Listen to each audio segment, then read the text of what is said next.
Chapter 2340. Tier 3 Sword King. This guy is seriously making more problems for us. Silent Rain has to go all out just to deal with one rock giant.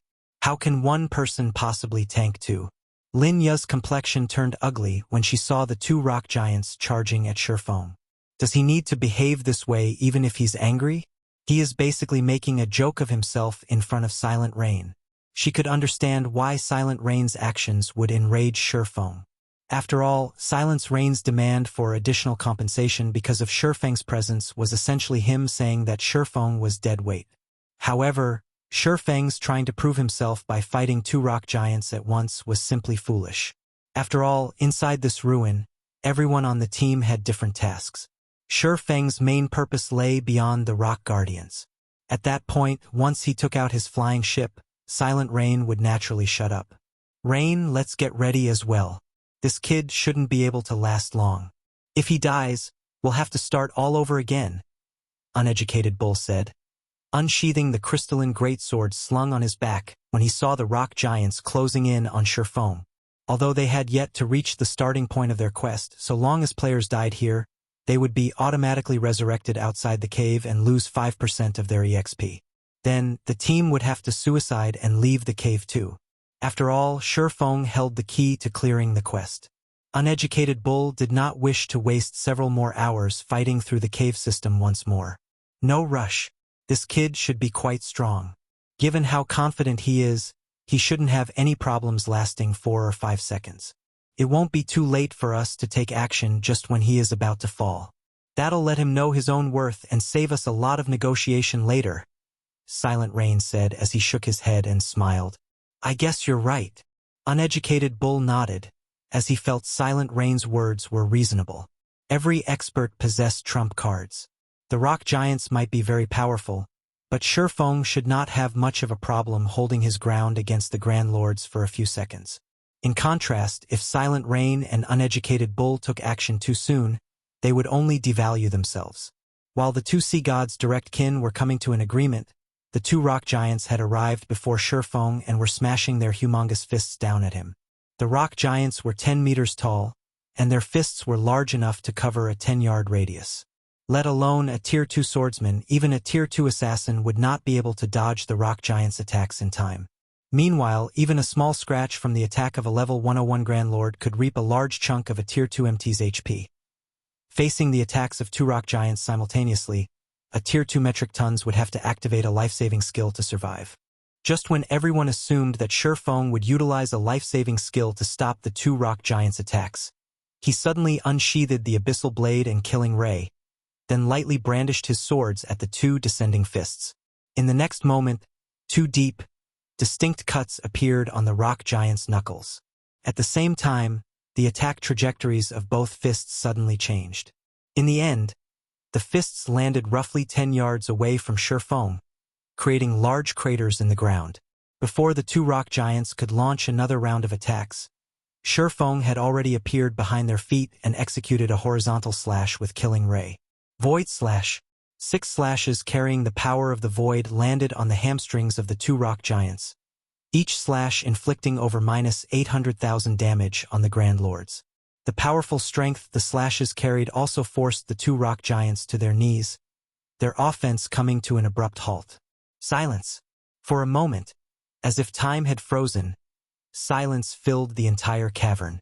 Whether it was Giants' Hearts members or Silent Rain and Uneducated Bull, everyone wore a dumbfounded expression. None of them could believe this scene was true, let alone having trouble against the two rock giants.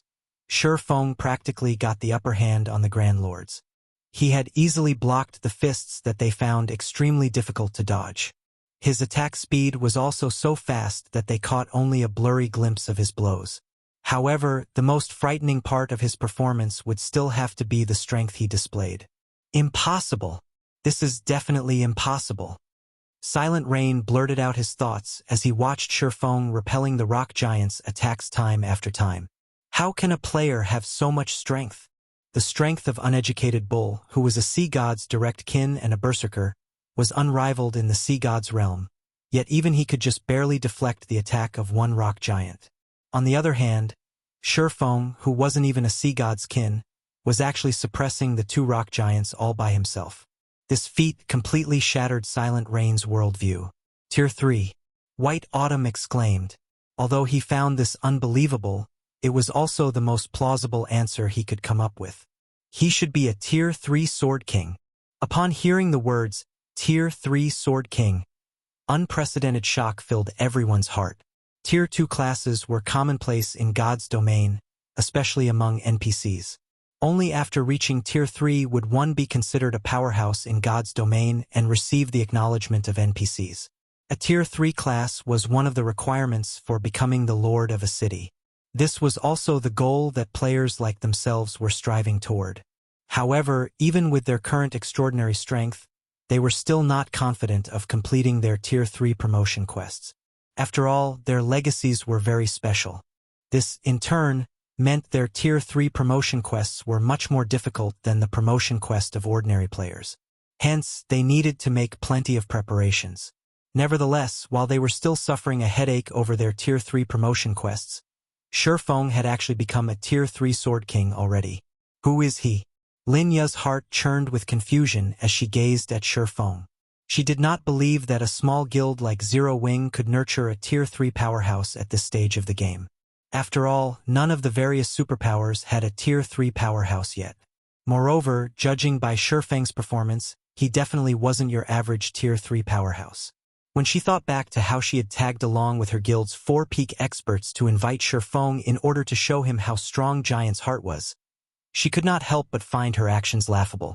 Rain, it seems you've bitten off more than you can chew this time, Uneducated Bull said in pity. With his current combat power, even if both of us go at him together, we won't last more than 10 seconds against him. Experts of their caliber understood very clearly just how powerful a Tier 3 class was. The difference between Tier 2 and Tier 3 wasn't limited to basic attributes. Instead, the differences in physique and reaction speed were also massive. The degree of control a Tier 3 player could potentially exert on their bodies was far superior to that of a Tier 2 player. Meanwhile, Silent Rain's complexion also turned extremely ugly at this sight. He had never imagined that such a situation would occur. Originally, he had thought that he could use Shifeng as an excuse to earn a few more benefits from Giant's heart. However, he ended up accidentally stroking the whiskers of a tiger instead. Read latest chapters at Wuxia World. Silent Rain was not afraid of Giant's heart. After all, he was practically invincible in the sea god's realm.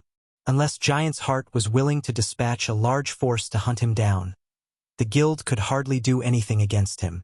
However, that was not the case for Shifeng. Shifeng alone would be more than capable of killing him. With the help of a tracking tool, the swordsman could kill him out in the fields anytime he wanted to. Aren't you going to open the doors yet?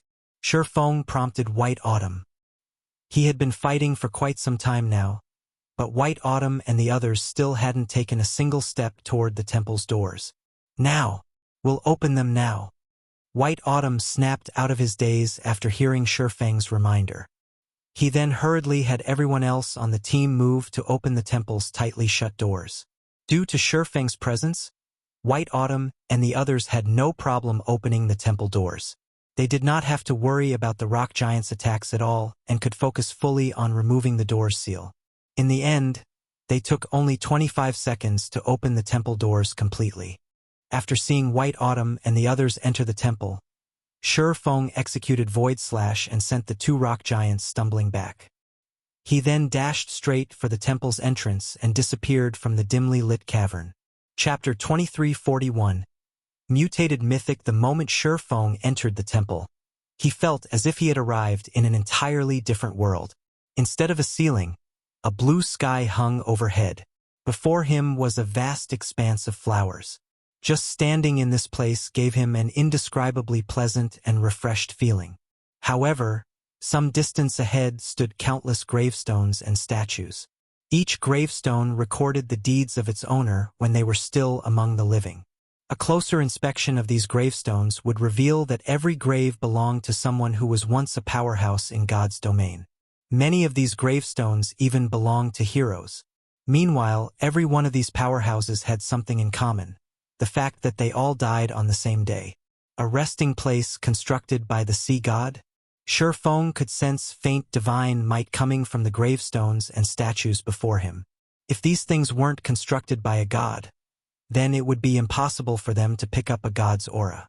After all, an item needed to be in contact with a god for an extended period to absorb the god's aura. Just a graze would not be sufficient. During the time Shi Feng was observing his surroundings, White Autumn and the others approached him. Elder Yi Feng, your guild really has hidden its strength deeply. If Warblood and Starlink find out about this, they'll most likely receive a fright, White Autumn said in admiration as he looked at Shi Feng. Although White Autumn had long known that Shi Feng possessed extraordinary strength, he never thought that Shi Feng was this strong. The fact that Shi Feng advanced to a Tier 3 Sword King so soon would serve as a huge deterrence to the various superpowers. After all, nobody could guarantee that, should Zero Wing get pushed into a corner, Shi Feng would not invest a large amount of time specifically to make trouble and target the upper echelons and core experts of Zero Wing's enemies. Most likely, only be a few players in God's domain could say with confidence that they could survive against a Tier 3 Sword King. Moreover, Zero Wing also had a flying ship and occupied a medium fortress on Dragonheart Island. After remembering these matters, White Autumn could not help but grow interested in the guild known as Zero Wing. Now, rather than viewing Zero Wing as a pseudo-superpower, White Autumn already considered Zero Wing an existence equal to Giant's Heart. As for Linya, although she was a little in awe of Shi Feng's strength, she still could not help gnashing her teeth in anger and frustration, as she felt that Shi Feng had just been toying with her. Despite being a Tier 3 powerhouse, Shi Feng was insistent on hiding his strength. It would have been fine if he simply kept hiding his strength, yet he chose to reveal it midway through their quest. She felt as if the swordsman had been playing her for a fool. However, as luck would have it, she was utterly helpless to do anything against him. What Linya did not know was that, if not for the extreme importance of ocean boundary stones to Zero Wing, Shi Feng wouldn't have bothered interfering at all. After all, it was much easier to just relax at the rear and collect his payment of ocean boundary stones once the quest was done. However, he had received an opportunity to earn 2 ocean boundary stones with merely a little effort. With the value of 2 ocean boundary stones equivalent to 1 piece of level 100 plus epic equipment, only a fool would choose not to make such a trade. Brother Yi Feng, you really concealed your strength perfectly. It is my loss this time. According to our agreement, I'll give you the 2 ocean boundary stones White Autumn promised me. As well, Silent Rain said, admitting his defeat. Nobody present found Silent Rain's decision surprising. Although Silent Rain was a sea god's direct kin and could exert the combat power of a Tier 3 class in the sea god's realm, there were still massive differences between Tier 3s. Silent Rain might be able to cope against ordinary Tier 3 experts, but against a Tier 3 Sword King like Shi Feng, who could suppress 2 level 101 Grand Lords all by himself, he would be nothing but a joke. Unless Silent Rain successfully advanced to Tier 3 as well, he wouldn't perform any better than other Tier 2 players when fighting Shi Feng. However, completing the Tier 3 promotion quest was easier said than done. Even if Silent Rain could get promoted to Tier 3, that was something that would happen only in the distant future. Meanwhile, Shi Feng did not say anything about this situation. Gaining 2 additional ocean barrier stones was undoubtedly a good thing for him. With this, his single trip here would earn him a total of 9 ocean barrier stones. This was definitely a huge windfall for Zero Wing. After all, compared to other powers, Zero Wing already possessed a significant advantage when it came to learning combat techniques. The Extraordinary Tower. The further one progressed into the Realms of Truth, the greater the assistance the Realms of Truth would provide. Upon reaching the Ascension Realm, even a Flowing Water Realm expert would have an excellent chance of learning bronze combat techniques. Even if their mastery wouldn't be very high, they would, at least, learn the basic principles of how bronze combat techniques improved one's combat power. Meanwhile, with the help of the Ocean Boundary Stones, Zero Wing would be able to nurture a batch of experts with mastery over bronze combat techniques. At that time, Zero Wing could further stabilize the situation of its various branch guilds. Vice Guild Leader White, may I know what we will be doing next? Shi Feng asked as he looked at the sea of flowers around him. What we need to do next is very simple. We just have to get rid of the spirits created by the strange energy leaking out of the graves. The quicker we clear out all of these spirits, the higher our quest completion rate will be. During our previous 2 attempts, we spent nearly 3 days clearing out the spirits. Now that we have your help, we should be able to finish this part much more quickly, White Autumn said, smiling as he pointed at the faint, crimson mist seeping out of the graves. The spirits created by the strange energy were roughly equal in strength to the Naga sirens. However, unlike the Nagas, these spirits were limited in number. One could say that, upon entering this world, they had completed a large portion of the quest already. After eliminating the spirits, all that would be left was removing the strange energy from the graves. Once that was done, not only would White Autumn be able to become a sea god's direct kin, but he would also obtain a sea god's weapon, which would allow him to become the ruler of the seas. While White Autumn was speaking, the strange energy seeping from the graves condensed. A short moment later, translucent undying spirits took shape above the numerous graves. These undying spirits were all geared in excellent weapons and equipment. Their eyes gave off a black glow, and their bodies radiated an indescribably strange energy, which continuously corroded the space around them as if these spirits were trying to taint the space in their own colors.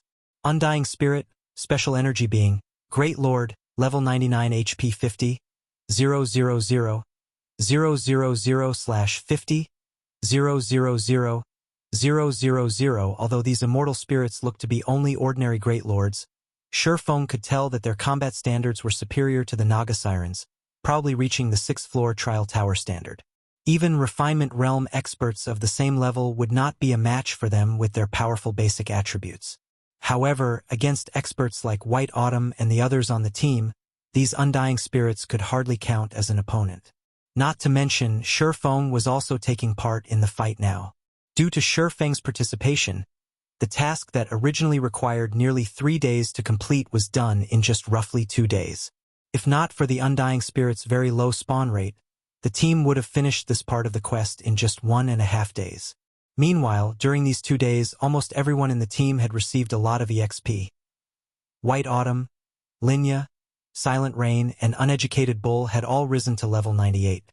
As for Sherfeng, due to the monster's lower level, he did not receive that much EXP from them. As a result, he was still 23% away from reaching level 103.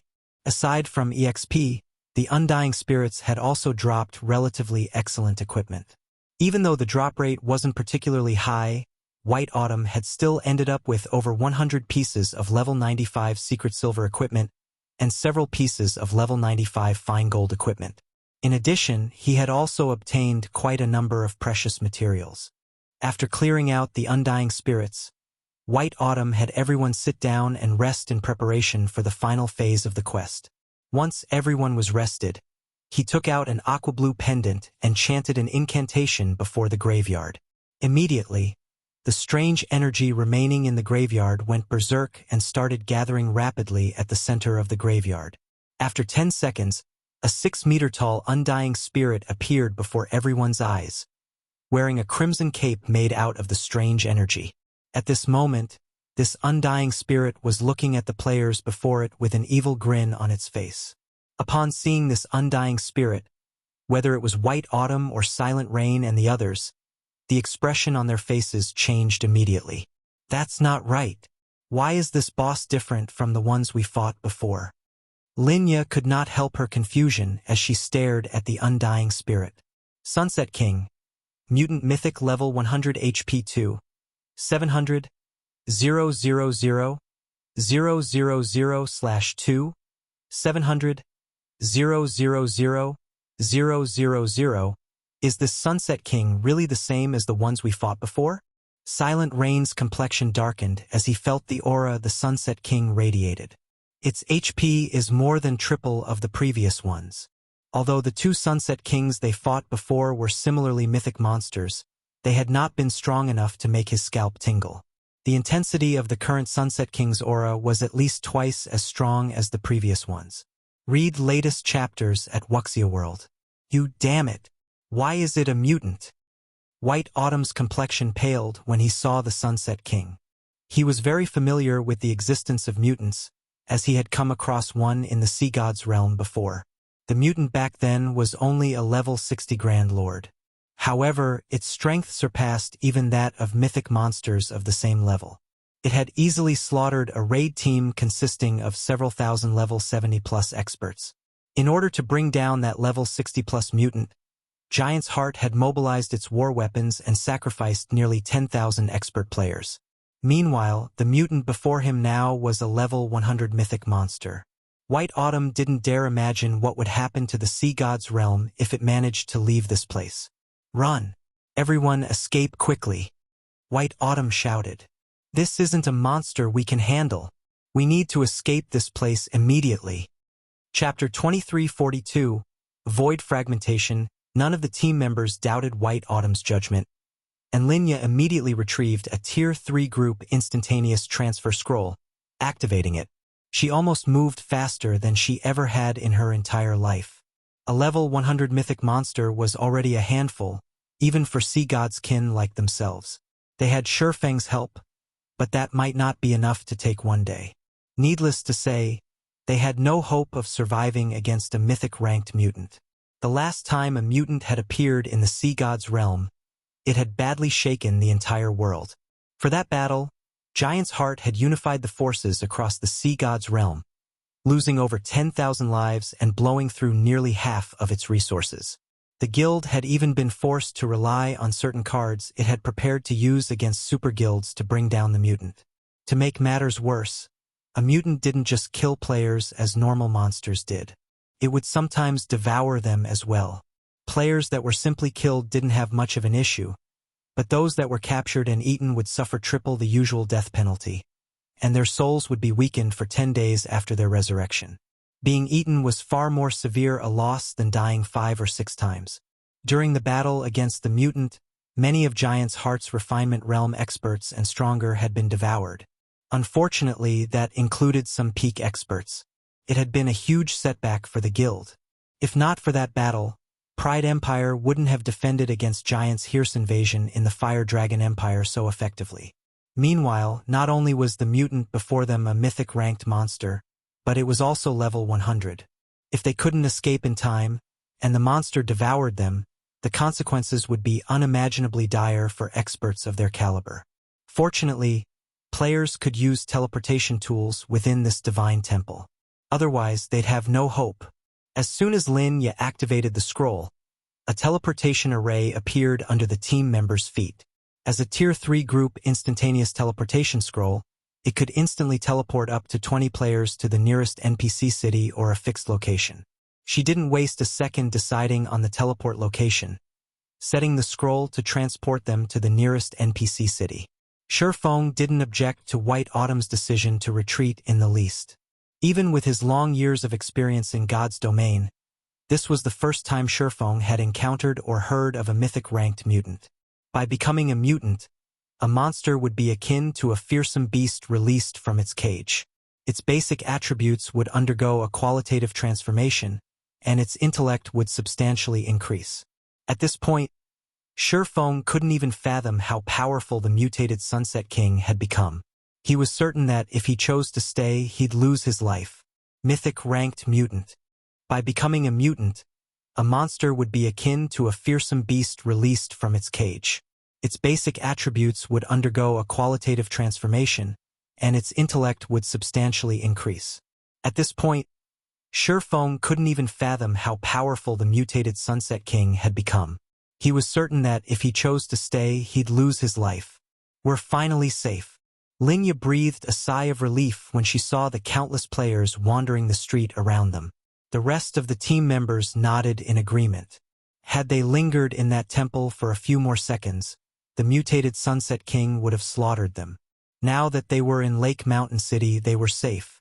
Lake Mountain City wasn't a capital city, but it was a major NPC city that was extremely far away from the ruin they had been exploring. Even if the Sunset King wanted to target them, it shouldn't be able to do so. Only White Autumn was disappointed with the outcome. He had gone to great lengths to complete that quest, and just when he had been a step away from his promotion to direct kin and the Sea God's weapon, his efforts were wasted. "It seems I troubled you for nothing, Elder Yifeng. I hadn't expected these results. However, I will still pay for your time with 3 ocean barrier stones. I hope that you can accept them, White Autumn apologized. Although he had failed the quest, White Autumn saw the merit in befriending Shi Feng after the swordsman's display in the cavern. It wasn't certain that Giant's Heart wouldn't encounter another quest that would require such an expert's assistance in the future. After all, Shi Feng had completed his Tier 3 promotion quest far sooner than anyone in God's domain. Even if Giant's Heart's experts reached Tier 3 as well, Shi Feng's strength shouldn't be underestimated with the massive lead he had. Silent Rain and Uneducated Bull watched Shi Feng enviously. According to their agreement with White Autumn, they'd only get paid if they helped complete the quest. Since they hadn't, they'd receive nothing, yet Shi Feng had still been given 3 ocean barrier stones. The original agreement they had with Giant's Heart had only involved a single ocean barrier stone as payment. As Shi Feng was about to respond to White Autumn's offer, however, an intense shockwave blew through the street, attracting everyone's attention. Some distance away from Shi Feng's group, a tear in space opened, and 2 pitch-black hands reached out, slowly prying the tear apart. How is this possible? Linya exclaimed as she watched the black hands emerge. Those hands belonged to none other than the Sunset King. The crimson aura radiating off the crimson hands was the same strange energy that filled the sea god's ruin they had been in. The others on the team stared at the rift as well, just as shocked. This was a monster that could track their teleportation and rip through space to hunt them down. It was the first time they had ever heard of such a creature in God's domain. Before Shi Feng and the others could react, the Sunset King stepped through the enlarged spatial tear, its crimson gaze immediately locking on to the group. When it saw Shi Feng and his companions, it gave them a sinister grin as if ridiculing Shi Feng and the others for thinking they had any hope of escaping it. Void Fragmentation, a mythic ranked mutant, is actually this powerful? Shi Feng was utterly astonished. Normally, not even Tier 4 NPCs could track players when they fled by teleporting. Yet this mutated Sunset King was exactly that powerful, forcing open a path that led directly to its prey. To accomplish such a feat, the Sunset King would need to have the strength to fragment space itself. Normally, only Tier 5 or Tier 6 NPCs would have such power. Contrary to Shi Feng and his companions' reactions, the players around them seemed excited as they watched the Sunset King emerge. Crap! A mythic monster is sieging the city? This is perfect timing. A level 100 mythic monster. If it dies, it'll definitely drop something excellent. If I can snatch 1 or 2 items, I'll be rich. Lake Mountain City's players didn't panic in the least when they saw the Sunset King. Rather, they hungered for its blood. They were in an NPC city after all, and the city's NPC soldiers were all level 150 or higher. A measly level 100 mythic monster would just be asking for a beating by trying to attack the city. It wasn't long after the Sunset King's appearance that a group of level 150-plus NPC soldiers arrived and charged toward it. As the soldiers approached, however, the Sunset King removed a strange, crimson scythe from its back. It then brandished the weapon. Crimson blades flew from the scythe, surrounding the Sunset King. The instant these crimson blades slammed into the NPC soldiers, the NPCs flew through the air heavily injured. Even the buildings lining the street, which were protected by magic arrays, turned into rubble as the attacks sliced through them. Every player within 100 yards of the mutated Sunset King died without even leaving behind their ashes. It was as if they had evaporated instantly. Finally, the city's players realized how afraid they should be of the Sunset King. Are you kidding me?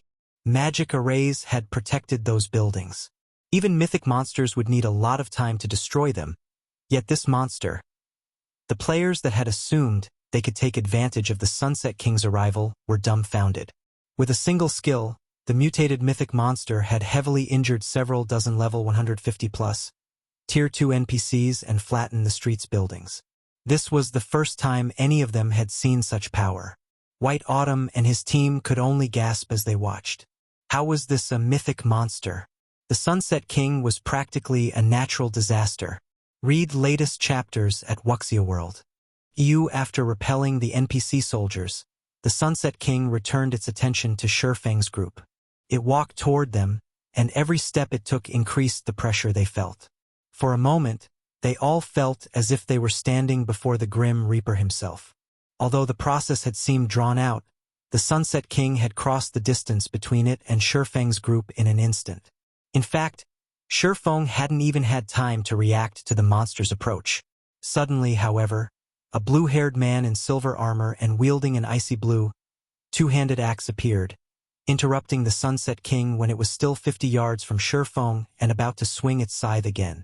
The instant this middle-aged, blue-haired man appeared, the nearby players breathed a sigh of relief.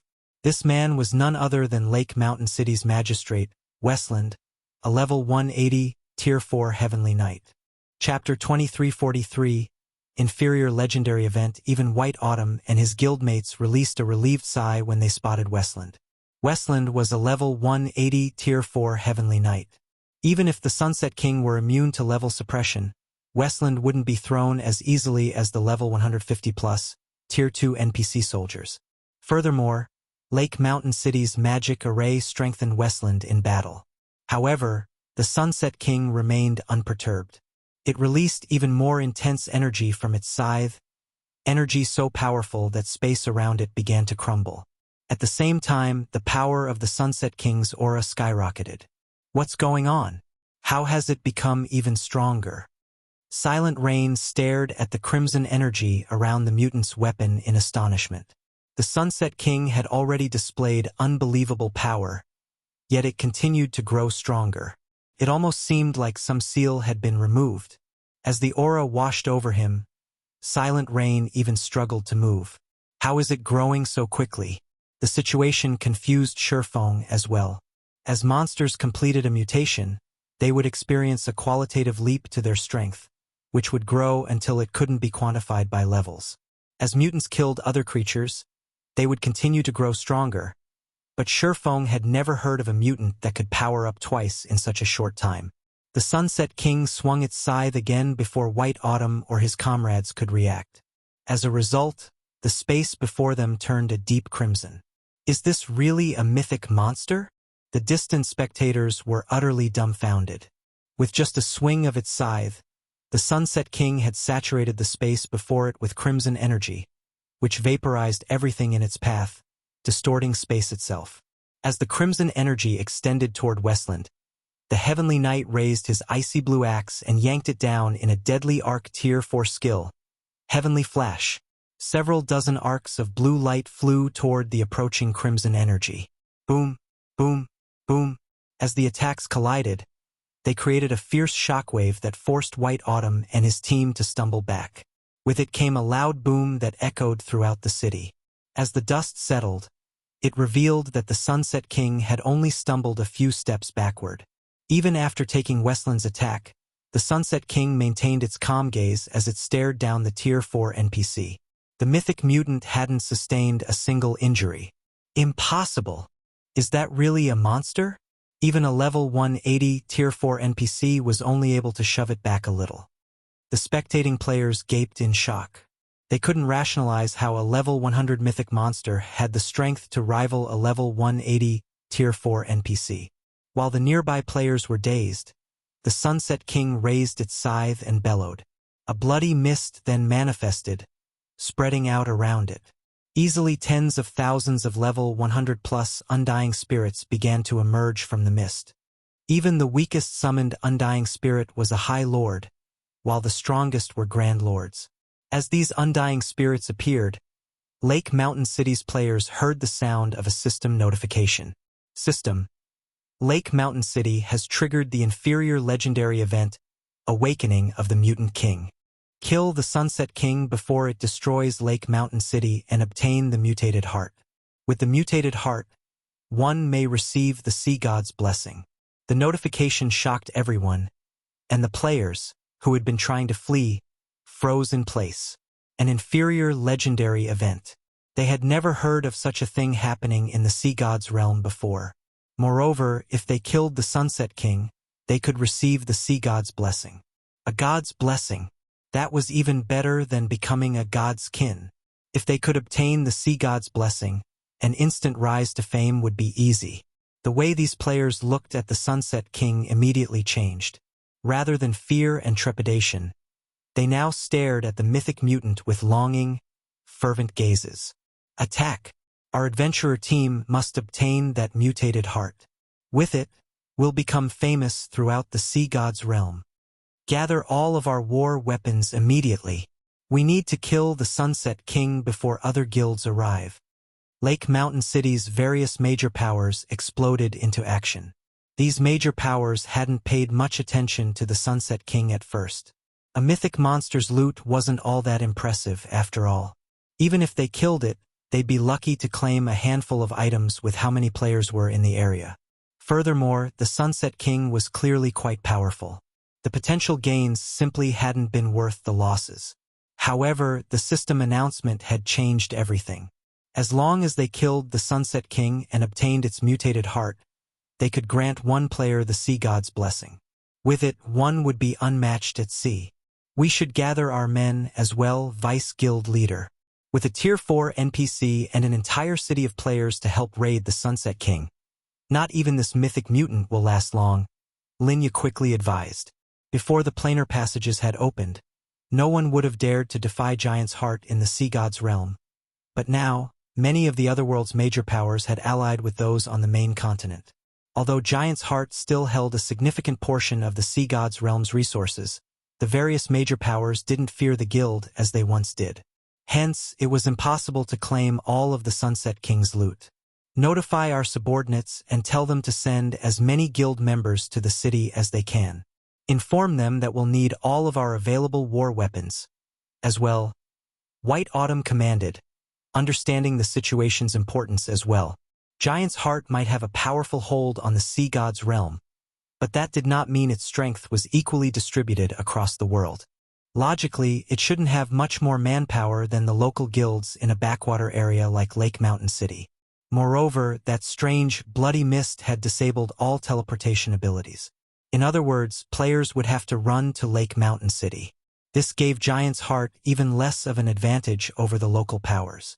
Meanwhile, Silent Rain and Uneducated Bull also began to grow anxious. Due to the Sunset King's power, players couldn't approach it. If they tried, they'd be instantly vaporized. Hence, the city's players would have to rely on tools and war weapons to raid the mythic mutant, which was a major disadvantage to independent players like them. Following which, Lake Mountain City's various major powers mobilized one trump card after another, with some using summoning scrolls, and others revealing formidable war weapons, such as gnome cannons. These powers started to push back the Undying Army while bombarding the Sunset King. For a while, Lake Mountain City had transformed into a chaotic war zone. However, the Sunset King was no easy opponent. Not only was its attack range massive, but its summoned undying spirits also moved like a well-organized army. They specifically targeted the gnome cannons and large ballistas, forcing the various major powers to defend their war weapons desperately. Unfortunately, against the level 100+ undying spirits, ordinary Tier 2 experts were little more than moving targets. After only 20 minutes, over 100,000 players had died in Lake Mountain City. Several hundred Tier 2 NPC soldiers had also fallen amidst the chaos. In contrast, as the bloody mist continued to expand, more undying spirits joined the battlefield. Even though more players and powers joined the fight with each passing minute, they couldn't stop the spread of the bloody mist. Fortunately, bombarded by the various major powers' war weapons and magic scrolls, the Sunset King rapidly lost HP. At this rate, Vice Guild Leader, I'm afraid that the raid will end before our reinforcements arrive. Also, there are too many spirits here now.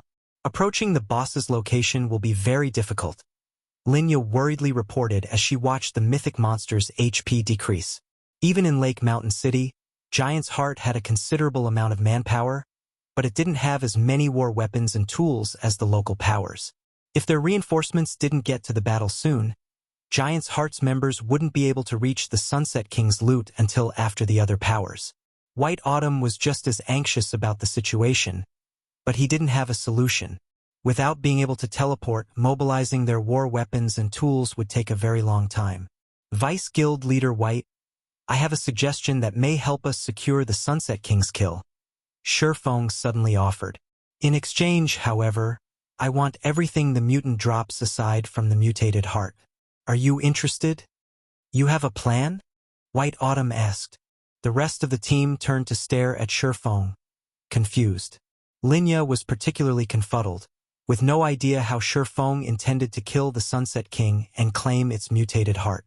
The Sunset King was surrounded by a swarm of undying spirits, and the Grand Lord ranked undying spirits could even fly. Even with a flying ship, getting close to the mythic mutant would be impossible without being attacked. They would need a large number of war weapons to protect the flying ship. A flying ship wasn't particularly useful against monsters, to begin with. Its offensive abilities were mainly a deterrence for other players. The vessel would be a sitting duck against a group of monsters.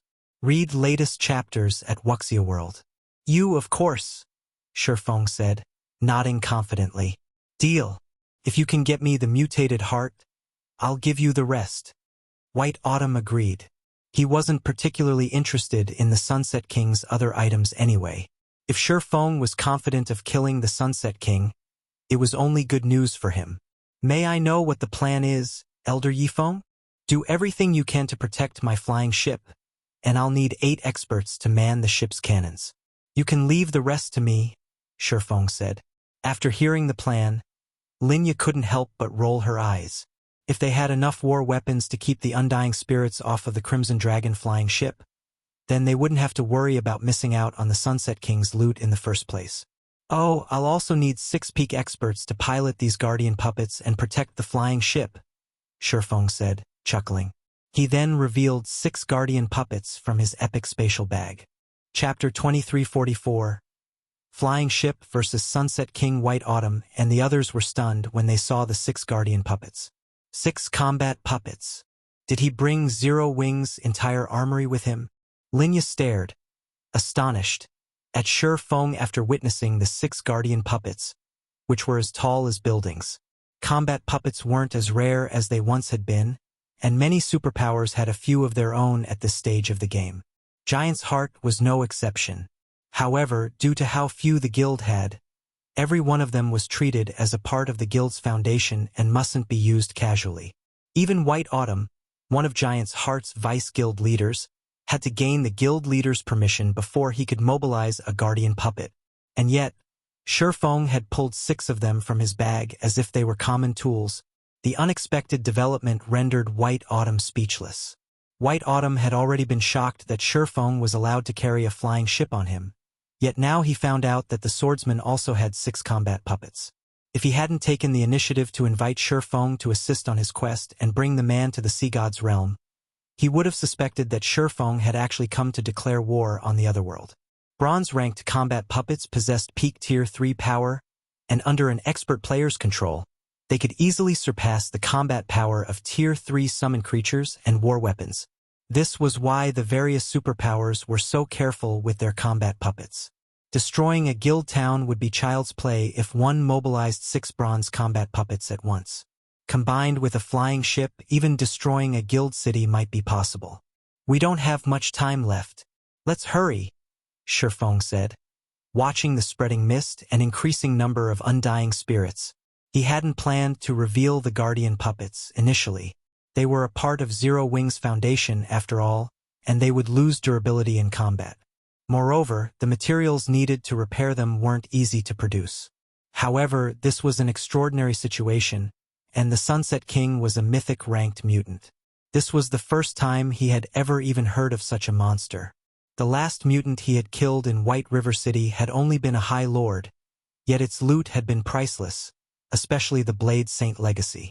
At mythic rank, the Sunset King's loot would be just as astonishing. Its total value might even rival that of the Sea God's blessing. However, the Sunset King wouldn't be easy to kill. Aside from the increasing number of undying spirits, the mutant itself wasn't a being current players could afford to provoke. If the city's level 180, Tier 4 magistrate weren't taking it, the Sunset King would have already transformed the city into ruins.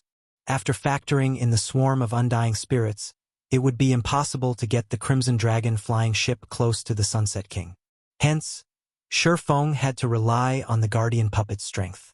Blue, your group will pilot these guardian puppets and protect the flying ship with me. Linya, your group will help Elder Yifeng control the flying ship, White Autumn said. He knew that time was of the essence right now.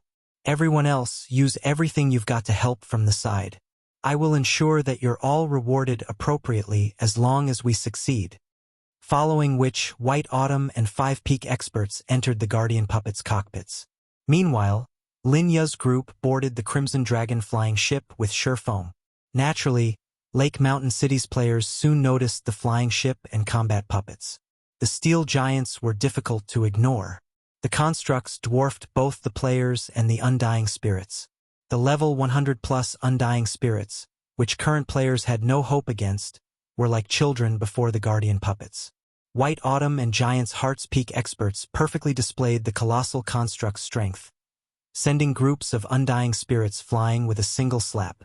Effortlessly, the 6 Guardian Puppets opened a path through the swarm of Undying Spirits, preventing the summoned monsters from getting between the Crimson Dragon flying ship and the Sunset King. A flying ship? Crap! How is this fair? When the various major powers and adventurer teams saw the Guardian Puppets and Crimson Dragon flying ship, they felt as if they were using guns and swords in this battle, while Zero Wing and Giant's Heart used fighter jets and tanks. The two sides' firepower was on entirely different levels.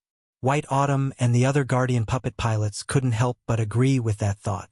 When fighting alone, the Guardian Puppet didn't seem particularly powerful, but when 6 fought together, they made up for each other's weaknesses, doubling their combat power.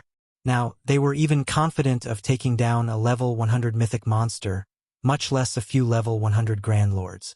Before the watching players could overcome their shock from seeing the Guardian Puppets, the Crimson Dragon flying ship's main cannons began to gather mana. Everyone within 2,000 yards of the flying ship felt the mana density around them sharply decrease. The instant Westland used a Tier 4 skill to push the Sunset King back. The magic elven cannon fired a beam of divine light at the mythic mutant.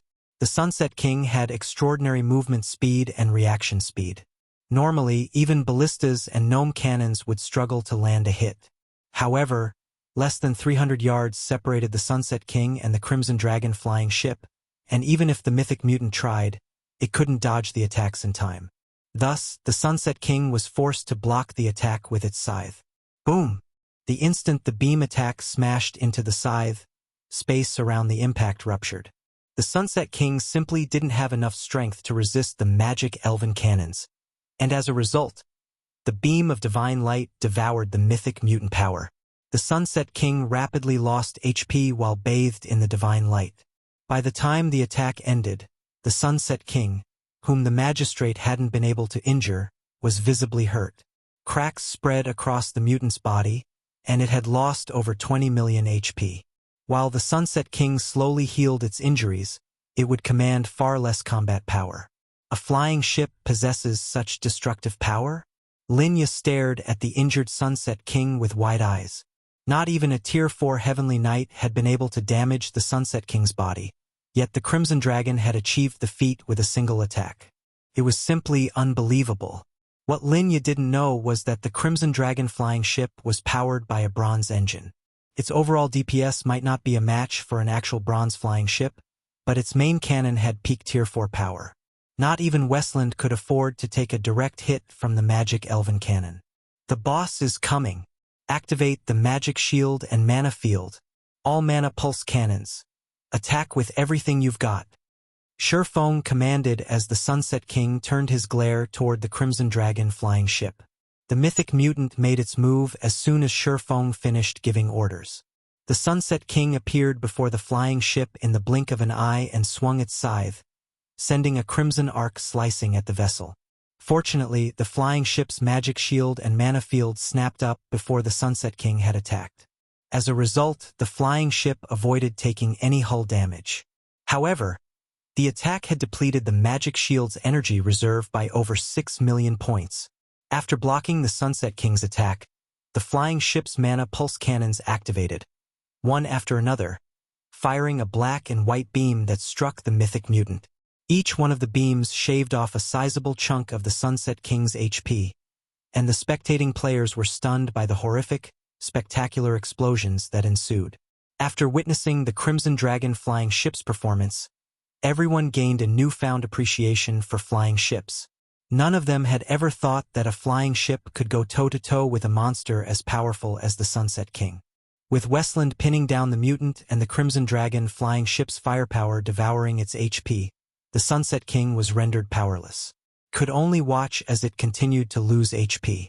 Moreover, due to the 6 guardian puppets, the tens of thousands of Undying couldn't even reach the flying ship. 60%, 30%, 10%. Read latest chapters at Wuxia World. As the Sunset King's HP continued to plummet, the Mythic mutant frenzied. In turn, the Crimson Dragon flying ship steadily lost durability. They were lucky that Westland had shown up. Without him to tank the Mythic mutant, the Crimson Dragon flying ship would have lost durability at a much faster rate. When the Sunset King's HP fell to 5%, it turned and fled, but Westland refused to allow it. The magistrate immediately activated Lake Mountain City's defensive magic array, sealing off the city. The Sunset King couldn't escape the city until it destroyed the magic barrier. Die! When Shifeng saw how little HP the Mythic mutant had left, he activated the magic elven cannon once more.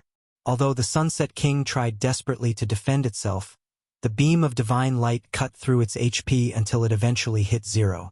The mutant's body then disappeared, returning to the void. Chapter 2345, Holy Chant. As the Sunset King's body vanished into the void, a bright glow enveloped Shifeng and his companions. He reached level 103 and was more than halfway to the next level. Linya and the others manning the flying ship's mana pulse cannons instantly leveled from 98 to 100. The Sunset King had awarded many times more EXP than ordinary level 100 mythic monsters. It left Linya and the others dazed for a moment. Meanwhile, the bloody mist that had saturated Lake Mountain City began to gather toward the disappearing Sunset King. After 3 seconds, a resplendent, crimson gem formed within the mist, attracting everyone's attention instantly. The mutated heart. Even without inspecting the gem, everyone knew it was the mutated heart. After all, the crystal contained tremendous energy, even more than 7 luminaries crystals. While it hovered in the air, the crimson gem radiated such powerful waves of energy that space around it distorted, as if it couldn't endure the energy. The energy within the crimson gem had no place on this plane of existence. Suddenly, a ray of holy light descended from the sky, and every player in the city heard a divine chant. As if the heavens were celebrating the Sunset King's death, over 100 globes of light fell from the sky, landing around the mutated heart. Their brilliant light illuminated all of Lake Mountain City. Every one of these treasures radiated incredible auras, and so close together, their auras amplified each other. Bathing in the combined auras and warm light, ordinary players struggled to approach the items. Loot! After a few seconds, someone broke the silence. As if the word had been the spark to ignite a powder keg, every player surged toward the glowing orbs like a crowd of lunatics. The city's players seemed to have forgotten about Giant's Heart's members, the Guardian Puppets, and the Crimson Dragon flying ship. All of you charge. Those treasures are ours. Kill whoever tries to get in your way. I'll ensure that whoever claims an item is promoted by 1 rank within the guild. I'll even award bonus GCPs depending on the item's rarity. Lake Mountain City's various major powers promptly ordered their guild members to surround the Sunset King's loot. Although there were quite a few Giant's Heart members nearby, no one paid them any mind. With so much precious treasure before them, all else was secondary. Improving one's strength was the key to success in God's domain. Even if the superpower demanded that they hand over the treasures they had claimed later, how would Giant's Hearts players know what treasures they had taken? The guild would be quite impressive if it even knew how many items had dropped. All these powers would have to do is hand over some of the less valuable items, and Giant's Heart wouldn't be able to do anything about it. While the various major powers made their move, they bombarded the area with attacks to prevent others from getting to the loot first. These people have lost their minds. Linya was furious as she watched the various major powers members swarm the loot area like locusts. She had never thought they'd be so desperate or shameless. Some major powers even began to attack the area with their war weapons. Even with a flying ship, it would take some time to clear out these pests, and by the time the loot area was clear, the surrounding players would have taken what they wanted. They were talking about several 100,000 players. Even if Giant's Heart had 6 guardian puppets and several thousand members present, it couldn't stop all of these players. "I'll loot the items. You just need to keep players out of the area," Shifeng calmly told Linya. Honestly, though, he was just trying to suppress the elation and shock in his heart. A holy chant. If the super guilds from his previous life had known about this, they would have done everything in their power to secure these items. He wouldn't even be surprised if they flattened Lake Mountain City for the sake of the Sunset King's loot. By now, every player in God's domain was familiar with the appearance of loot, but most didn't know that there were different ranks of this phenomenon. The most common was the glow that enveloped dropped items. After that was a dragon's roar that heralded the item's arrival. And then, there was the holy chant. The strongest phenomena he had experienced in the past had been the dragon's roar. He had only ever heard of the holy chant announcing the loot's arrival. A holy chant normally only preceded loot from Tier 5 superior demon kings, Tier 5 saints, and Tier 5 adult dragons. These bosses had already taken half a step into the realm of gods. Every one of these bosses ruled an area in God's domain. Ordinary superpowers had no chance of contending with such powerful existences. Usually, several superpowers would have to work together to take one down. Hence, Shifeng had been taken aback when he heard the holy chant as the Sunset King's loot had dropped.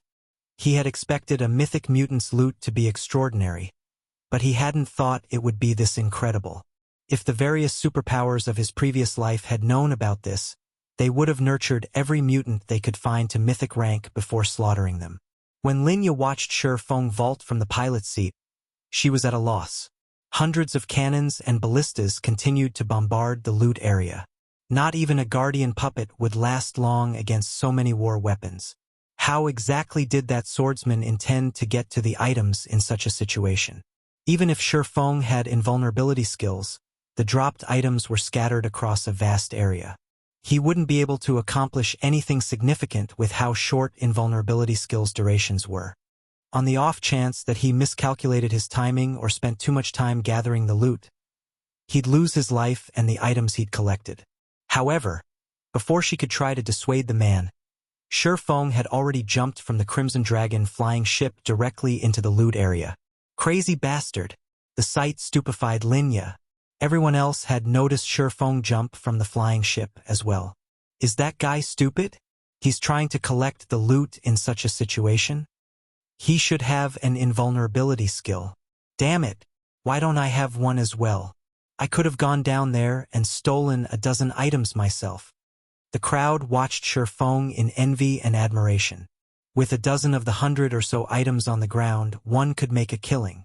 So many major powers were trying to get to those items right now, and each would be fortunate enough to obtain 5 or 6 items at most.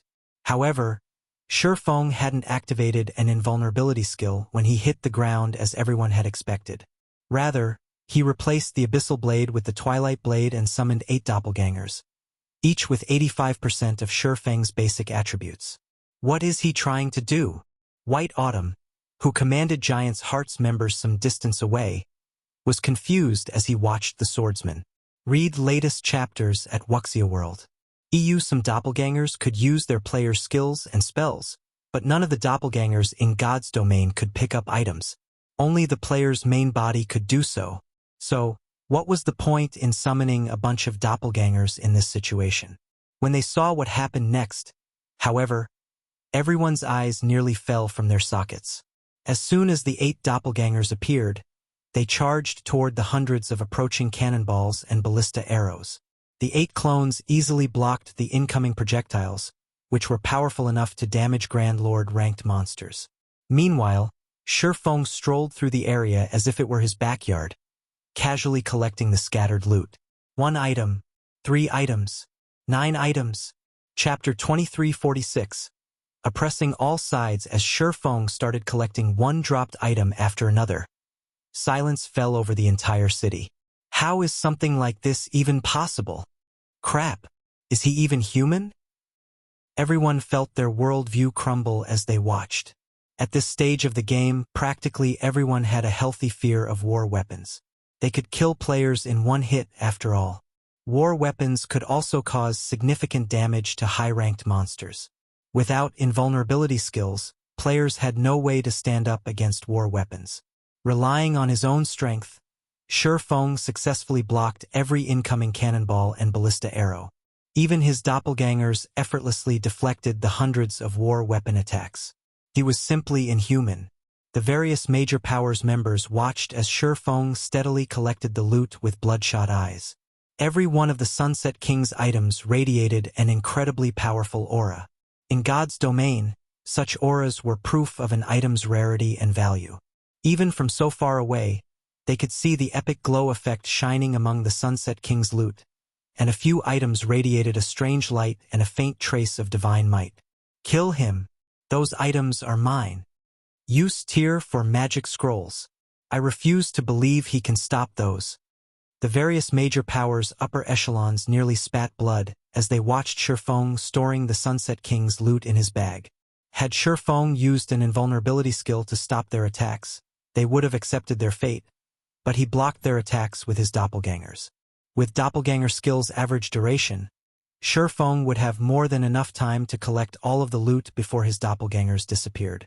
If that happened, none of them would get anything from this inferior legendary event. A few of the major powers experts immediately retrieved the Tier 4 magic scrolls they had been saving and activated them against the swordsman. Tier 4 spell, Heavenly Thunder. Tier 4 spell, Dark Domain of Arrows. Tier 4, Hurricane Howl. Have these people gone insane? They're actually using Tier 4 magic scrolls against him. Linya felt her scalp tingle as she watched the 3 Tier 4 spells approach Shifeng. At this stage of the game, Tier 4 magic scrolls were considered a part of a guild's foundation. Every one was worth as much as an ordinary epic item. Tier 4 spells could do even more damage than gnome cannons and large ballistas, and not just because they commanded greater raw power. Players had full control of these spells. They could manipulate the spell's trajectories and implement combat techniques as they cast them. Blocking a single Tier 4 spell was impossible for current players, much less 3. Suddenly, a massive lightning bolt struck down on Shifeng with enough speed to break the sound barrier.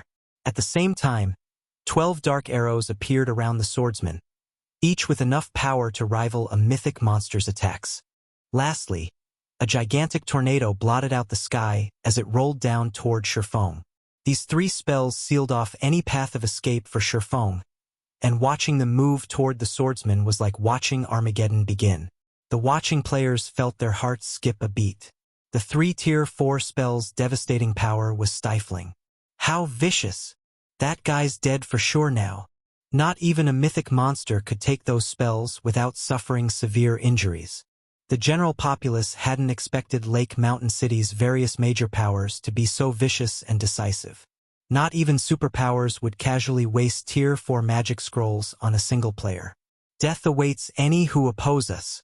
Let's see how you intend to block these attacks.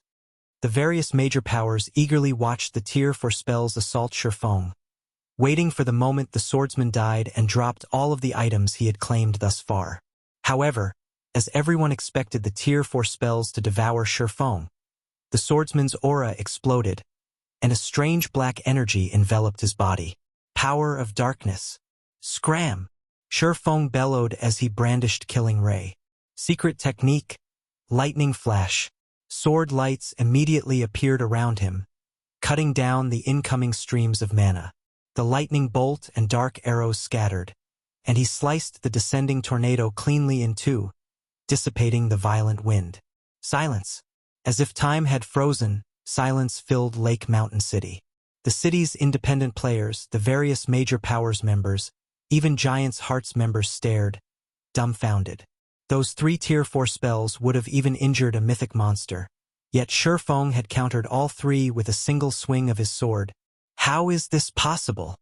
The upper echelons from the 3 major powers that had used the Tier 4 magic scrolls were frozen in shock.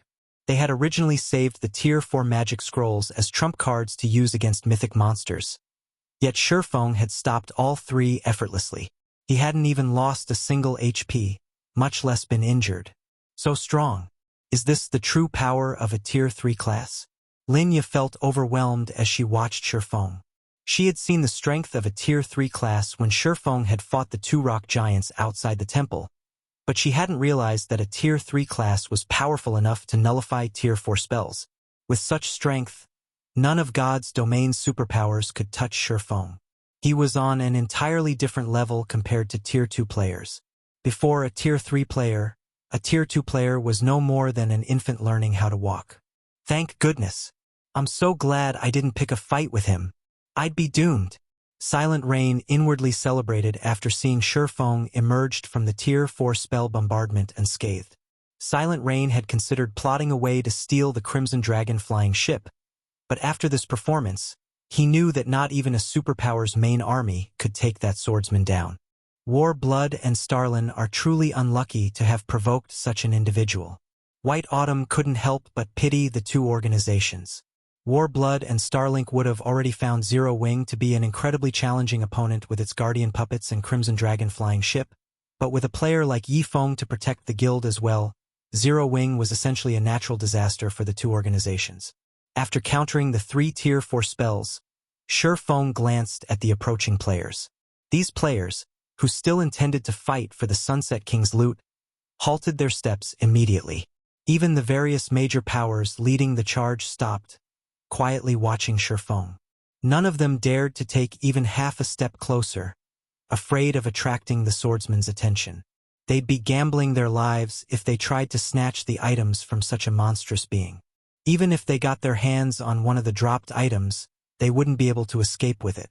They'd just become a target for Shifeng to practice his swordsmanship. Seeing these players abandon their contest for the Sunset King's loot, Shifeng turned around and resumed his work. Everyone merely watched as he quietly gathered the remaining items. Read latest chapters at Wuxia World. Who is that guy? Isn't he a little too strong? He actually deterred an entire city of players by himself. I know, right? Not even the Sea God's Realm's #1 player, Scarlet Hand, would be a match for him. The players in the vicinity began to admire Shifeng. They were also incredibly curious about his identity. As for the Sunset King's loot, none of them dared object to the situation anymore. Once Shifeng had collected the dropped items, he quickly approached White Autumn, handing over the mutated heart. If possible, he wanted to leave Lake Mountain City as soon as he could. He planned to return to White River City immediately. Only there would he be safe enough to appraise the Sunset King's loot. In return for the mutated heart, White Autumn gave Shifeng a whopping 10 ocean barrier stones. Shifeng then retrieved a return scroll and activated it, transforming into a streak of light and leaving the Sea God's Realm. Chapter 2347. Extraordinary loot. White River City's business district was full of advanced carriages and a variety of mounts. Meanwhile, the Candlelight trading firm loomed over the street like a giant. A long line of players stood before the shop's entrance. Aside from those looking to purchase Candlelight's products, many were lifestyle players, seeking to improve themselves. They were there to take the Candlelight's recruitment test, hoping they'd be accepted into this sacred land for lifestyle players to become a respectable master lifestyle player eventually. A sea of players filled the shop itself, crowding around every counter in the firm and fighting desperately to purchase items. First-time visitors to the Candlelight trading firm were stunned by the scene. Isn't this just a shop? Why are so many people here? A level 96 female druid with a strong life aura muttered, surprised by the players around her. What is this shop selling? That's not what we're here to find out.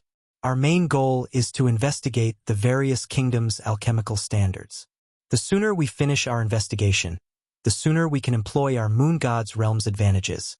A male guardian knight, who radiated a similar aura, said, I guess you're right. The main continent's alchemy standards are far inferior to our world's. Once we verify the potions these people are selling, we can establish ourselves across the continent through our alchemy techniques. The female druid agreed, nodding. She then ignored the commotion on the first floor and headed up the stairs to the second. While the female druid and male guardian knight moved to the second floor, Shifeng, who had overheard their conversation, couldn't help but pause. The Moon God's Realm? He watched the two players carefully after hearing mention of the Moon God's Realm. Other worlds in God's domain varied in size. When the planar passages had activated, these otherworlds had gradually connected to the main continent according to size. The smaller otherworlds were the first to open to the main continent. Meanwhile, the moon god's realm was one of the largest otherworlds in God's domain, aside from higher planes. Now that the moon god's realm's players had arrived, the planar passages had opened fully. With all of the planar passages open, the otherworlds would truly begin to impact the continent. From this point onward, not only would the competition for dominance over level 100 neutral maps become more intense, but the status quo in the various kingdoms and empires would also shift. Some kingdoms and empires might even see a new ruling power. During Shifeng's previous life, the planar passages had greatly affected Star Moon Kingdom as well. Fortunately, Star Moon Kingdom had been a mid-ranked country among the many kingdoms on the continent, so none of the most powerful Otherworlds organizations had targeted the kingdom. Because of this, the various first-rate guilds that had ruled Star Moon Kingdom in the past had survived the chaos. Shifeng certainly hadn't expected the moon god's realm's powers to target his kingdom in this life. This definitely wasn't good news to Zero Wing. If powers from an otherworld like the moon god's realm targeted Zero Wing, the other powers from large-scale otherworlds wouldn't be able to ignore Star Moon Kingdom. It seems I'll have to take care of the situation in the Cold Spring Canyon quickly. With the quality and number of experts Zero Wing has, we cannot stop an assault from multiple large-scale otherworlds. Thinking up to this point, Shifeng picked up his speed.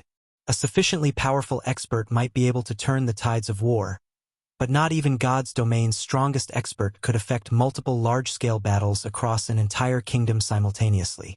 In the end, it would still be a competition of quantity and quality of experts, as well as guild foundations. Although Zero Wing had the strength to contend with superpowers, its overall strength wasn't a match for an actual superpower. Once he had closed himself in one of the special forging rooms on the Candlelight Trading Firm's top floor, Shifeng pulled a Tier 3 Strengthening Magic Scroll from his bag and chanted the incantation. Strengthening Magic Scrolls could reinforce magic arrays. A Tier 3 Strengthening Magic Scroll was even effective on Grandmaster magic arrays. After activating the scroll, Shifeng targeted the forging room's defensive magic array. Now, even a Tier 4 NPC would struggle to break down the door. The magic array should be strong enough now, Shifeng thought as he examined the magic runes carved into the walls. The runes brimmed with mana, significantly increasing their overall effects. Following which, Shifeng pulled one of the Sunset King's dropped items from his epic spatial bag after another. He wasn't being overly careful. Every item accompanied by a holy chant would be extraordinary, and all of these items had been sealed when they had dropped. These seals contain the item's auras, and the moment a player tried to appraise these items, the seals would vanish, exposing the item's true auras. Even while sealed, the combined aura the Sunset King's loot had radiated had been powerful enough that ordinary players hadn't been able to approach. Once Shifeng broke the seals, even a Tier 2 expert would likely have a hard time reaching for these items. This was why Shifeng had decided to appraise the items from within the Candlelight Trading Firm. Had he appraised the items in some random room in Lake Mountain City, it would have caused a huge commotion. Lake Mountain City's various major powers weren't fools. Just the loot's subdued aura had been enough of a reason for them to expend Tier 4 magic scrolls willingly. If they were exposed to the full strength of the loot's aura, even White Autumn might have been tempted to take action. As Shifeng appraised one item after another, the energy in the room grew more intense. By the time he had finished, the loot's combined aura had grown more than twice as strong. So, these are a holy chance items? There were as many as 6 Tier 4 magic scrolls alone.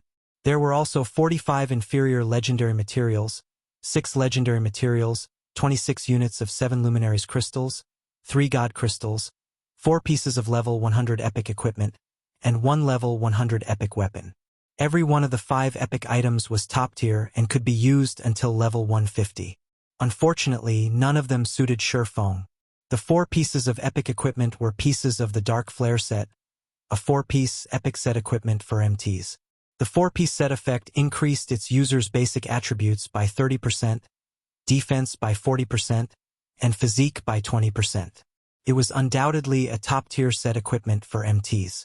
As for the epic weapon, it was the Fantasy Blade, a 2-handed greatsword. Its attributes might be average, but its hidden effect, Blade Blur, was frightening. When it triggered, Fantasy Blade would ignore the opponent's defense and armor for 0.5 seconds, dealing direct damage to the target. Shifeng had also appraised a fragmented legendary weapon. Brilliant Silver, two-handed staff, fragmented legendary rank, equipment requirement, strength 800, agility 800, intelligence 2400, attack power 210% of main attribute. All attributes increases according to user's level. When equipped, strength increased by 40%, carrot-ility increased by 40%, intelligence increased by 70%, endurance increased by 30%, vitality increased by 50%, casting speed increased by 35%, spell completion rate increased by 4%, spell critical rate increased by 35%, stamina and concentration consumption decreased by 20%. Ignore levels plus 20 additional passive skill 1 soul transition. Increases the user's soul by 1 tier. Can be increased up to tier 5. Additional passive skill 2 mana blessing. User spells have a certain chance to be upgraded by 1 tier. Can be increased up to tier 5. Additional passive skill 3 mana body. Increases mana body's effect by 1 rank. Additional active skill 1 void field. All magic damage received decreased by 80%. All spells effects increased by 100%. Physique increased by 60%. Duration, 1 minute cooldown, 2 hours additional active skill 2 void blade. Summons 18 blades using the power of void. Each blade possesses strength equal to 120% of the user's main attribute and deals divine damage. Duration, 30 seconds. Read latest chapters at Wuxia World. EU cooldown, 5 minutes. Brilliant Silver had once belonged to the Void Creator. However, its core had been severely damaged when the staff had been used to repair the world's heart. In addition, to gain full control of the staff, one must be acknowledged by the Void Creator. Repairing it requires 10 God Crystals. God Crystals required to repair Brilliant Silver, 0/10. Brilliant Silver was suitable for any magical class expert and would qualitatively transform a player's combat power. Its ability to improve its user's mana body was particularly useful to Tier 3 players.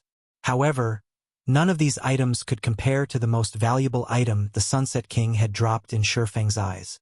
Not even the other item's total value could compare to this single item. The 4-Star Shop Promotion Order. Chapter 2348. 4-Star Shop. Mainstream players haven't even reached level 100, yet Zero Wing is about to own a 4-Star Shop.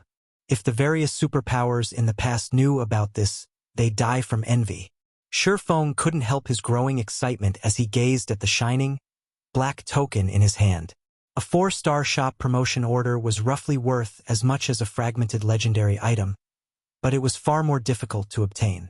Even of the many superpowers in God's domain, only a minority could obtain a 4-Star Shop Promotion Order.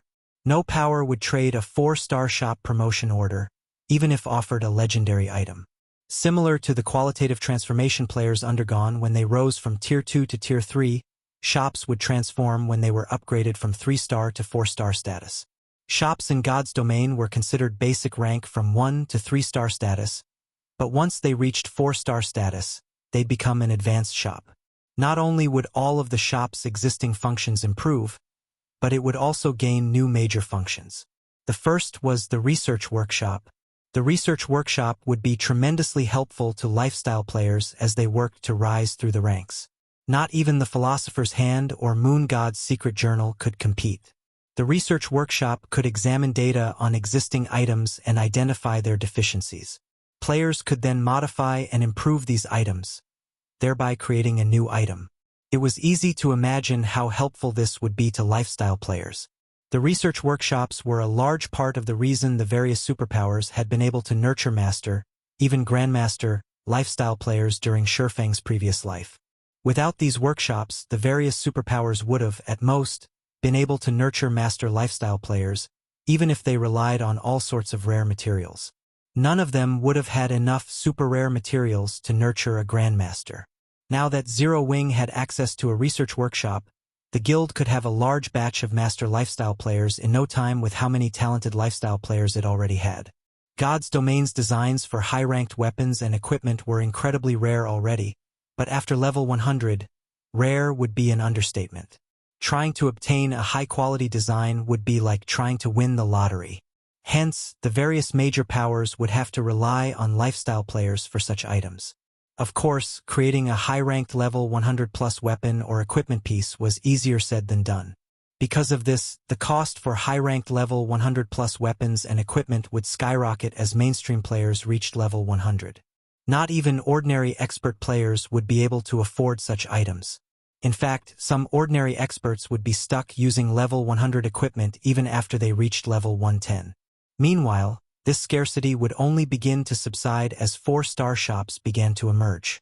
The various major powers experts would still need some time to reach level 100, not to mention the time they'd need to obtain high-quality level appropriate weapons and equipment. Zero Wing's experts were no exception. If Zero Wing could secure a source of weapons and equipment early on, these items would be immensely helpful to the guild's experts as they gained more combat power and cleared their Tier 3 promotion quests. The second ability the shop would gain with its 4-star status would help a power dominate the market. The Shared Warehouse. At 4-star status, a shop would gain a shared warehouse and the ability to create similar warehouses in 5 3-star shops. These shared warehouses would be connected. The function might not seem glamorous, but countless powers dreamed of having such an ability.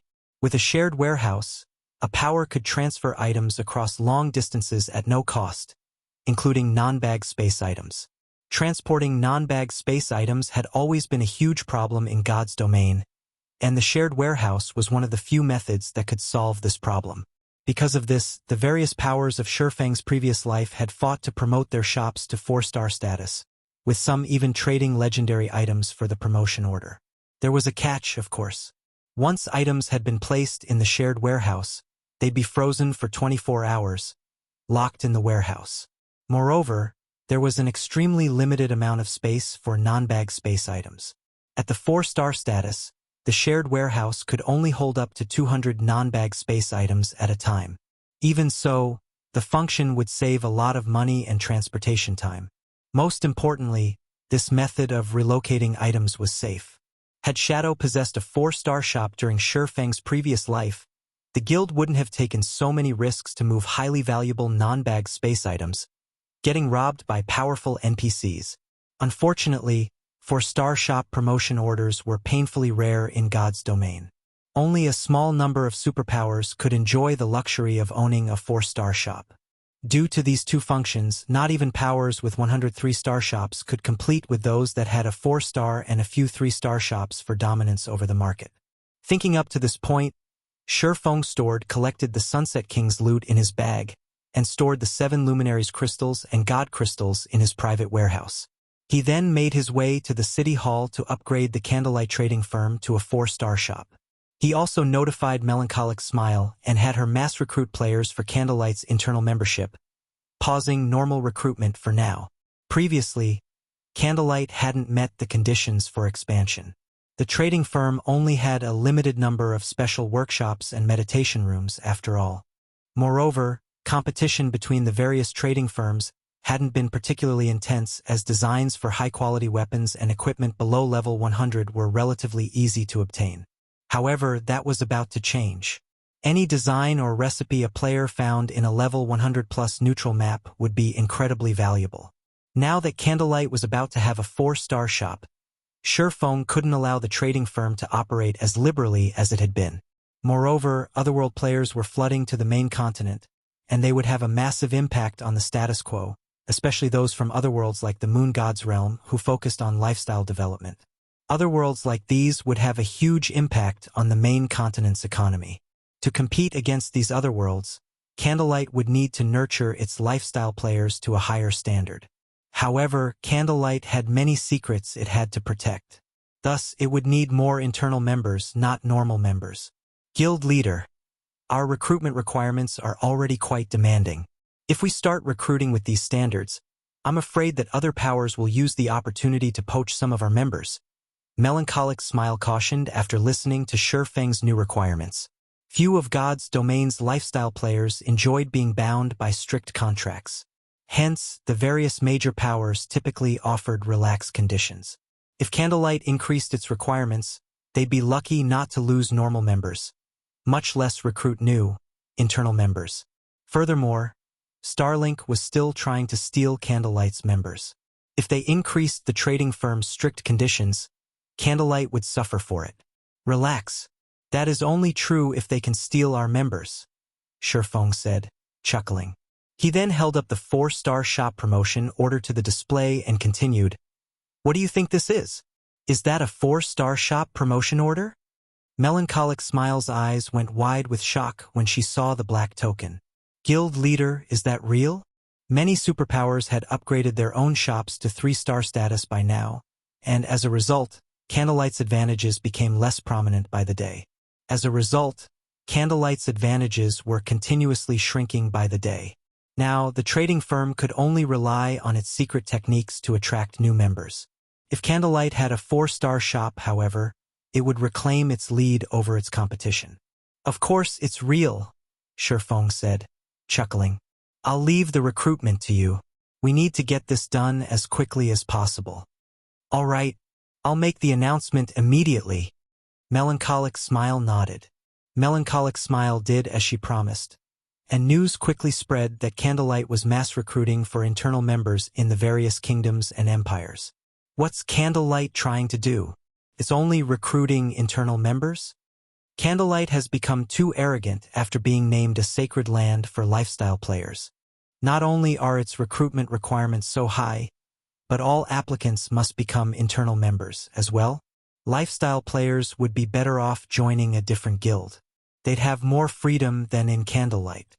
Candlelight's latest recruitment announcement enraged many lifestyle players, and quite a few of them, who had intended to apply, promptly abandoned the idea. Meanwhile, 2 players radiating powerful life auras lounged in one of White River City's advanced restaurants. They were none other than the female druid and male guardian knight from the Moon God's realm, who had come to investigate Star Moon Kingdom's alchemical standards. Across from them sat a woman that fit the idea of a cool beauty to a T. She wore an intermediate master alchemist's insignia pinned to her chest. "I didn't expect to find you here, Silent, but you won't have a future if you choose to continue developing in this kingdom. Zero Wing can't help you. Why don't you just join Dark Pursuit? With your standards, you're guaranteed to earn a high position in the guild, and you'll have access to plenty of resources, including resources Candlelight can't ever hope to offer," the female druid suggested, trying to persuade Silent Wonder. Memory is right. The main continent's alchemical resources are too scarce. Not even the superpowers here can compare to Dark Pursuit's alchemical resources, much less Zero Wing. Yen Xiaoqian has already received a lot of support and resources from Dark Pursuit. Do you really want to lose the family competition to her? The male guardian knight asked. "You know that you don't have much time left. I understand, but I need a little more time to think about it," Silent Wonder said hesitantly. "Read latest chapters at Wuxia World. You, Silent, you can't keep putting this off. If you can't decide, I might as well have a talk with your guild leader. I don't mind showing him the difference between our strengths if he refuses to let you go," the female druid, Cold Memory, declared, raising a fist. "I'll go with you." I doubt he'd dare waste more of Silent's time once he hears Dark Pursuit's name. The male guardian knight nodded. Elsewhere, Shifeng had arrived at White River City's City Hall. "Hello, sir. How may I be of service?" The NPC beauty behind the VIP counter amicably asked Shifeng. "I wish to upgrade the Candlelight trading firm to 4-star status." "Here is the promotion order," Shifeng said as he handed the promotion order to the NPC. Chapter 2349, New Candlelight Trading Firm. When the NPC administrator saw the 4-star shop promotion order, she gave Shifeng an odd look. "Sir, do you really wish to promote your shop to 4-star status?" she asked for confirmation. "Is there a problem?" Shifeng asked strangely. As far as Shifeng could remember, the city hall managed shop promotions within its city. Although he had never upgraded a shop to 4-star status before, the process should not be any different than the previous upgrades. "Sir, a 4-star shop isn't like normal shops. If you promote your shop to 4-star status, as per our prior agreement, the kingdom's laws will no longer be able to protect your shop. Rather, you will take full control and responsibility for the land and any danger you encounter. The NPC administrator slowly explained. I will have complete ownership of the land? Realization dawned on Shifeng. He had never thought that 4-star shops would have such a secret. It was no wonder why 4-star shops he had visited in the past had seemed somewhat odd. When Shifeng had visited 4-star shops in his past, he had noticed that many peak experts had been stationed in the shops long-term. They had become a normal sight. He had assumed the ruling powers had simply meant to deter other experts that ignored NPC soldiers.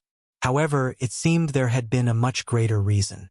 With the country's protection, players could do whatever they wanted in these shops, and NPC soldiers wouldn't even bat an eye. If they stole from the shop, they wouldn't have to worry about the NPC soldiers capturing and jailing them for a month, and the various large guilds shops usually sold incredibly precious treasures.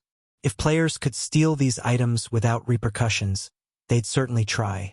If a power weren't strong enough to protect their products and 4-star shop, the shop they had gone to such great lengths to nurture would be crippled.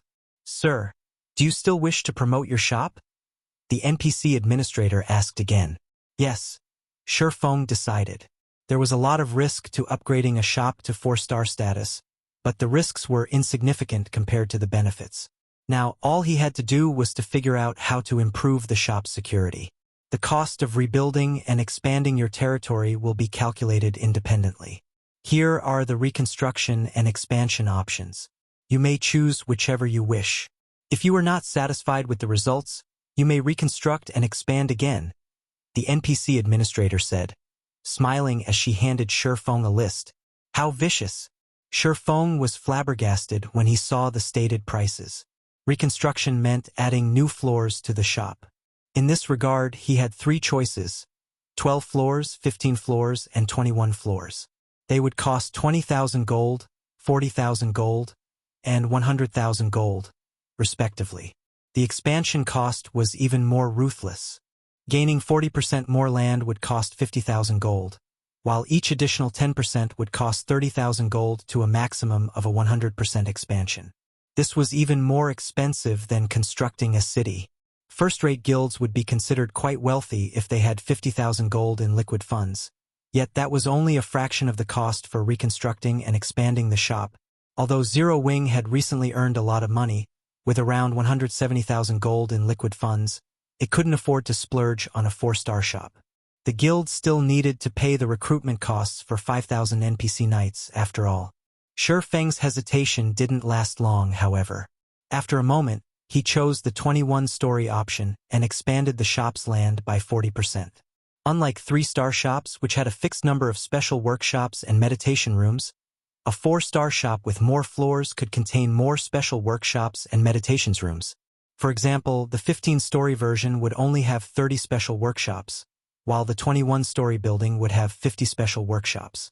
As for the basic meditation room, a 21-story shop would have as many as 12 in total, which would be more than enough to satisfy Candlelight's lifestyle players. In fact, it would be enough to allow Shifeng to reserve one for himself. Unfortunately, the number of total floors wouldn't affect the number of research workshops the shop possessed. Even in the 21-story shop, the shop would only have a single research workshop. As for the additional land, that would only allow the shop to accommodate more players. Hence, Shifeng prioritized the number of floors for his shop over the shop size. All right, your bill comes to 155,000 gold, the NPC administrator said, flashing Shifeng a bright smile. Once you've completed the payment, our men will head over and start the reconstruction. The process should take half an hour. During this time, nobody will be allowed into the shop. That won't be a problem, Shifeng replied. His heart ached a little as he handed over the payment. He had just spent a ridiculous amount of money, but with a 4-star shop's abilities, he could likely earn it all back within the first week. Even during his previous life, research workshops had been one of the best tools to nurture lifestyle players. Since he still had some time before mainstream players reached level 100, the research workshop would be priceless. Meanwhile, after Shifeng completed the payment, the NPC administrator handed him the deed to the Candlelight trading firm. Once the shop's reconstruction was complete, White River City's Candlelight trading firm would become Shi Feng's personal possession. He would then be responsible for the shop's security. With this task complete, Shi Feng left the city hall and returned to the Candlelight trading firm. He intended to spend some time planning the shop's security measures. However, halfway through his journey, Melancholic Smile called. "Guild leader, 2 people are here to meet you. They've identified themselves as Dark Pursuit's representatives and say that they'd like to negotiate a partnership." Melancholic Smile excitedly reported. Any player that had spent time in the virtual gaming world knew about the guild known as Dark Pursuit. The Super Guild was famous for its focus on support classes. Although Dark Pursuit did not operate on the main continent, no power dared to underestimate it. If Candlelight could secure an alliance with the Super Guild, it could gain some serious advantages. Partnership. The news confused Shi Feng. He had never expected Dark Pursuit to seek cooperation with Zero Wing. "I understand. Have them head to the Candlelight trading firm. I'll be there in a moment." Following which, Shi Feng picked up his pace and hurried toward the Candlelight trading firm. Meanwhile, chaos filled the street outside of the Candlelight trading firm. As soon as Shi Feng had paid for the promotion, every player that had been in the shop had been teleported to the street outside. The abrupt interruption had left the shoppers and Candlelight members stunned. "What's going on? Why was I forced out of the shop? Crap! I wasn't done shopping. What is Candlelight trying to do? Does it want our business or not?" The customers that had been teleported out of the shop flew into a rage. "He requested us to meet him here, yet closed the shop? Is Zero Wing's guild leader toying with us?" Cold Memory, who had just arrived, snarled. Her investigation into Zero Wing's Candlelight trading firm had been quite thorough. The lifestyle players that worked for the trading firm had excellent standards. Candlelight even had 3 basic meditation rooms, which were incredibly helpful to lifestyle players. However, it was still significantly weaker than Dark Pursuit. Dark Pursuit had basic meditation rooms, but it also had intermediate meditation rooms. Naturally, the intermediate meditation rooms were more effective than the basic version and could greatly improve a lifestyle player's production success rates. Since the guild's elders supported Yen Xiaoqian, Silent Wonder's opponent in the upcoming competition, they allowed her to use the intermediate meditation room for up to 3 hours per day. Because of this, her development speed was astonishing. Read latest chapters at Wuxia World. I am familiar with Guild Leader Black Flame's general disposition. He wouldn't play such an underhanded trick. I suspect he's ordered impromptu renovations for the shop. Let's just wait for a bit, Silent Wonder said. Renovations? Is it necessary to cause such a scene just for a simple renovation? Cold Memory muttered disdainfully. The various powers did renovate their shops from time to time to attract more customers, but no matter how many renovations they did, they'd at most change the interior design.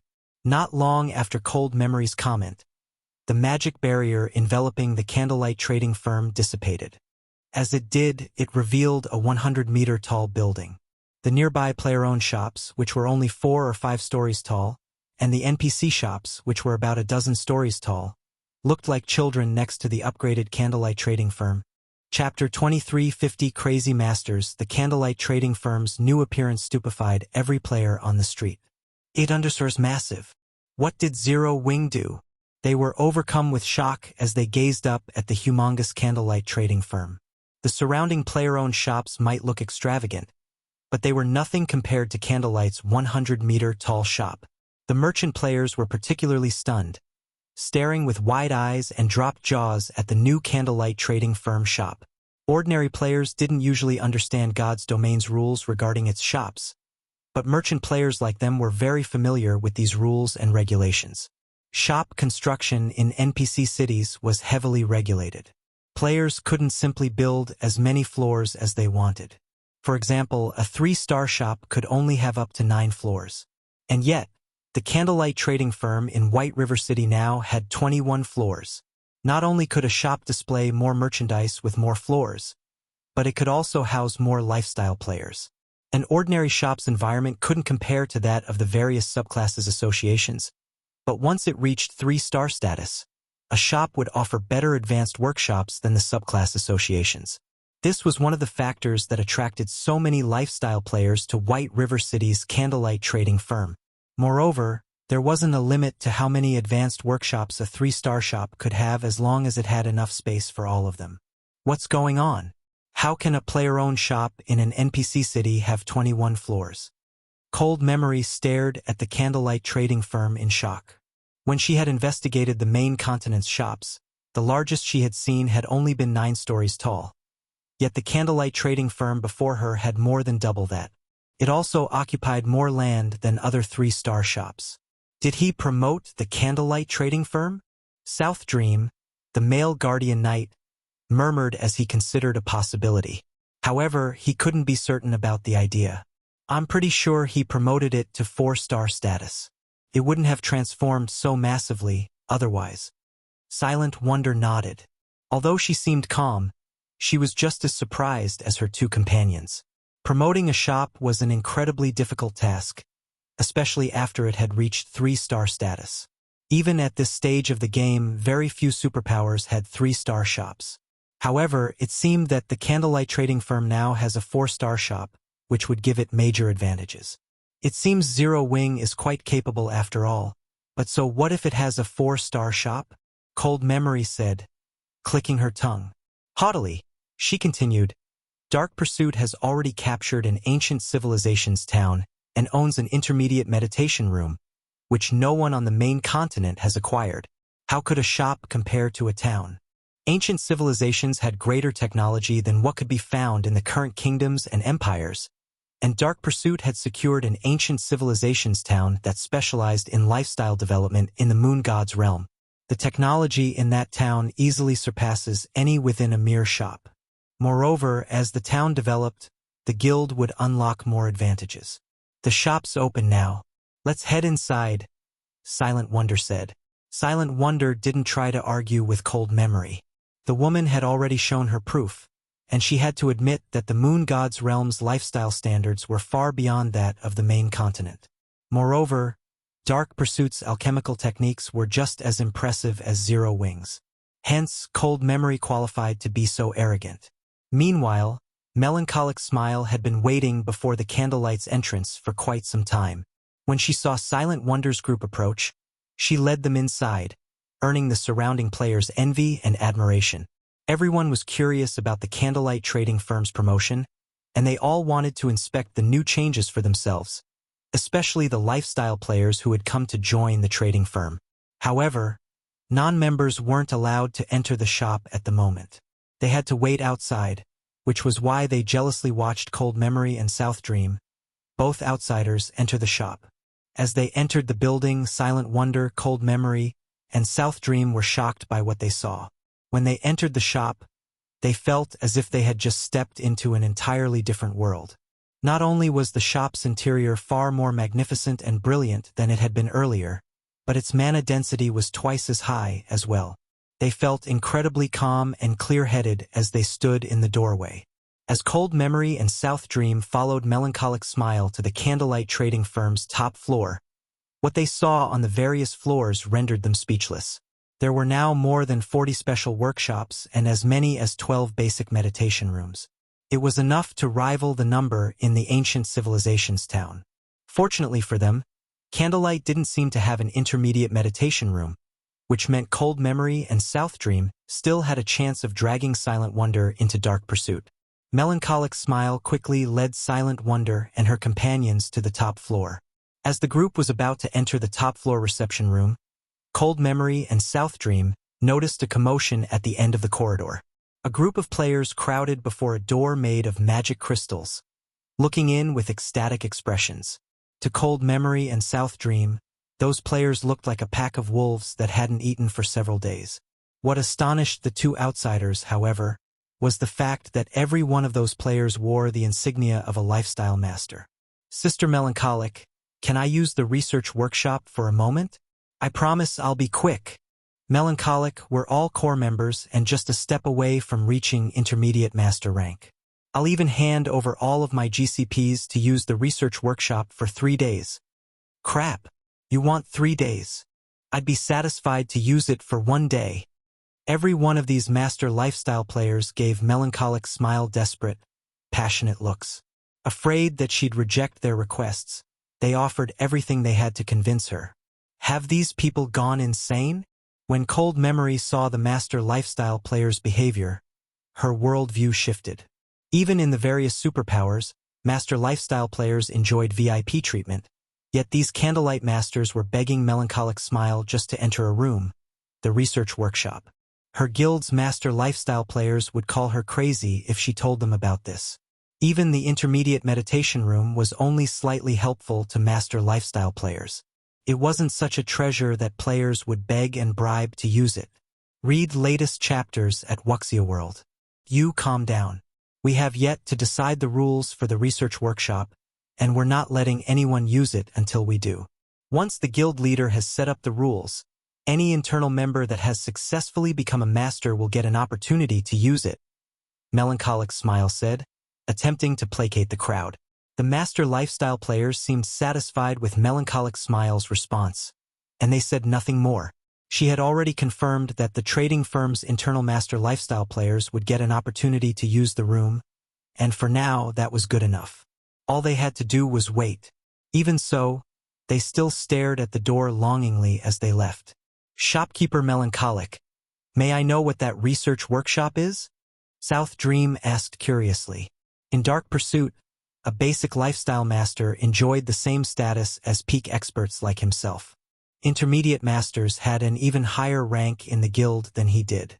However, quite a few of those master lifestyle players had been intermediate masters, yet they begged Melancholic Smile to let them into the research workshop. Why wouldn't it make him curious? The research workshop? That's a new room our shop has gained with its promotion to 4-star status. Since no one is using it right now, why don't we head in and take a look? Melancholic Smile suggested. Rather than keeping the room a secret, she invited Cold Memory and South Dream inside. Chapter 2351, Frightening Research Workshop. After they made their way over to the research workshop, Melancholic Smile slowly pushed open the heavy, crystalline doors. As the doors parted, incomparably dense mana flooded out. Even Silent Wonder, who was used to working in high mana density environments, felt refreshed as the workshop's mana hit her. She felt as if she had just woken from a sweet dream. Cold Memory and South Dream, on the other hand, stared at the research workshop in astonishment, unable to process what was happening even as their minds became clear and sharp. How can this room have such high mana density? Cold Memory gave the workshop an incredulous look. There was a special magic array that could gather an immense amount of mana in the ancient civilization town Dark Pursuit had captured. Hence, the mana density within the town was unusually high. Naturally, the town's intermediate meditation room had the highest mana density in the town, but compared to this research workshop, the intermediate meditation room's mana density was a joke. Cold Memory couldn't fathom how a mere shop had such incredible mana density. However, what she saw as she entered the research workshop shocked her even more. The majority of the research workshop had been constructed with magic crystals, and some parts of the workshop were even made with mana stones. The room was like a magic crystal cave. In the research workshop, our members can study new designs and recipes. Not only is the mana density here extremely high, but the room also has a special instrument that can analyze all sorts of items, giving players the information they need to strengthen and modify their work to create new and better designs and recipes. Melancholic Smile introduced. Assist players in creating new designs and recipes. Impossible. Cold Memory and South Dream instinctively denied Melancholic Smile's claim. Almost every player in the Moon God's realm understood how difficult it was to reach the next lifestyle promotion. Once lifestyle players reached the advanced rank, their greatest hurdle was the creation of new designs and recipes. If it were possible to increase players' chances of creating new designs, a power could nurture master lifestyle players far faster than its competition. For advanced lifestyle players, accumulating enough proficiency points for their promotion to master rank was easy, but the same couldn't be said for creating new designs and recipes. The task required a lot of materials and experimentation. The amount of gold and resources an advanced lifestyle player would need was astronomical. Because of the cost, the various major powers were very careful when selecting advanced lifestyle players to nurture. Dark Pursuit's intermediate meditation room only helped clear players' minds so they could focus when producing items. Couldn't help them create new items. I see that the two of you are advanced alchemists. Why don't you give it a try? You can see for yourselves whether or not I'm telling the truth, Melancholic Smile said. She wasn't surprised that her two guests refused to believe her. When she had first learned about the research workshop's function, even she found it hard to believe. To lifestyle players, gaining access to the research workshop's ability was akin to combat players getting their hands on a tool with godly abilities. It was expected that Cold MEM and South Dream would be skeptical about the research workshop. We'll have to trouble you then, Shopkeeper Melancholic. With Melancholic Smile's blessing, Cold Memory saw no reason to hold back. Her declaration was simply impossible. Zero Wing was merely lying to people in an attempt to look good before Dark Pursuit. Following which, Melancholic Smile spent 1,000 magic crystals to activate the research workshop's instrument. As soon as she did, the mana density in the room rose. What a powerful mana. It's no wonder why she made such a foolish claim. Even if she were lying about the workshop's ability, such an environment would be immensely helpful when creating new items. South Dream was flabbergasted as he felt the room's mana density change. Unlike her companion, however, Cold Memory wasn't yet convinced. She retrieved a bottle of Breath of Life, an advanced potion, from her bag and placed it on the workshop scanner. She then waited for the research workshop to analyze the potion. Her lack of reaction rendered South Dream speechless. He thought she was taking this a little too seriously. The Breath of Life was a super-rare advanced potion in God's domain. When consumed, it reduced the amount of EXP players would lose after their next death. The potion was just slightly less difficult to brew than a master potion. As a potion that was close to master rank, modifying the Breath of Life potion further was incredibly challenging. Even Master Alchemists struggled to accomplish the feat. How much help could the research workshop's apparatus possibly provide? However, before South Dream could try to dissuade Cold Memory, the research workshop's apparatus completed its analysis. Immediately, the holographic screen displayed a mass of information. How is this possible? South Dream's eyes nearly fell out of their sockets when he saw the lines of data. After conducting its analysis, the apparatus had revealed 11 aspects that required modification and 6 aspects that could be strengthened. The situation even shocked Silent Wonder, not to mention her visitors. She had researched the Breath of Life potion as well, but with her current alchemical standards and knowledge, she had only found 3 aspects that needed modification and 1 that could be strengthened. She wasn't far from becoming an advanced master alchemist, and Zero Wing had provided her with plenty of alchemical information. These were the only reasons that she had been able to improve the Breath of Life potion to such an extent. Any other master alchemists would likely struggle to modify the potion successfully without extensive research into the recipe. As for Cold Memory, she was utterly dumbfounded when she saw the data on the research workshop's holographic screen. She had dedicated a lot of time to researching the Breath of Life potion, searching for the key that would allow her to become a master alchemist, but after all her research and experiments, she had been stuck in a dead end. So that's the case. I made a mistake there. It's no wonder why I never succeeded. Cold Memory couldn't help her elation as she read the information. She had found a clue to one of the modification aspects the research workshop pointed out, but she hadn't been able to follow that clue to the end, even after countless experiments. Eventually, she had given up on the clue, tired of wasting her time. She hadn't actually realized that she had been on the right track. The herbs she had used just hadn't been potent enough. If she replaced those herbs with higher quality ones, she'd substantially increase her success rate. Read latest chapters at Wuxia World. Considering this fact, Cold Memory began to conduct a test. She always carried the materials necessary to brew the Breath of Life potion to ensure that she could experiment when inspiration struck her. Fortunately, the research workshop had just the facilities she needed and incredibly dense mana. It was the perfect place to brew a potion. In less than 10 minutes, Cold Memory had successfully created a bottle of dark blue liquid that radiated incredible life energy, far stronger than the life energy the prior breath of life potion had radiated. It's a success. I succeeded.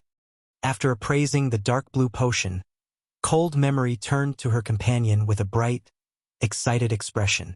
She had just become a master alchemist, standing at the apex of God's domain's alchemy industry. Chapter 2352. He's Tier 3. She succeeded just like that? South Dream stared at the excited Cold Memory in shock. He was very familiar with her alchemy standards, which were basically on par with his. Hence, he knew that she should have needed a lot more time and effort to become a master alchemist. And yet, after a few minutes in the research workshop, she had completed her promotion. If he told his guildmates about this, the other alchemists would likely think he'd gone mad. The various superpowers respected master lifestyle players because they were so rare. Less than 1% of the lifestyle players in God's domain had the potential to reach the master rank, and each one that succeeded would have dedicated a lot of time and effort into their craft. However, it seemed that lifestyle players could easily cross that threshold by relying on the research workshop, saving a lot of time, effort, and resources. In other words, Zero Wing could now nurture master lifestyle players far more easily than the various superpowers. So long as Zero Wing willed it, it could likely produce a large group of master lifestyle players as it needed. What do you two think of the research workshop's effects? Melancholic Smile asked, chuckling lightly when she saw the Cold Memory's ecstatic expression and South Dream's surprised reaction. In truth, even Melancholic Smile was surprised at how quickly Cold Memory had been promoted to Master Alchemist, after just a few minutes of using the research workshop. Shurfeng had told her that nurturing master lifestyle players would still be a major hurdle. Even with the research workshop's help, the workshop merely provided guidelines. Whether or not players could follow those guidelines depended on their abilities. To put it simply, the research workshop was simply a support tool. When they heard Melancholic Smile's question, Cold Memory and South Dream realized they had lost their composure. With a fake, dry cough, Cold Memory awkwardly said, "Not bad. This research workshop is certainly helpful in creating new items, as you said." She tried to play it off, but the research workshop had completely exceeded her expectations. She had a far better understanding of the workshop's power than her companion. Initially, she had assumed she'd be limited to the Master Alchemist standard, but after using the research workshop, she could see herself becoming a Grandmaster Alchemist in the future. A Grandmaster Alchemist. Even Dark Pursuit's top alchemists struggled to reach such a prestigious rank. Currently, they estimated that their chances of reaching the Grandmaster rank were less than 10%, but if she could use the research workshop long-term, she was confident that she had as high as a 30% chance of becoming a Grandmaster Alchemist. South Dream could only nod in response to Melancholic Smile's question. He simply didn't know what to say. They had come to inform Zero Wing of the difference between their guilds when it came to developing lifestyle players. However, not only had they discovered that Zero Wing had just as many basic meditations rooms as Dark Pursuit, but the guild also had a godly tool like the research workshop. What could he possibly say? What confused South Dream the most was that, despite not being a superpower, Zero Wing had already gotten its hands on such powerful training resources for lifestyle players. "I'm glad it's to your satisfaction. Our guild leader is waiting in the reception room. We should meet him," Melancholic Smile said, a slow smile forming as she watched her visitors' silent reactions. While Melancholic Smile led them to the reception room, Cold Memory and South Dream had a private conversation through their team chat. "Memory, Zero Wing is better equipped to nurture lifestyle players than we expected. Not even our intermediate meditation room is a match for that research workshop," South Dream said, smiling bitterly. "I'm afraid that we don't have the resources to offer in exchange for wonder." They had planned to offer Zero Wing training resources in exchange for nullifying Silent Wonder's contract with the guild. After all, Dark Pursuit's training resources were far superior to what the main continent's various powers possessed. If Zero Wing agreed, it'd give up Silent Wonder, but it would acquire the ability to nurture several more lifestyle players. It was definitely a tempting offer, but it seemed the situation wasn't what they had thought. With the research workshop, Zero Wing was even better equipped to nurture master lifestyle players than Dark Pursuit. In fact, if Dark Pursuit's upper echelons and guild elders found out about this, they'd likely offer Zero Wing a huge sum of gold and resources to purchase time in the research workshop for their own lifestyle players. If they tried to offer Zero Wing training resources now, they'd make fools of themselves.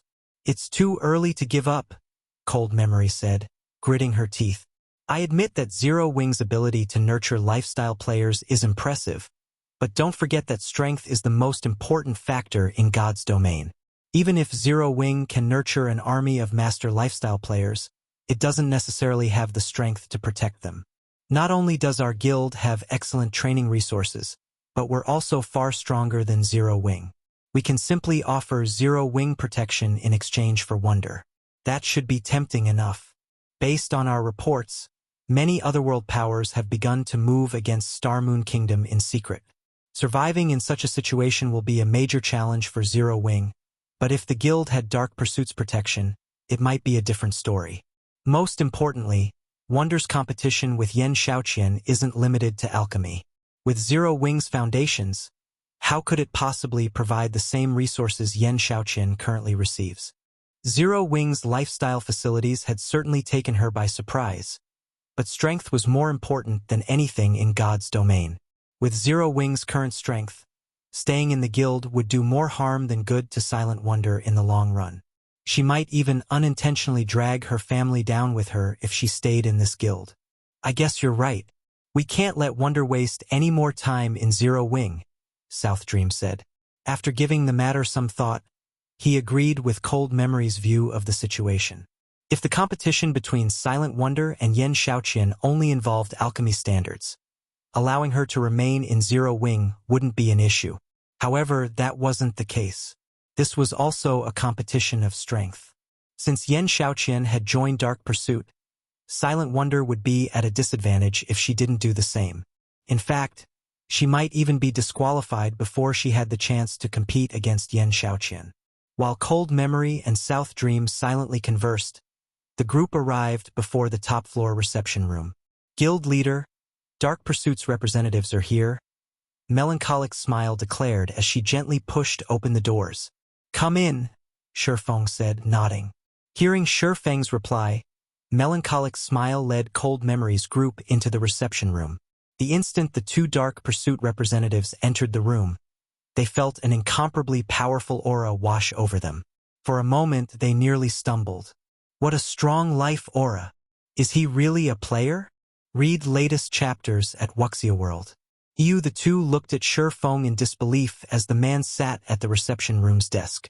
As players from the Moon God's realm, they were far more sensitive to life hours than ordinary players, and the aura they felt from Shifeng was like nothing they had ever felt before from a player. The gap between their life ratings and Shifeng's was obvious. If not for the green marker hovering above Shifeng's head, they would have suspected that the man before them was actually a monster in human skin. Not even players with a god's blessing radiate such an intense life aura. Has he already reached Tier 3? South Dream wondered in their team chat. Tier 3? How is this possible? Cold Memory could not help but stare at the swordsman, utterly astonished. Chapter 2353. Bit off more than they could chew. What is this guild? As Cold Memory stared at Shifeng, she felt as if she were hallucinating. Before she had actually met the man, she had considered what she might say to persuade him. She refused to believe that he wouldn't be interested in the conditions she had to offer. However, as she met Shifeng face to face, her words caught in her throat. The fact that they hadn't known about Zero Wing's research workshop wasn't a major issue. The Candlelight trading firm had just been promoted to 4-star status, after all. It was expected that there would be some deviation to their investigation results. However, they had also just found out that Zero Wing's guild leader was already a Tier 3 player. A Tier 3 player. None of Dark Pursuit's players had even reached level 100 yet, much less complete their Tier 3 promotion quests. At this stage of the game, they knew how massive the gap was between tiers. A Tier 3 player could give the current superpowers massive headaches. Killing Tier 2 players would be child's play for a Tier 3 player. Moreover, due to how soon Shifeng had reached Tier 3, he could benefit his guild far more than before. The main god system had specifically prepared level 100 neutral maps for Tier 3 players. Exploring such maps was impossible for current players. Realizing that Cold Memory was dazed, South Dream gritted his teeth and stepped forward. "Greetings, Guild Leader Black Flame. I am South Dream, a main force vice commander from Dark Pursuit's 4th branch." South Dream nervously introduced himself. "My companion is Cold Memory.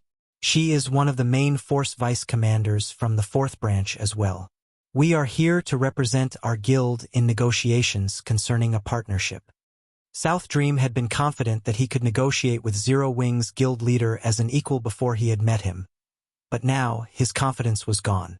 Even the 4th branch's vice guild leader would have to treat a Tier 3 powerhouse with respect at this stage of the game. If they provoked such a player, and that powerhouse decided to disregard the consequences of causing trouble, their guild would suffer for it. "Dark Pursuit's 4th branch?"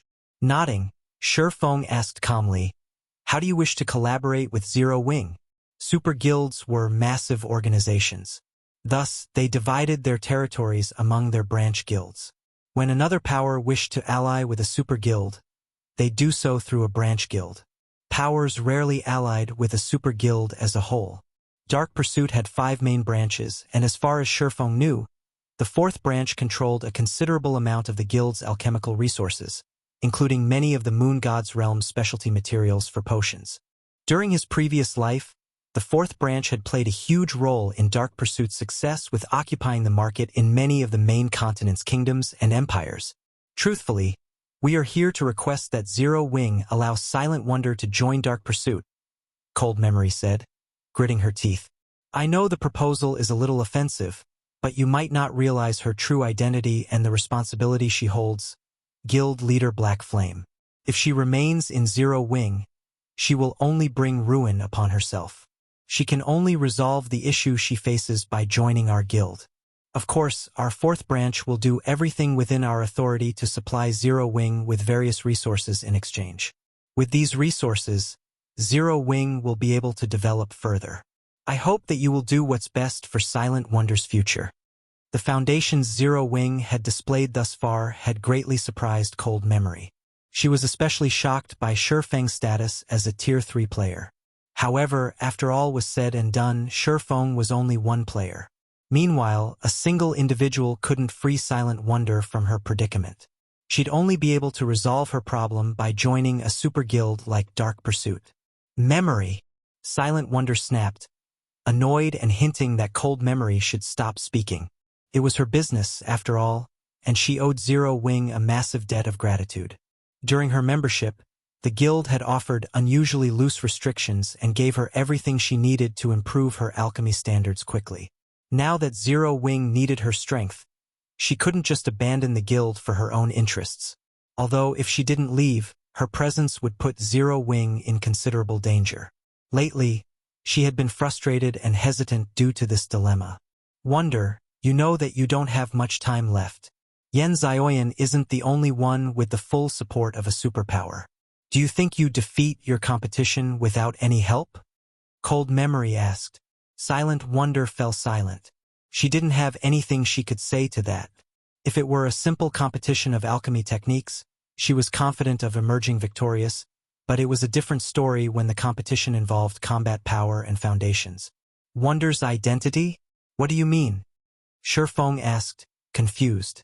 He thought he was relatively familiar with Silent Wonder's story. She had been one of the 10 great Grandmaster Alchemists during his previous life and a lone ranger the various superpowers had desperately tried to recruit.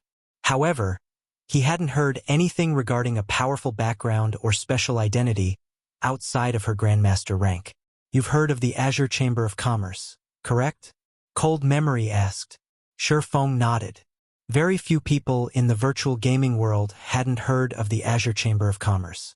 Although it couldn't compare to the Secret Chamber of Commerce, it was one of the top 10 chambers in the virtual gaming world. It had far more resources and wealth than any ordinary superpower. However, even during Shifeng's previous life, the Azure Chamber of Commerce's focus had been on the Western continent. It had rarely bothered with anything on the Eastern continent. Read latest chapters at Wuxia World. EU Wonder is the heiress to one of the 2 families that control the Azure Chamber of Commerce. To earn the right to rule Azure, the family's heirs periodically compete. Only, none of the heirs are allowed to use Azure's strength. There are only a few days left before the next competition, and Yen Xiaoqian, one of Wonder's competitors, has joined Dark Pursuit and receives the guild's full support, Cold Memory truthfully explained. Smiling, she continued, "Now, Guild Leader Black Flame, do you still think it's best that Wonder remains in Zero Wing? The Azure Chamber of Commerce's overall strength rivaled Super Guilds.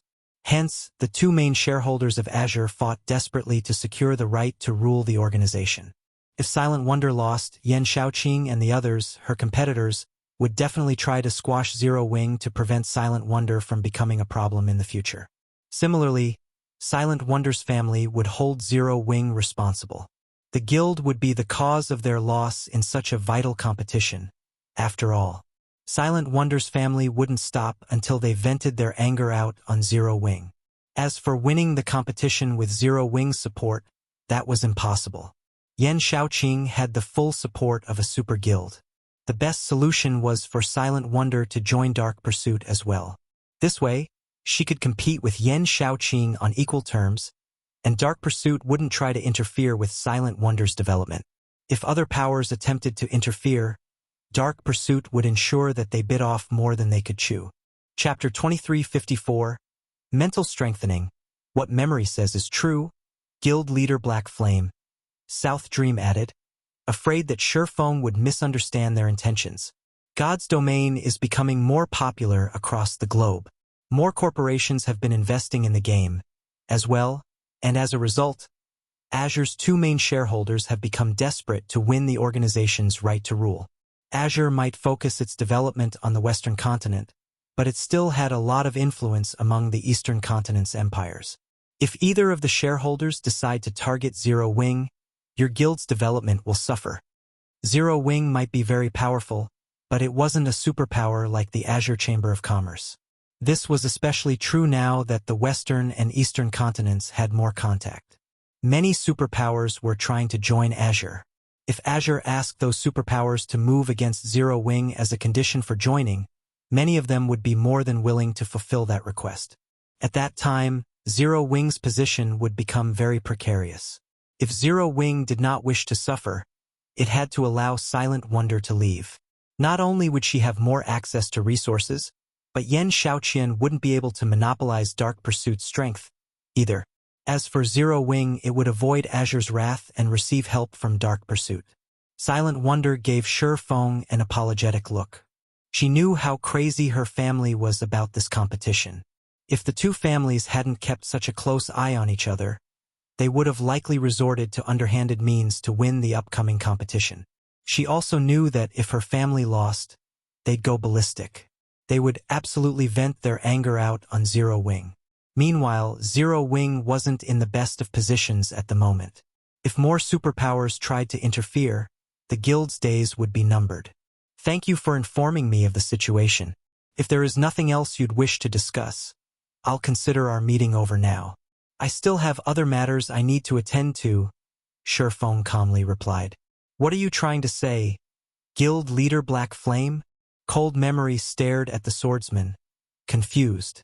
For a moment, she even wondered if Shifeng knew anything about the Azure Chamber of Commerce or Dark Pursuit. If he made the wrong decision now, Zero Wing would encounter enough trouble to ensure the guild's destruction. I'm already aware of Wonder's situation. If another guild can support her, so can Zero Wing, Shifeng said, chuckling as he replied to Cold Memory. Shifeng was far more familiar with the Azure Chamber of Commerce's strength than Cold Memory. It was one of the top 10 chambers of commerce in the virtual gaming world, after all. It was as powerful as super guilds. Ordinary superpowers simply couldn't compare. Needless to say, Shifeng knew about Dark Pursuit as well. Not only was Dark Pursuit a veteran super guild, but it had also annihilated two superpowers after the planar passage's activation during his previous life. If Zero Wing had encountered this situation some weeks ago, he would have seriously considered the matter. However, that was unnecessary now. Guild Leader. Silent Wonder was incredibly touched by Shifeng's statement. She became even more resolved to remain in Zero Wing. Insane. This guy must be insane. Does he really think he can help Silent Wonder with Zero Wings resources? The response rendered Cold Memory speechless. Azure's internal competition wasn't just a competition of alchemy standards. It was also a competition of strength. Zero Wings resources couldn't even compare to an ordinary superpowers, much less dark pursuits. Memory, I've decided. I want to stay in Zero Wing. Even if Yen Xiaoqian has dark pursuits full support, with the research workshop, my defeat isn't guaranteed. Silent Wonder decided, turning to look Cold Memory in the eyes. Suit yourself. I don't care anymore. You better not regret this later. Cold Memory exclaimed, annoyed. She had never thought Silent Wonder would be confident of defeating Yen Xiaoqian. Yen Xiaoqian had access to the intermediate meditation room every day and was only one step away from becoming an advanced master alchemist. Dark Pursuit planned to invest all of its available resources in her training to secure its first advanced master alchemist as well. On the other hand, Zero Wing's only advantage was its research workshop. The workshop might help Silent Wonder become an advanced master alchemist, but she wasn't likely to complete her promotion before the internal competition. The research workshop only provided hints. Players still had to research their designs or recipes and materials and experiment. It wasn't possible to reach advanced master rank quickly, and this wasn't just a competition involving alchemy standards. Had Silent Wonder joined Dark Pursuit, she would have, more or less, had a chance at victory, but since she had decided to remain in Zero Wing, she had practically no hope. Cold Memory and South Dream then left the reception room. For Zero Wing's arrogance and Silent Wonder's blind faith, she could already predict the outcome that awaited them. Memory, are you really done caring about this? South Dream asked. I don't have anything else that could persuade Wonder. Our only other choice is to recruit Moonsilk for Dark Pursuit. I didn't want to approach her, but her strength is unquestionable. If Moonsilk wins, Silent Wonder can maintain her position in the family, for the most part, Cold Memory said as she shook her head in frustration. The competition between the two main families involved more than 2 people. 6 people would take part in total, 3 from each family. As long as one of the participants earned first place, the other 2 family members' performance wouldn't matter. The winner's family will still secure the right to rule the organization. Moonsilk was the most talented among the 3 participants from Silent Wonder's family. However, she was also the most quirky of the 3. Cold Memory had hoped to avoid approaching the woman. However, as things were now, they didn't have a choice if they wanted to help Silent Wonder's family win the competition. Moonsilk. Even South Dream shuddered at the mention of her name. However, after giving the matter some thought, he agreed with his companion. At least, this option would increase their chances of victory. If Moonsilk won the competition, Silent Wonder's family wouldn't restrict her freedom over much. Following which, Cold Memory and South Dream quickly left White River City and made their way to the city Moonsilk resided in. Meanwhile, back in Candlelight's top-floor reception room, Shurfeng pulled an ancient, sealed parchment from his bag once his guests had left. I'll leave this with you for now. I hope it will help you become an advanced master alchemist as quickly as possible. If you succeed, you'll have a much greater chance of winning your family's competition.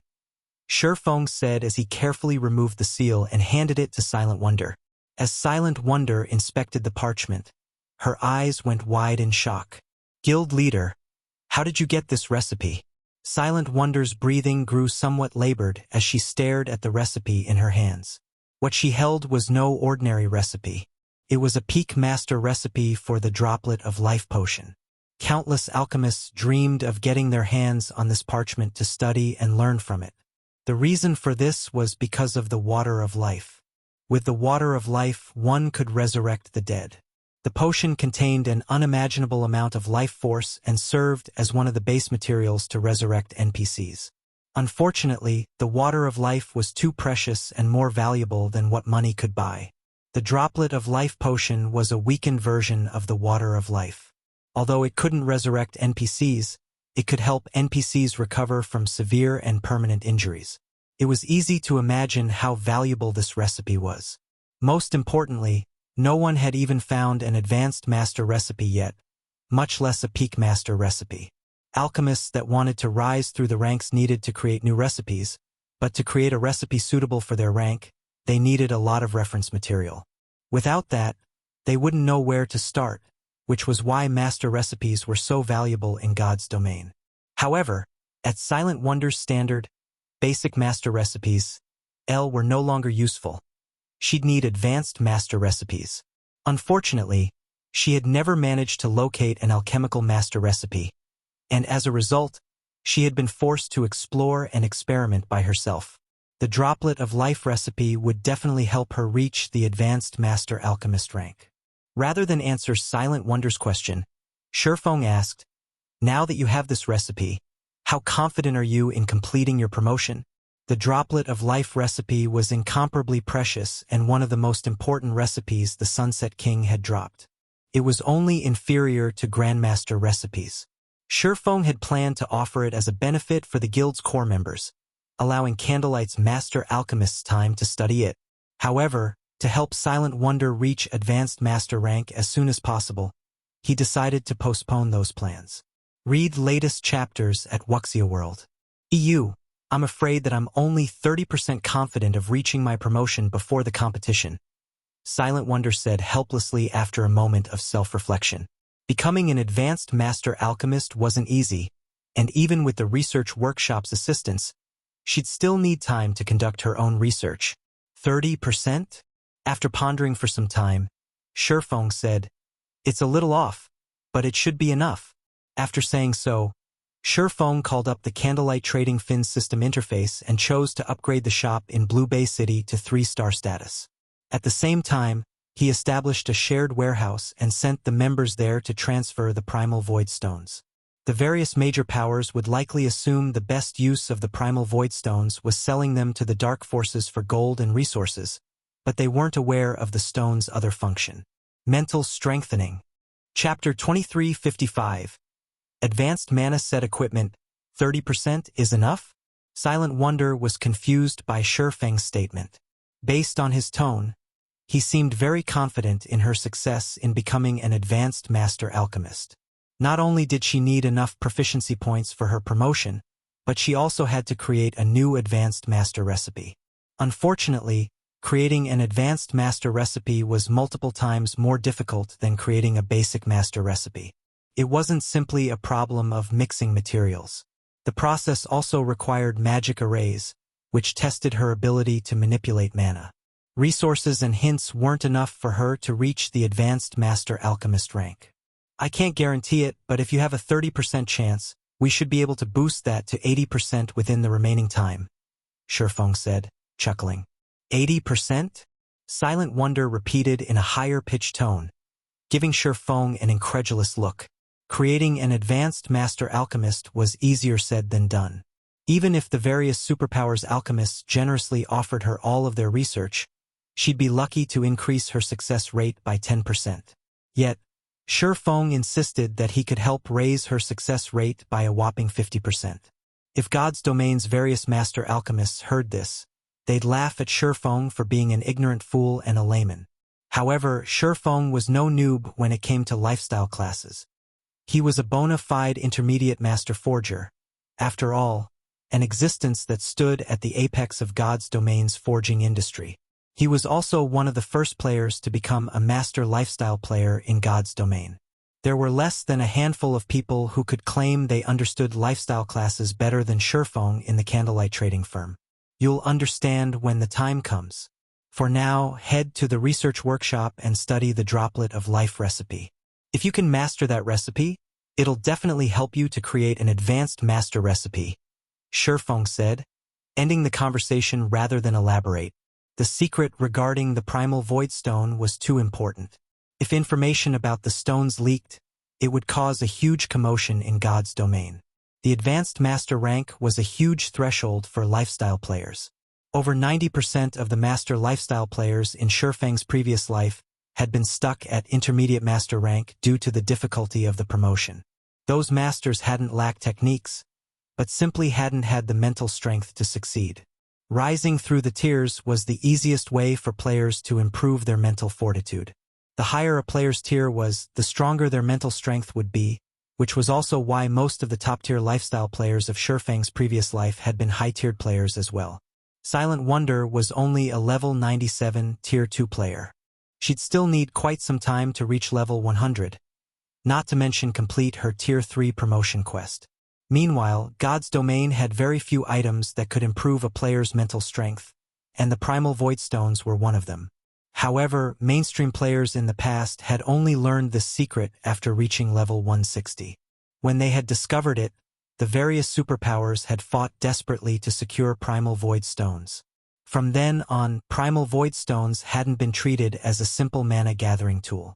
They had become a strategic item to improve combat and lifestyle players' standards. Although the Primal Void Stones only improved a player's mental fortitude by 20% to 30%, it was a valuable boost. Players only received a slightly higher percentage when they reached a higher tier, after all. If Silent Wonder didn't have any issues with her alchemy techniques, she should have no problems reaching Advanced Master rank as long as she had adequate mental strength. After sending Silent Wonder to the research workshop to study the Droplet of Life recipe, and while he waited for the Primal Void Stones to become available in the shared warehouse, Shurfang began to select a few of Candlelight's other shops to promote to 3-star status. With White River City's Candlelight trading firm now a 4-star shop, he could upgrade 5 2-star shops to 3-star status. And after promoting Blue Bay City's shop, he had 4 slots remaining. After much consideration, he chose the shops in Dark Knight City, Black Dragon City, Apocalypse City, and Twin Towers City. With 3-star shops in these cities, recruiting lifestyle players and collecting materials would be a lot more convenient. With 5 more 3-star shops, it wouldn't be long before Zero Wing's lifestyle operations would rival that of the various superpowers. Once it did, the Candlelight Chamber of Commerce would be strong enough to rival the superpowers chambers. Zero Wing would no longer need to rely on Stone Forest City's temporary residences as bait to lure guilds into joining the Candlelight Chamber of Commerce. However, to give the Candlelight Chamber of Commerce a competitive edge and earn a fortune from it, it would need more than a lot of lifestyle players. Candlelight would also need a large variety of valuable, useful products. It seems it's time to research these forging designs, Shurfang thought as he glanced at the ancient, sealed parchments in his bag. Aside from weapons and materials, the Sunset King had dropped 14 designs and recipes, and every one of them was master rank. The most valuable of them was the Droplet of Life recipe, but following that were the 6 forging designs for an advanced mana set equipment the Crimson Sunset. The Crimson Sunset set was only a Tier 2 advanced mana set equipment and couldn't compare to level 100 plus Dark Gold set equipment, but it was still far stronger than what current players had access to. As an advanced mana set equipment, players could also rely on the equipment up to level 120. Its basic attribute bonuses were just as significant as that of level 100 plus Fine Gold set equipment, and it would be more than enough for Tier 3 players to rely on until they reached Tier 4 at level 120. Shurfang then left the reception room and found an empty basic meditation room to start the Crimson Sunset's production. Initially, he had wanted to give the designs to Melancholic Smile and the others, but since they were still busy with the Crimson Dragon flying ship's parts, they didn't have the spare time to forge the advanced mana set equipment. Moreover, unlike other master forgers, Shurfang no longer needed to create a new forging design to become an advanced master forger. He needed forging proficiency. Fortunately, crafting set equipment was the fastest way to earn proficiency points, especially if one crafted mana set equipment. Sure enough, a mana set equipment's production process is really complex. It's no wonder why only a few superpowers had managed to produce their own mana set equipment in the past. After reading through the Crimson Sunset design, Shurfang took in a deep breath. The Crimson Sunset was several times more complex than a pre-level 100 Dark Gold set equipment. The forging techniques were particularly demanding. Shurfang could only think of 3 master forgers in Candlelight that could handle the techniques. Most importantly, players would need incredible mastery of magic arrays. One would, at the very least, need to be an advanced magician even to attempt drawing the necessary magic arrays. No other master forger in the trading firm was capable of drawing the Crimson Sunset's arrays. Even Shurfang had to spend 5 hours to learn them. Now that I've grasped the basics, it's time to start the actual production. However, the material cost is vicious. Any other guild would likely despair at the very idea of paying these costs. Feng revealed a bitter smile as he examined the required materials for the mana set equipment. The Crimson Sunset's main materials were mana stones and magic crystals. A single production attempt would cost 40 mana stones. If Feng hadn't been able to rely on the Philosopher's Stone, he'd only be limited to a few attempts. Even so, producing the Crimson Sunset would still cost him a lot of magic crystals. He was relieved that the guild had found a manatite vein. Otherwise, this design would simply be too expensive to use. Once Feng verified that he had everything he needed, he began to forge the mana set equipment. He would have to forge the Crimson Sunset's 6 parts simultaneously. It was so demanding on a player's mental strength that even if a weaker player learned the process, they wouldn't be able to use it. Fortunately, Feng's mental fortitude was already relatively high, and after his promotion to Tier 3, it had become even stronger. During his first attempt, his magic erase quality hadn't been high enough, and the process had failed before he had finished half of it. On his second attempt, due to physical imperfections, the system deemed his product a total failure. The results of his third attempt were nothing but scrap metal as well. In the end, Feng had failed 6 times in a row, losing enough materials to make his heart ache. Read latest chapters at Wuxia World. You please let me succeed this time. Feng prayed as he gritted his teeth. Nervously, Feng appraised the Crimson Sunset before him. If this attempt failed as well, he'd have to give up on the set. As Feng clicked the appraise button, the 6 pieces of crimson equipment on the stone table lit with a dazzling, colorful glow. At the same time, the room's mana flooded to the equipment pieces. System: Crimson Sunset has been successfully forged. Forging proficiency increased by 180 points. Obtained 1,200,000 EXP. System: Black Steel Insignia's effect triggered. Crimson Sunset's attributes increased. Chapter 2356, Primal Void Stone Room. The Crimson Sunset radiated such a colorful glow that it illuminated the entire meditation room. Its aura was just as intense as that of Great Lord-ranked monsters. The strengthening effect improved it so drastically? Feng read the Crimson Sunset statistics in shock. He was already overjoyed that he had successfully produced the advanced mana set equipment. He hadn't actually expected to trigger the Black Steel Insignia's effect as well. Now, the Crimson Sunset's basic attributes could practically rival a Tier 3 mana set equipment. Mana equipment wasn't like ordinary equipment. It traded durability, which would continue to deplete with each use, in exchange for greater performance. Because of this, players could exhibit extraordinary strength with mana equipment. If a level 100 Tier 2 expert wore Tier 2 advanced mana set equipment, they could solo a level 100 High Lord. Normally, a Tier 2 expert couldn't even solo a level 100 Lord and would need a full party to take one down. This was why Feng was so determined to produce the Crimson Sunset. Zero Wing already had an adequate number of peak combatants, but when it came to lower-grade experts, the guild was no match for the various superpowers.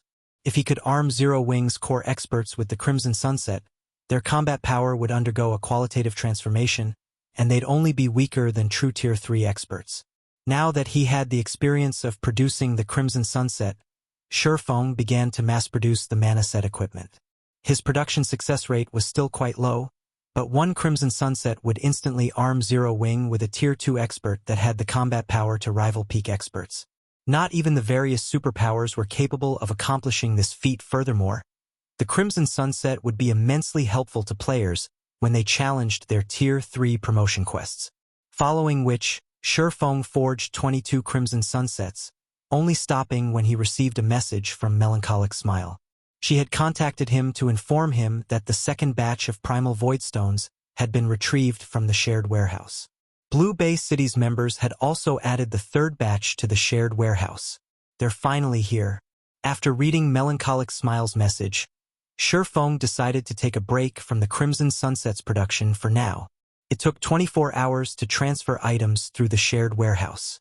Although the shared warehouse could only hold 200 Primal Voidstones at a time, it was the most convenient method for transferring non-bag space items that Zero Wing had right now. If he had to rely on the Crimson Dragon flying ship, it would take more than 24 hours to receive a shipment from Blue Bay City. With 2 transfer cycles, White River City's candlelight trading firm had 400 Primal Void Stones in stock. Although 400 Primal Void Stones were far from enough to construct a building, they'd be more than enough to build a small room. A small room might not be useful for combat players, but it would be for lifestyle players. They didn't need a lot of workspace, after all. Shifeng then contacted Melancholic Smile and had her deliver the Primal Void Stones to one of the small reception rooms on the top floor, and he began to modify the room. Shops in NPC cities had fixed layouts for their workshops, and players weren't allowed to modify them, but the reception rooms and offices were a different story. Since these rooms didn't have a specific function, players could modify them as they wished. To protect the Primal Void Stone's secret, Shifeng saw to the modifications himself. Fortunately, one didn't need to be an architect to complete the task.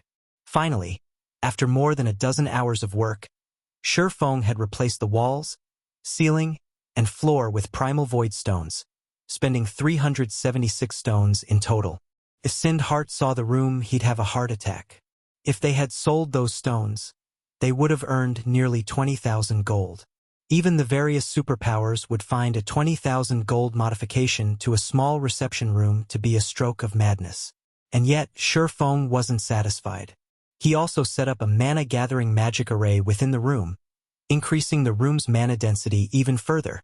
Combined with the Primal Void Stone's mana-gathering properties, the mana in the small reception room was only slightly less dense than in the research workshop. These Primal Void Stones are amazing. This is only a small room, yet it can improve a player's mental strength by 20%. If I construct an entire building, I can likely increase that boost to 30%, Shifeng thought as he sensed the improvement to his mental fortitude.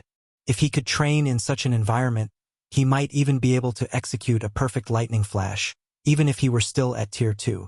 The Primal Void Stones were far more effective than he had expected. Tools that could improve a player's mental strength by 10% in God's domain already sold for astronomical amounts of money. One might not even be able to exchange a fragmented legendary item for such a tool. However, a Primal Void Stone room could improve a player's mental strength by 20%. Shifeng finally realized why the various superpowers in the past had reserved their Primal Void Stone houses for their own use, refusing to rent them to outsiders. Once he was satisfied, Shifeng contacted Silent Wonder and requested her presence.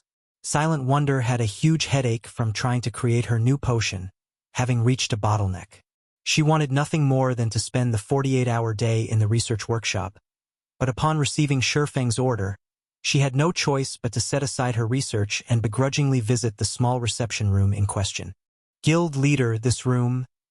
After a moment in the small reception room, she was stunned by the sensation of it. Silent Wonder hadn't felt anything in particular when she had first entered the room. She had merely felt a refreshing coolness spread throughout her body.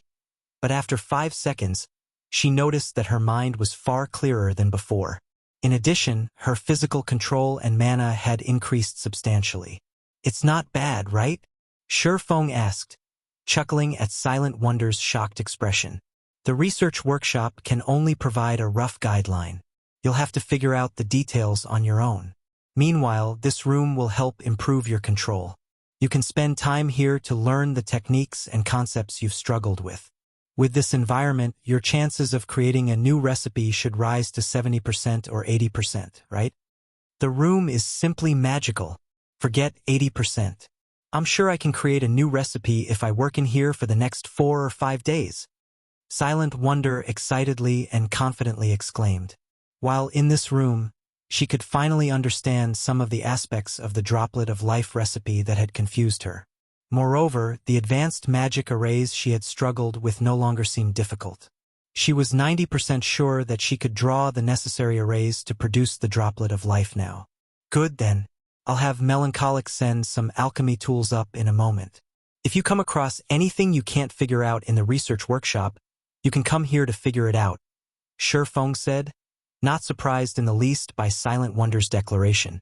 A room of Primal Void Stones would even be useful to Grandmaster Lifestyle players, not to mention Master Lifestyle players.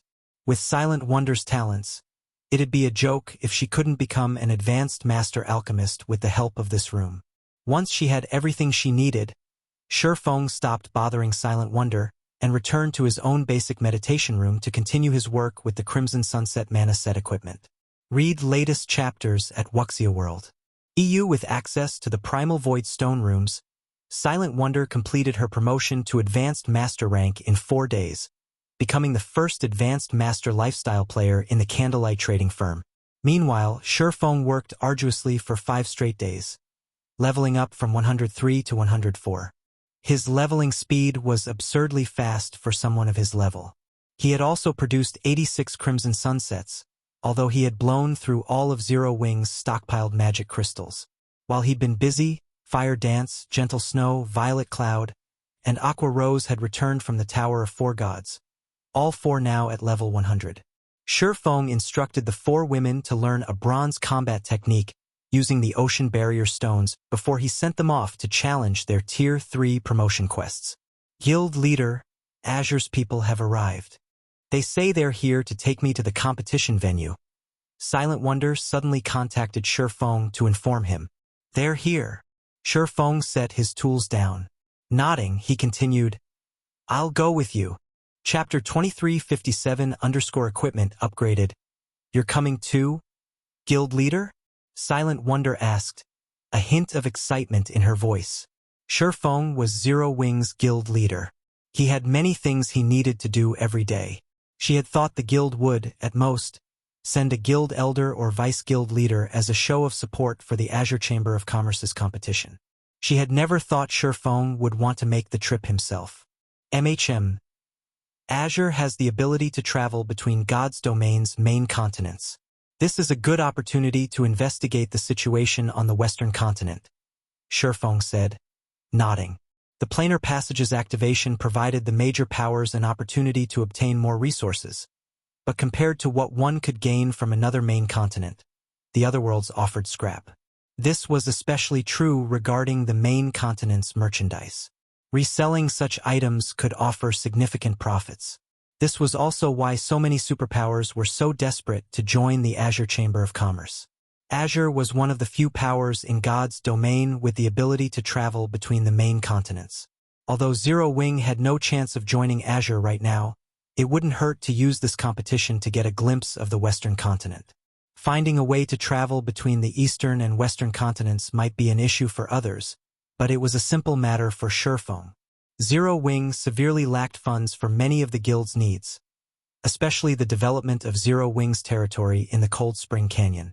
As soon as the guild began to develop the area, it would become a bottomless pit that endlessly devoured coins and resources. If Zero Wing relied on Candlelight's current income, it would take a very long time to develop the territory properly. The best solution Feng could come up with was to resell Zero Wing's merchandise on the Western continent. Not only would this generate income far more quickly, but it would also generate enough to drive any superpower mad with envy. I'll take care of the necessary preparations, then. Naturally, Silent Wonder was overjoyed that Feng wanted to attend the competition with her, and she immediately left to prepare what she'd need for the competition.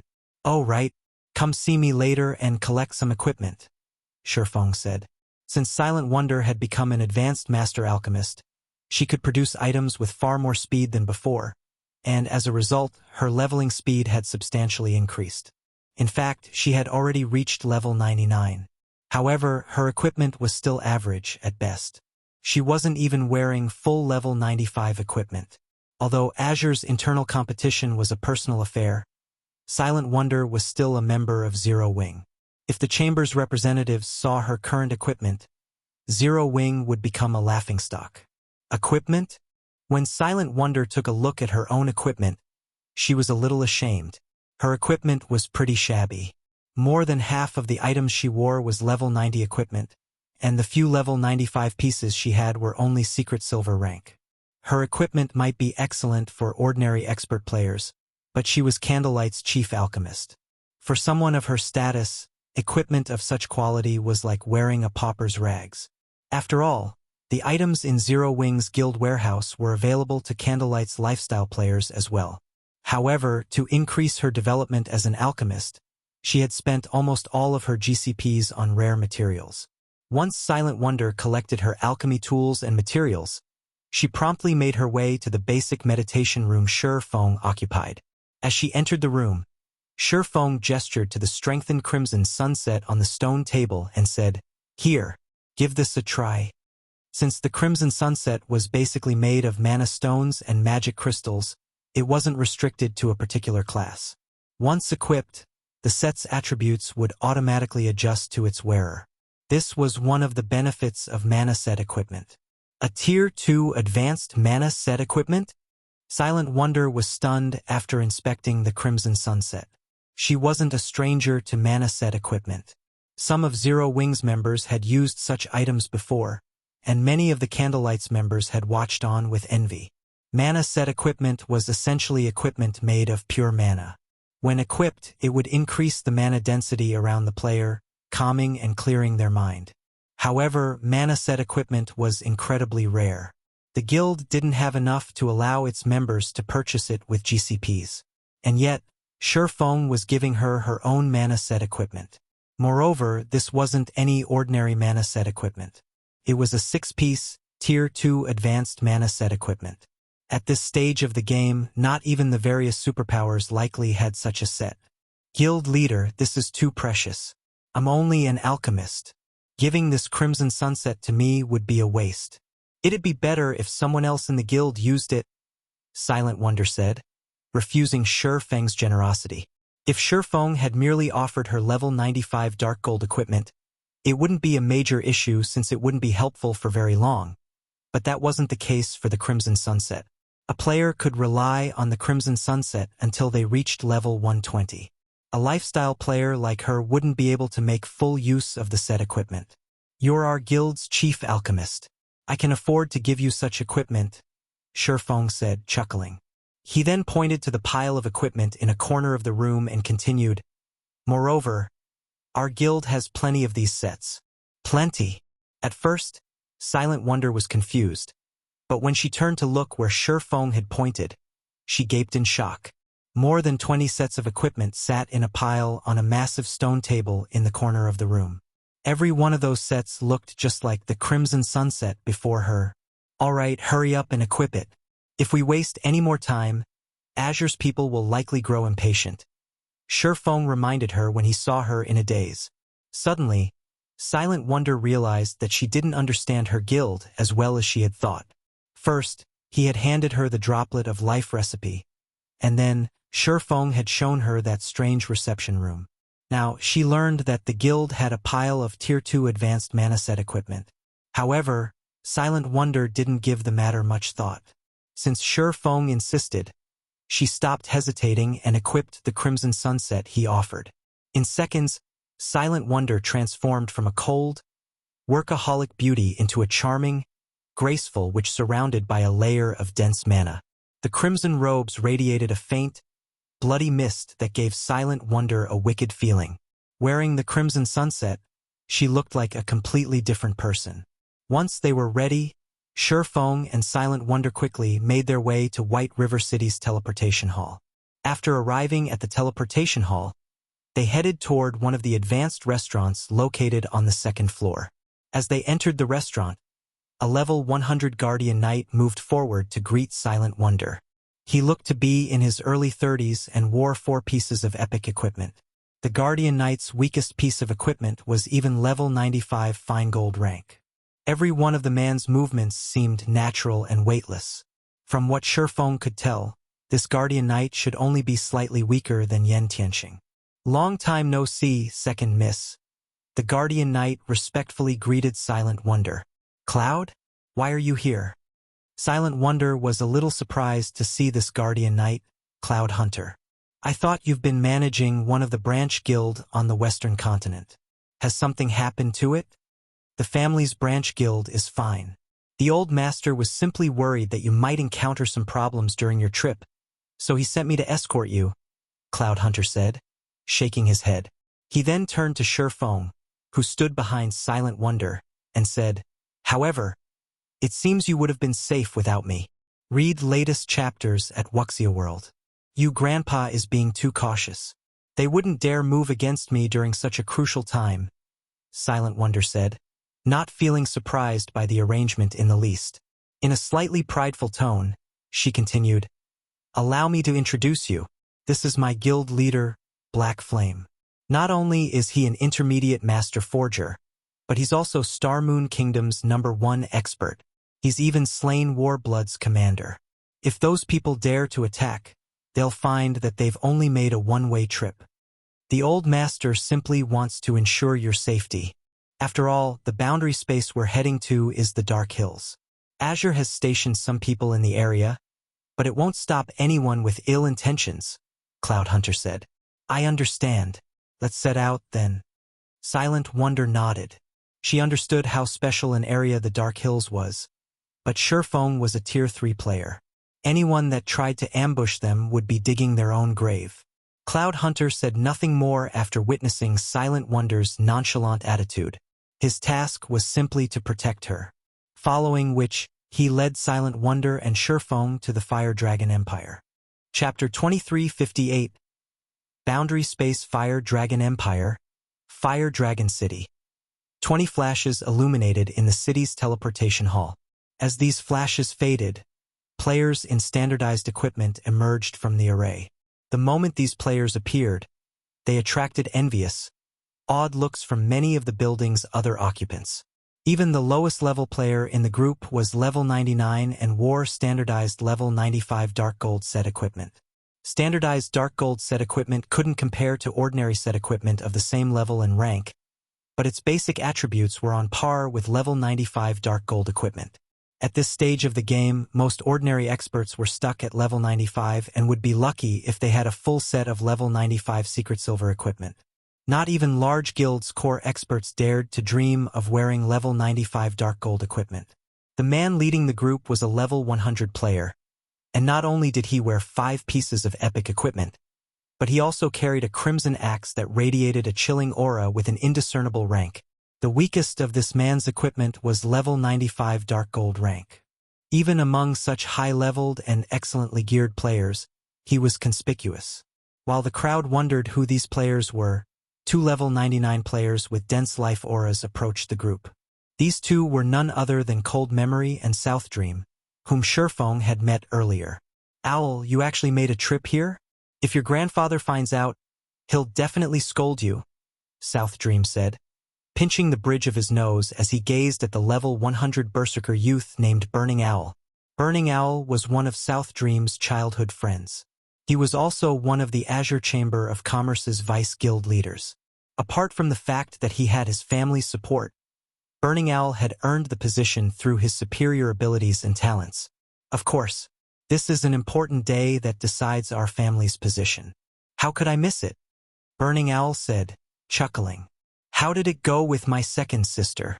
"We tried, but Wonder intends to stay with Zero Wing. We have no choice but to ask Silk Moon to join Dark Pursuit," Cold Memory said, frustrated. "However, Zero Wing's guild leader has promised to arm Wonder with the guild's full support." "Zero Wing? Support my second sister?" Burning Owl could not help but frown. Zero Wing really knows how to take advantage of people. Are they planning on relying on my second sister's identity to claim benefits from Azure? Second sister is too gullible. The Azure Chamber of Commerce's influence stretched across both of God's domain's main continents. Even the various superpowers desperately fought to join the chamber. As for his second sister, she was a free spirit that never cared about the family's matters. Unlike her, Burning Owl constantly managed many of Azure's affairs, which meant he had to deal with the powers that continued to seek a place with Azure. "I am impressed by Zero Wing's ability to nurture lifestyle players. I'm confident that Wonder will perform well in the competition," South Dream added. "Hopefully that's the case, but if Zero Wing's guild leader tries to take advantage of my second sister, I'll show him the power of my Heaven Piercer team," Burning Owl said, nodding as a cold glint flashed in his eyes. Neither Cold Memory nor South Dream offered a response. The Heaven Piercer team Burning Owl controlled was certainly powerful. It might not have a lot of members, less than 50 in total, but every member was an expert among experts in the Azure Chamber of Commerce. Even the weakest member could rival peak experts. If these players split up and targeted a guild, even as a Tier 3 Sword King, Shurfeng would find them difficult to deal with. Meanwhile, Shurfeng and his two companions reached a large forest's edge, on their mounts a short distance away from the Fire Dragon Empire. A gigantic magic array enveloped the forest, and a massive spatial tear was faintly visible in the sky. It was as if this entire forest were located within the spatial tear. The only way to enter or leave this forest was through the massive steel checkpoint. This was the Dark Hills, a famous boundary space among the neighboring empires and kingdoms. It was also a well-known trade hub between the nearby countries. Although the Dark Hills was a trade hub, it was not open to individual players or ordinary powers. Only the various major powers from the neighboring kingdoms and empires had access. When they needed to find precious materials, they usually came here. All trades in the Dark Hills were done through a bartering system. There were also large-scale player auctions from time to time, in which incomparably precious items would be sold. Most importantly, the Azure Chamber of Commerce controlled the Dark Hills. Occasionally, Azure would sell items that could only be found on the Western continent, which were very attractive to the various major powers. Azure's presence was the reason that the Dark Hills had become such a famous trade hub. A large number of players stood in line for the checkpoint, with many of them driving carriages filled with non-bag space items. They were all looking to trade their items in the Dark Hills. Due to Azure's forces at the checkpoint, none of these players dared to make a fuss as they waited. The Chamber of Commerce had stationed all sorts of war weapons and magic arrays at the checkpoint as well to secure its rule over the area, and a small army of experts had garrisoned in the Dark Hills. Not even an army of tens of thousands of experts could shake Azure's rule in the Dark Hills, much less a small team. After arriving, Shurfeng's group quietly stood in line, waiting to enter the Dark Hills. It was a dozen minutes or so before they reached the steel gate, reinforced by a magic array. Second Miss, Guild Leader Black Flame, please wait here for a moment. I'll handle the entry procedures, Cloud Hunter said before approaching the Azure members stationed at the gate. You and Second Miss can go in. The robust man at the gate said after examining Cloud Hunter's proof of identity. He then pointed to Shurfeng and said, he must wait out here for now. Why? My guild leader is coming with us, Silent Wonder explained. This is a very important day. To maintain the peace, outsiders aren't allowed on the premises. However, since he is your companion, Second Miss, I'll make this easier, but he'll still have to undergo an inspection before he can enter. The robust man decided, chuckling. Why aren't your men inspecting them then? Silent Wonder demanded as she gestured to a group of players that walked through the gate without an inspection. None of those players were members of the Azure Chamber of Commerce. They are from the Fire Dragon Empire's various superpowers and Azure's esteemed guests. They are different, the robust man replied. You better not go overboard. Brute. Zero Wings Guild Leader is our Second Miss's esteemed guest. Cloud Hunter coldly informed the robust man, Prideful Brute. Although Prideful Brute was one of Azure's peak experts, he wasn't a member of Silent Wonder's family. Even a fool could tell that he was trying to cause trouble to humiliate Silent Wonder. Didn't I say that he can go in as long as he allows us to inspect him? Prideful Brute said, grinning at Cloud Hunter. What? You want to start a fight here? With Prideful Brute's question, the 40 heavy crossbows on the wall turned to aim at Cloud Hunter, and two of Prideful Brute's companions stepped forward. Both players were Azure experts as well, and they wore the same battle array set equipment as Prideful Brute. When they activated their battle array, they'd be just as powerful as Cloud Hunter overall. That was the reason that Prideful Brute dared to act so arrogantly before Cloud Hunter. Prideful Brute's attitude even infuriated Silent Wonder. She wanted nothing more than to teach the man a lesson. Shurfeng was Zero Wings Guild Leader. If he had to be inspected before he'd be allowed into the Dark Hills, it would be embarrassing for her guild. Don't do it, Second Mississippi. If you take action, you'll play right into his hands. Cloud Hunter quickly advised his charge when he sensed Silent Wonder's rage. He has full control over this area. He has the authorization to suppress you if you attack, even if you are one of the Chamber's vice guild leaders. Read latest chapters at Wuxia World. The Dark Hills wasn't an ordinary location. It was an important source of income for the Azure Chamber of Commerce. Hence, The chamber's security of this area was of the utmost importance. As the checkpoint's manager, Prideful Brute had the authorization to attack anyone who wasn't Azure's guild leader or a Grand Elder if they caused trouble.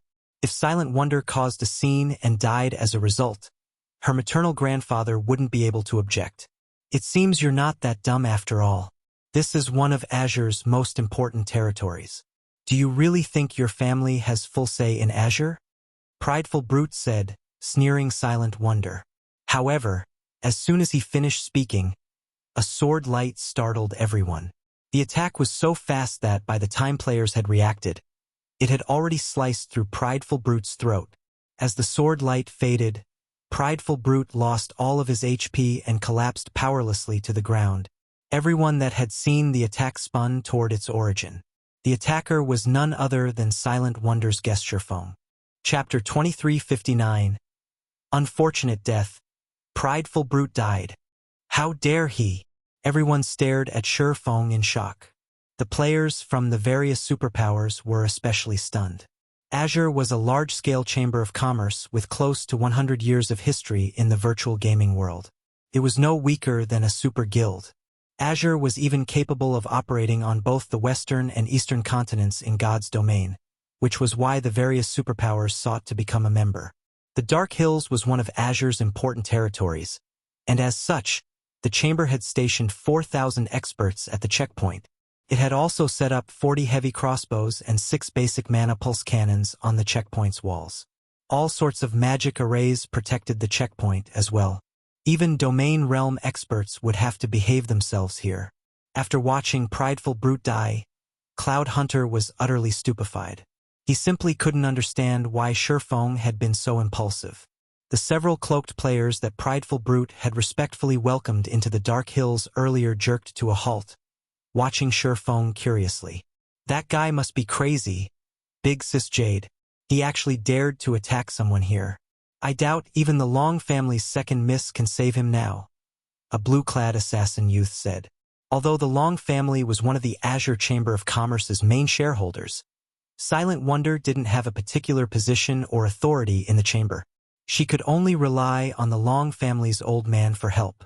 Prideful Brute, on the other hand, was one of Azure's upper echelons. Silent Wonder was lucky that he had shown her any respect. Now that the situation had devolved, Prideful Brute's faction wouldn't let this matter rest unless the Long family's old man made a personal appearance. Furthermore, magic arrays had been set up all over the Dark Hills checkpoint. Not only was all teleportation prohibited, but if Azure activated a magic barrier, Shurfeng wouldn't have any hope of escaping physically. He wouldn't get away with a single death either. He's courageous, but it's a pity that his actions will only result in his death. He simply doesn't understand how strong superpowers are, the female berserker named Jade Bamboo said, a hint of admiration flashing in her eyes as she gazed at Shurfeng. However, she quickly turned away from him to look at the refined middle-aged man above the checkpoint's gate. This middle-aged man was Hermit, one of the Azure Chamber of Commerce's old monsters and the Dark Hills protector. He ranked among the top of the Fire Dragon Empire's players. A domain realm expert wouldn't even have a chance to escape with their life from someone like Hermit, much less defeat the man. She suspected only the 2 Vice Alliance Masters or the Alliance Master from her Adventurer Alliance would have any hope of surviving a fight against Hermit. While Jade Bamboo watched, Hermit jumped down from the wall, landing before Shurfeng's group. As he did, he earned horrified looks from the various superpowers experts. They looked as if they had seen a ghost. Even Cloud Hunter watched the older man seriously. Elder Hermit, please don't misunderstand. This isn't what it looks like. Cloud Hunter hurriedly explained. If he had only had to face the checkpoint's war weapons and various experts, he would have been confident of helping Shurfeng escape. But now that Hermit was involved, the situation had changed.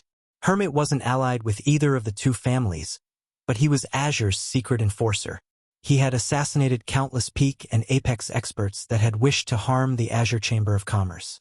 In contrast to the visiting players, the several peak experts that guarded the checkpoint couldn't help but grin when Hermit appeared. Those people have crap luck. I hadn't thought that Elder Hermit would get involved. Not even Old Man Long can help that guy now, not to mention Silent Wonder. Elder Hermit is famous for being a stickler for the chamber's rules. Initially, they hadn't been particularly confident of going up against Shifeng. After all, Shifeng had Cloud Hunter with him, who was one of Azure's apex experts and one of the outstanding talents among the organization's younger generation. They could not afford to kill Cloud Hunter without a good enough reason. If Cloud Hunter intended to help Shifeng escape, the swordsman was likely to get away. However, they no longer had to worry about that problem. Hermit was one of the strongest players in the Azure Chamber of Commerce. He'd have no problems killing Cloud Hunter, much less suppress the youth. If Hermit wanted someone dead, very few would survive against him. As Hermit slowly approached Shifeng's group, another group of cloaked players, who watched from afar, began to panic. How? Why is Hermit here? Burning Owl paled when he saw the middle-aged man. Doesn't he normally patrol inside the Dark Hills? Burning Owl had been surprised to see Shifeng abruptly attack and slay Prideful Brute, but he was actually quite pleased to watch the man die. As a result, his opinion of Shifeng significantly improved. As such, he had intended to lend a helping hand, but now that Hermit had arrived, this problem had become far worse. Even Burning Owl was afraid of the older man, and Hermit was one of the guild's grand elders. Hermit wouldn't back down out of respect even if he were one of Azure's vice guild leaders. While Burning Owl considered ignoring the repercussions to save Shifeng, Hermit appeared before the swordsman in question and extended a hand. Greetings, guild leader Black Flame. I am Hermit, the Dark Hills protector, Hermit said, smiling at Shifeng. I've been hearing of you for some time now, but I hadn't expected to meet you here today. Guild leader Black Flame. Both Azure's members and the various superpowers experts gaped in shock when they heard Hermit's greeting. What's going on? Jade Bamboo stared with wide eyes. Everyone in the Fire Dragon Empire had heard of Hermit, especially the various superpowers experts.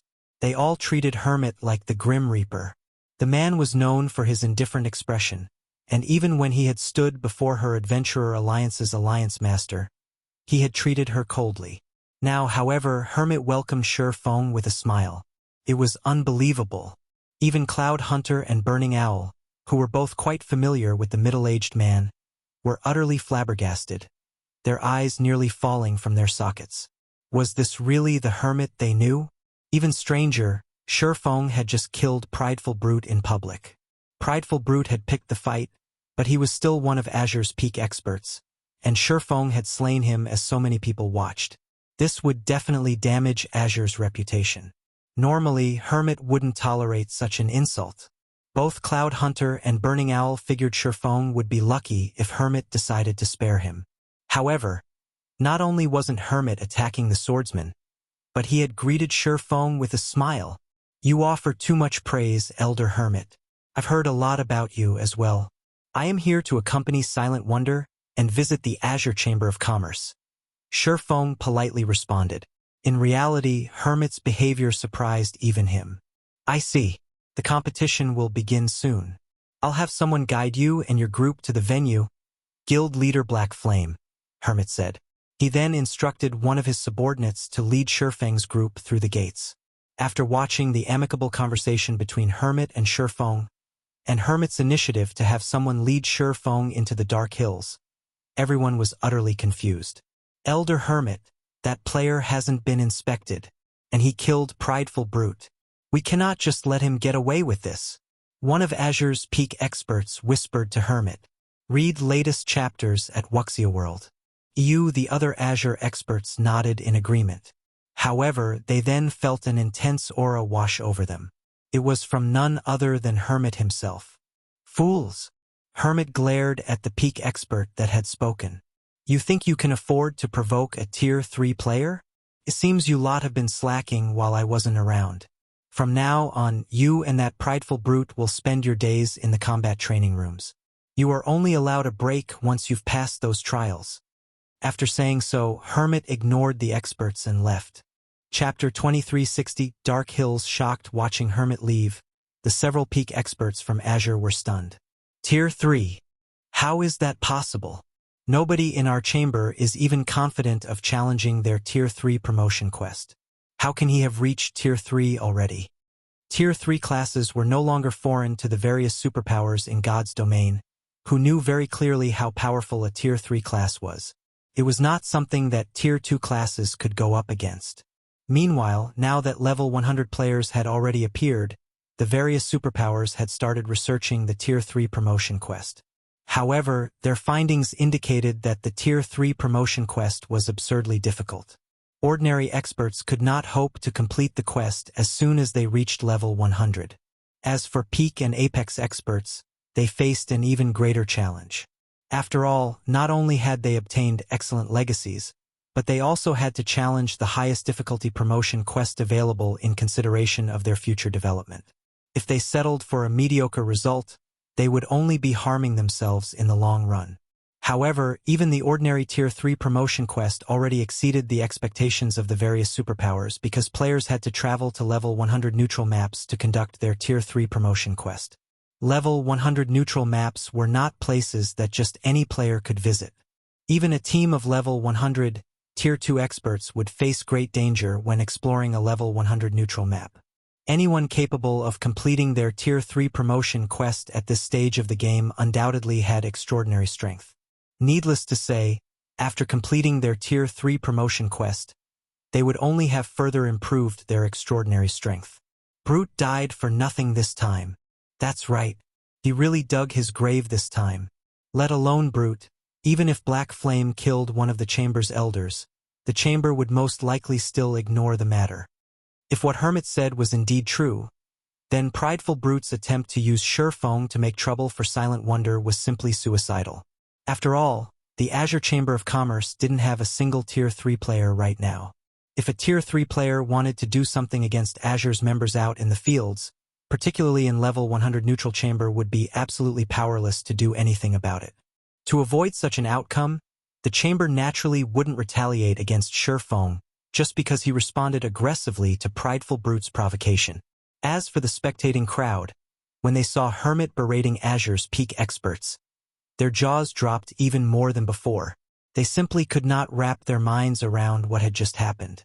Who is that Black Flame? Black Flame had killed Azure's Prideful Brute. Yet not only did Hermit not react in rage, but he even berated his own people. Jade Bamboo's eyes roiled with confusion as she gazed at Azure's peak experts. Although Hermit had spoken to those peak experts through a team chat, which prevented her from hearing what he said, she could still see his behavior and sense the aura he exuded, particularly his sudden burst of killing intent. That dense killing intent was something that made even an apex expert like herself shudder in fear. Moreover, she could tell that Hermit's killing intent wasn't directed at the departing Sure Fong, but at the several peak experts before him. From this, one could tell that the behavior of Prideful Brute and the other experts of Azure had enraged Hermit. At the same time, it was also obvious that Hermit was afraid of Sure Fong. Hermit was one of the top 10 experts of the Fire Dragon Empire, yet he actually appeared fearful of another player right now. This was simply unbelievable. It's over, just like that? At this moment, Burning Owl, who stood a short distance away from the checkpoint, could not help his stupefaction when he saw Hermit walking away. He could not understand what had just happened. However, Cold Memory and South Dream, beside him, were not the least bit surprised by Hermit's response to Sure Feng's aggression. The fact that Sure Feng was now a Tier 3 player was still a secret. After the two of them found out about this, they had immediately reported the matter to their Vice Guild leader. Meanwhile, their Vice Guild leader had promptly issued a gag order on this secret. Although the two of them hadn't told anybody else, with Azure's discerning intelligence department, Hermit must have obtained word of it. Otherwise, he definitely wouldn't have let this matter rest so easily. After Sure Feng and his companions entered the Dark Hills, they immediately felt a pleasant sensation enveloping their spirits. The Dark Hills was located within a sealed space. Not only was the mana density here considerably higher than that of the outside world, but there were also multiple teleportation gates to the cities of neutral races, which allowed human players to travel freely to those cities. Likewise, neutral players could teleport to the Dark Hills from their respective cities. Hence, the Dark Hills Demonstone Town became an excellent trade hub. The one downside was the ridiculously high cost of the teleportation gates. Each use cost 300 magic crystals, a price utterly beyond ordinary experts. Only major powers could tolerate it. Meanwhile, as Demonstone Town was only so large, in order to avoid overcrowding, Azure, the power that had captured it, had limited entry to members of the various major powers. However, even with this rule in place, Demonstone Town was still extremely crowded. One could see not only the experts of the Fire Dragon Empire's major powers but also many players belonging to various neutral races present. Many of these players were hawking their wares along the streets of the city. Some of the items were enough to tempt even Shurfeng. The Demonstone Auction House, which was located at the town center, was the liveliest place in the entire town. It's no wonder so many powers were trying to enter this place back then. Shurfeng sighed ruefully as he looked at the crowded auction house. Zero Wing City's auction house might be grand and majestic, but when comparing the quality of items available, Zero Wing City's auction house was leagues behind the Demonstone auction house. Every item sold in the Demonstone auction house was precious. One could buy even epic weapons and equipment here. Of course, as the Demonstone auction house only allowed bartering, it didn't matter even if players brought a ton of coins here. The only options players had were to trade using the requested items or to pay magic crystals. However, magic crystals were a strategic resource to the various major powers. Hence, most of the major powers that came here would only trade using the required items. Those that lacked the required items could only window shop to sate their desires. As for the auction house's second floor, the Azure Chamber of Commerce currently had full control over it. Only the members of invited superpowers were allowed entry there. The members of ordinary powers could only watch Azure's internal competition from the first floor hall. Under the lead of Hermit's subordinate, Shurfeng's group entered the second floor unhindered. At this moment, not only was the second floor hall seated with Azure's upper echelon, but there were also plenty of players belonging to the upper echelons of various superpowers. Azure's internal competition today would decide whether the Long family or the Duan family would rule over the chamber. Hence, the superpowers placed considerable importance on the competition today. After all, if the family they supported won, they would gain greater benefits from Azure. On the other hand, if the family they supported lost, their benefits would naturally decrease. When Shurfeng's group entered the venue, everyone's gaze promptly shifted to it. That person's black flame? Read latest chapters at Wuxia World. How desperate is this guy trying to gain the Long family's favor? He actually dared to kill a member of the Duan family. Doesn't he know that the Duan family has much more influence than the Long family in the Fire Dragon Empire? He's used to playing tyrant in a kingdom. He is naturally short-sighted when it comes to the bigger world. I heard that Giant's Heart has plenty of partnerships with the Duan family. This time, the Duan family has even managed to get Vice Guild leader White Autumn to visit. I heard that White Autumn recently gained a god's blessing, and his strength is now off the charts. If the Duan family manages to get White Autumn to secretly take action, Zero Wing will be finished. At this point, the various superpowers members had already heard about what had occurred at the checkpoint. They had never imagined that Shurfeng would actually be foolish enough to kill the Duan family's prideful brute. Meanwhile, as these players were discussing quietly, another group of people entered the hall. The moment these people arrived, everyone's attention immediately turned toward them. This was because the newcomers were none other than the Azure Chamber of Commerce's Duan family. Chapter 2361, Gathering of Bigshots. The Duan family had not sent a lot of people to this competition, only a dozen or so. Their number was far fewer than that of the various superpowers.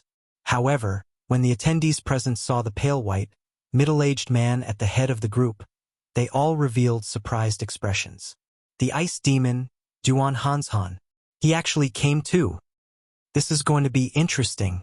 The ice demon's combat standards are not the slightest bit inferior to Hermit's. In fact, he is even stronger than Hermit in a frontal confrontation. Moreover, unlike Hermit, who maintains a neutral stance in Azure, Duan Hanshan is famous for his partisanship. The faces of the various superpowers members shone with anticipation when they saw the man leading the Duan family's group. Duan Hanshan was the strongest person of the Duan family's second generation. His position in Azure rivaled that of the assassin hermit. He had been fighting in the Western continent all this time, and his fame over there surpassed even hermits. Although Duan Hanshan was nicknamed the Ice Demon, his short temper was well known among the various superpowers. Meanwhile, after stepping into the hall, Duan Hanshan did not head toward the VIP seats. Instead, he walked up to Shifeng. The chilling aura he radiated making the various superpowers refinement realm experts shudder involuntarily. "You're that black flame that killed prideful brute at the checkpoint?" Duan Hanshan asked coldly as he glared at Shifeng. Upon hearing Duan Hanshan's question, everyone present revealed looks that suggested they had expected such a situation to arise. Although they were currently inside the auction house and within Azure's territory, Duan Hanshan would not care about etiquette.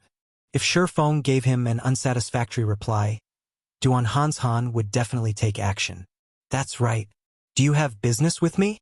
Shifeng nodded, not evading Duan Hanshan's question at all.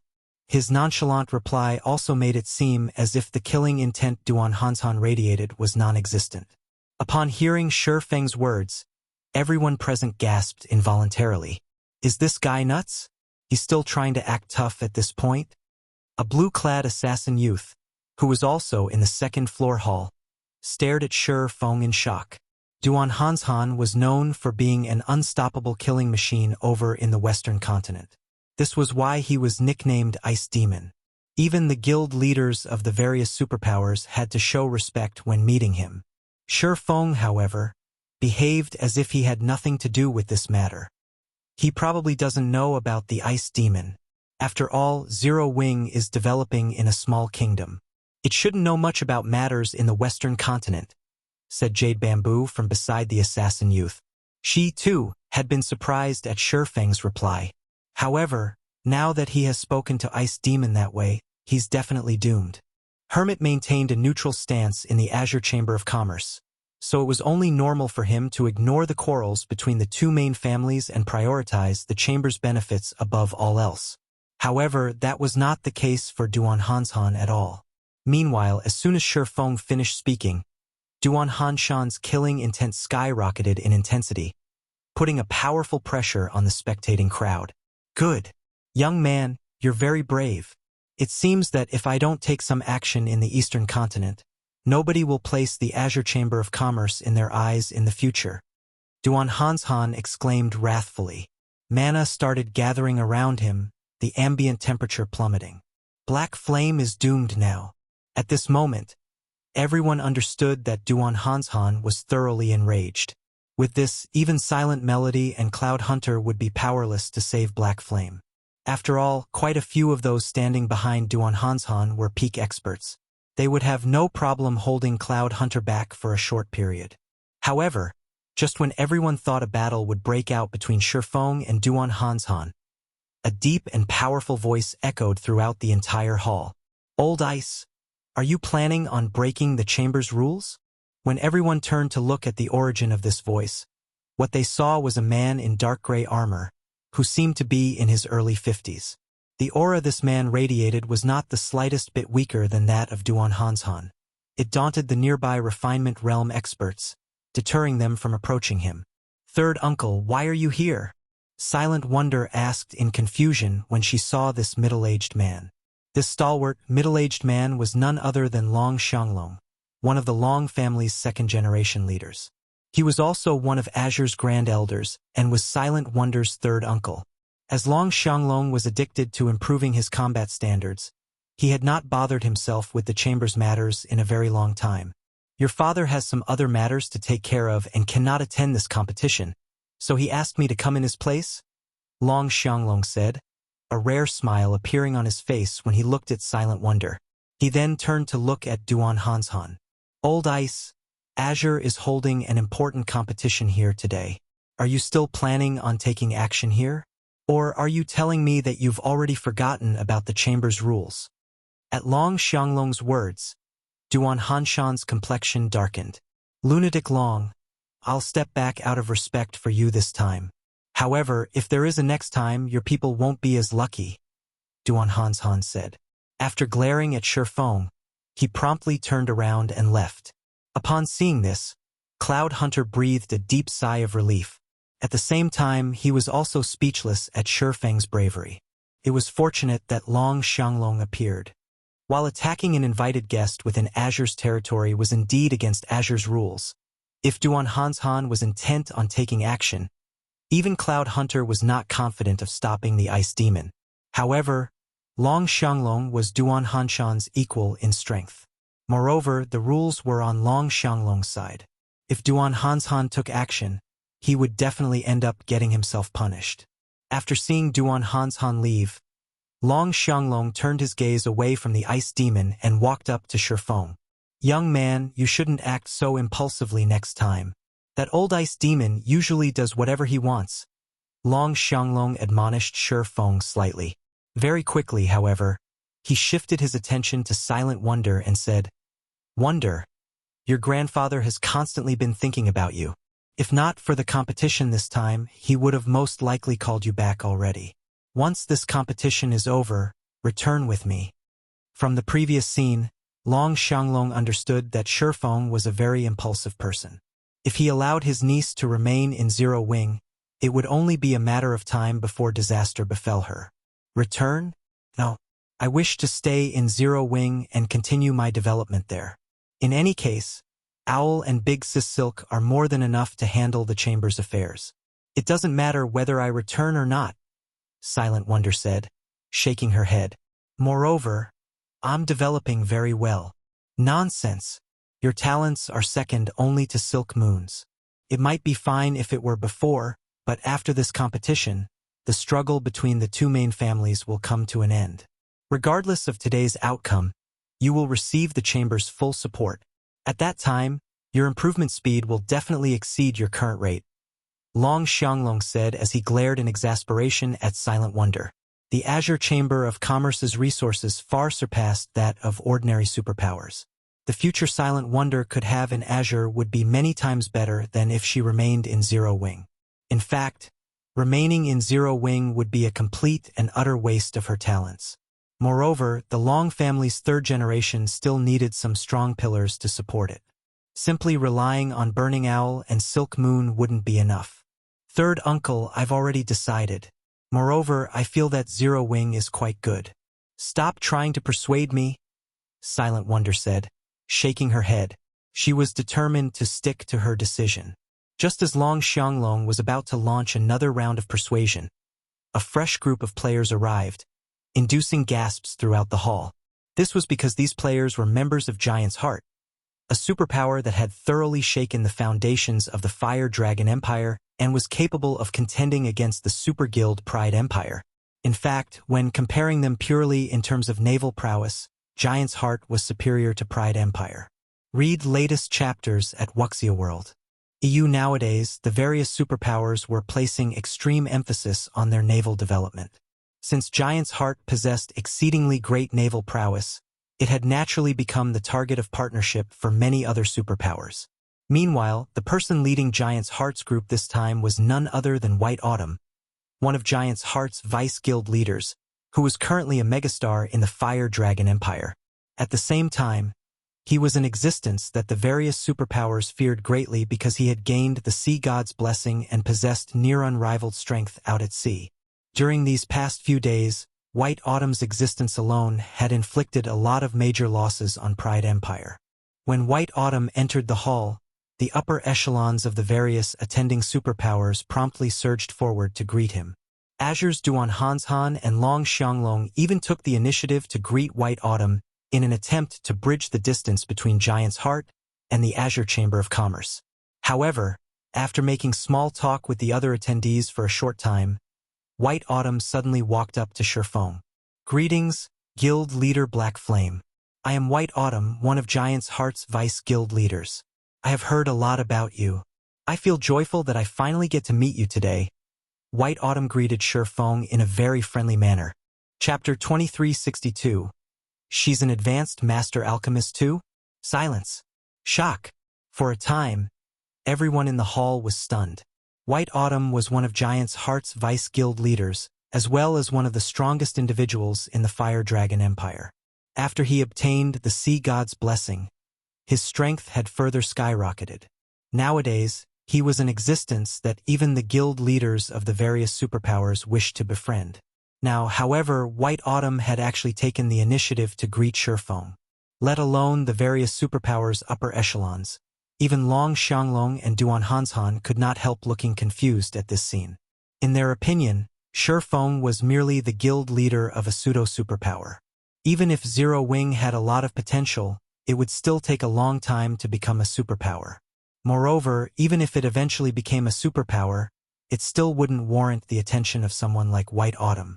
Could that kid have some kind of relationship with Giant's heart? Duan Hanshan guessed as he took in Shifeng's calm expression. White Autumn was an existence that even the Duan family fervently wished to befriend. After all, Giant's heart possessed extraordinary strength out at sea. In the future, when the various powers of the two main continents interacted more frequently, maritime trade would be unavoidable. So he still has such a backer. It's no wonder he paid no heed to old Ice's questioning. Long Xianglong also started observing Shifeng. He had never thought that Shifeng would have such a connection. If Shifeng had Giant's heart supporting him, with the Azure Chamber of Commerce's current attitude toward Giant's heart, Duan Hanshan definitely wouldn't dare to casually take action against Shifeng. Although the ice demon was short-tempered, he was no fool. He knew when he should take action and when he should restrain himself. A short distance away, Jade Bamboo and the blue-clad assassin beside her were dazed for quite some time after seeing White Autumn greeting Shifeng. When they snapped out of their daze, however, realization immediately dawned upon them. Previously, they had been curious as to why Hermit had spared Shifeng so easily. Looking at it now, Hermit must have known about the relationship between Shifeng and Giant's heart. Meanwhile, in response to White Autumn's greeting, Shifeng simply nodded and said, "Vice Guild Leader White, you're too courteous." In reality, Shifeng was also somewhat surprised that White Autumn had taken the initiative to greet him. After all, his current identity was Black Flame, not Yifeng. Moreover, he had only helped White Autumn complete a quest and receive the Sea God's blessing. This amount of help should not warrant White Autumn's enthusiastic welcome. "Guild Leader Black Flame, I am not being courteous at all," White Autumn said, shaking his head. In a serious tone, he continued, "Currently, Giant's Heart has captured a relatively excellent town over at Dark Moon Lake, outside the Fire Dragon Empire. We wish to form a partnership with Zero Wing for this town. May I know if Guild Leader Black Flame is interested?" As soon as White Autumn finished speaking, gasps filled the hall once more. As for Long Xianglong and Duan Hanshan, they both gaped in shock at this scene, their minds blank with disbelief. The area around Dark Moon Lake was a fat piece of meat that many powers were eyeing. Not only was it a neutral map, but it was even connected to the sea, a location without many developmental restrictions. Dark Moon Town had the potential to become a large-scale port city. At that time, the income generated from the city would be several times higher than that from NPC port cities. Hence, many of the Fire Dragon Empire's superpowers had tried to capture Dark Moon Town. In the end, however, it was White Autumn who succeeded. Moreover, he had even served Pride Empire a huge loss while doing so. Now, however, White Autumn wanted to form a partnership with Shifeng. Dark Moon Town?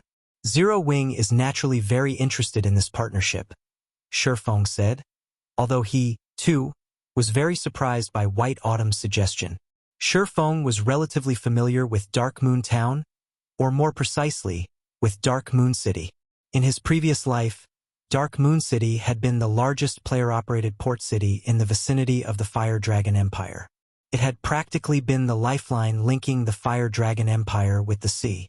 The prices of the shops and lands inside Dark Moon City had rivaled even those of imperial capitals. Back then, Giant's Heart ruled over Dark Moon City as well, and countless powers wished to form a partnership with the guild. Unfortunately for them, very few powers actually succeeded. During the time Shifeng and White Autumn were hashing out the details of their partnership, everyone present was thoroughly stupefied, especially Duan Hanshan and Long Xianglong. Shock and confusion filled their hearts. They even wondered if they were dreaming. Who is he? The Fire Dragon Empire's various superpowers were desperately seeking to cooperate with Giant's Heart on Dark Moon Town. Now, however, White Autumn was proposing a partnership with Shifeng. This was simply absurd. Aside from Duan Hanshan and Long Xianglong, Burning Owl and Cold Memories group were also astonished by this scene. Big sis, what kind of relationship does your guild have with Giant's Heart? Burning Owl asked Silent Wonder. Even though Burning Owl had just arrived in the Eastern Continent, he knew about Dark Moon Town and its importance because one of his tasks in coming to the Eastern Continent this time was to negotiate a partnership with Giant's Heart regarding Dark Moon Town. However, there were simply too many superpowers eyeing Dark Moon Town, so even with the Azure Chamber of Commerce's backing, he was not particularly confident in his chances. Now, however, Cold Memory and South Dream were also eager to hear the answer to Burning Owl's question. They knew for a fact that Shifeng was a Tier 3 player. However, they never considered that Zero Wing might still possess a foundation so powerful that it would warrant Giant's Heart's active solicitation. This was something even Dark Pursuit was incapable of accomplishing. I don't know either. Silent Wonder was also confused by this situation. Meanwhile, White Autumn himself paid no heed whatsoever to the shock everyone felt at his actions. He had personally witnessed Zero Wing's strength before, particularly its Crimson Dragon flying ship. The flying ship's performance exceeded his expectations entirely. Meanwhile, after seeing Shifeng now, he was even more certain that his decision to partner with Zero Wing was a wise one. Due to the Sea God's blessing, White Autumn's perception toward life aura and danger had improved significantly. When looking at Shifeng, he actually felt a deadly threat. Moreover, he could also tell that Shifeng's life aura was stronger than his own. The only explanation he could think of for this situation was that Shifeng was a Tier 3 player. In a period where none of the various superpowers possessed even one Tier 3 player, Zero Wing actually had two. He simply did not know what to say about this situation. Elder Hanshan, this is going to be troublesome. Silent Wonder is a member of Zero Wing. Now that Zero Wing is proven to have a close relationship with Giant's Heart, the Long family will have an easier time partnering with Giant's Heart.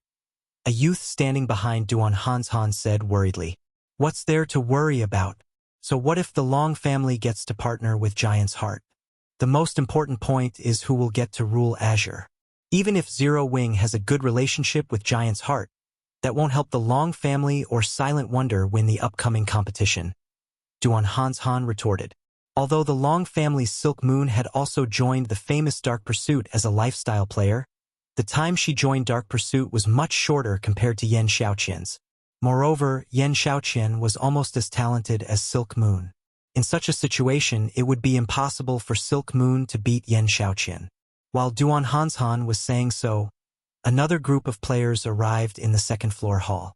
Similar to the arrival of Giant's Heart's group, the arrival of this group of players caused quite a commotion because it consisted of Dark Pursuit's members.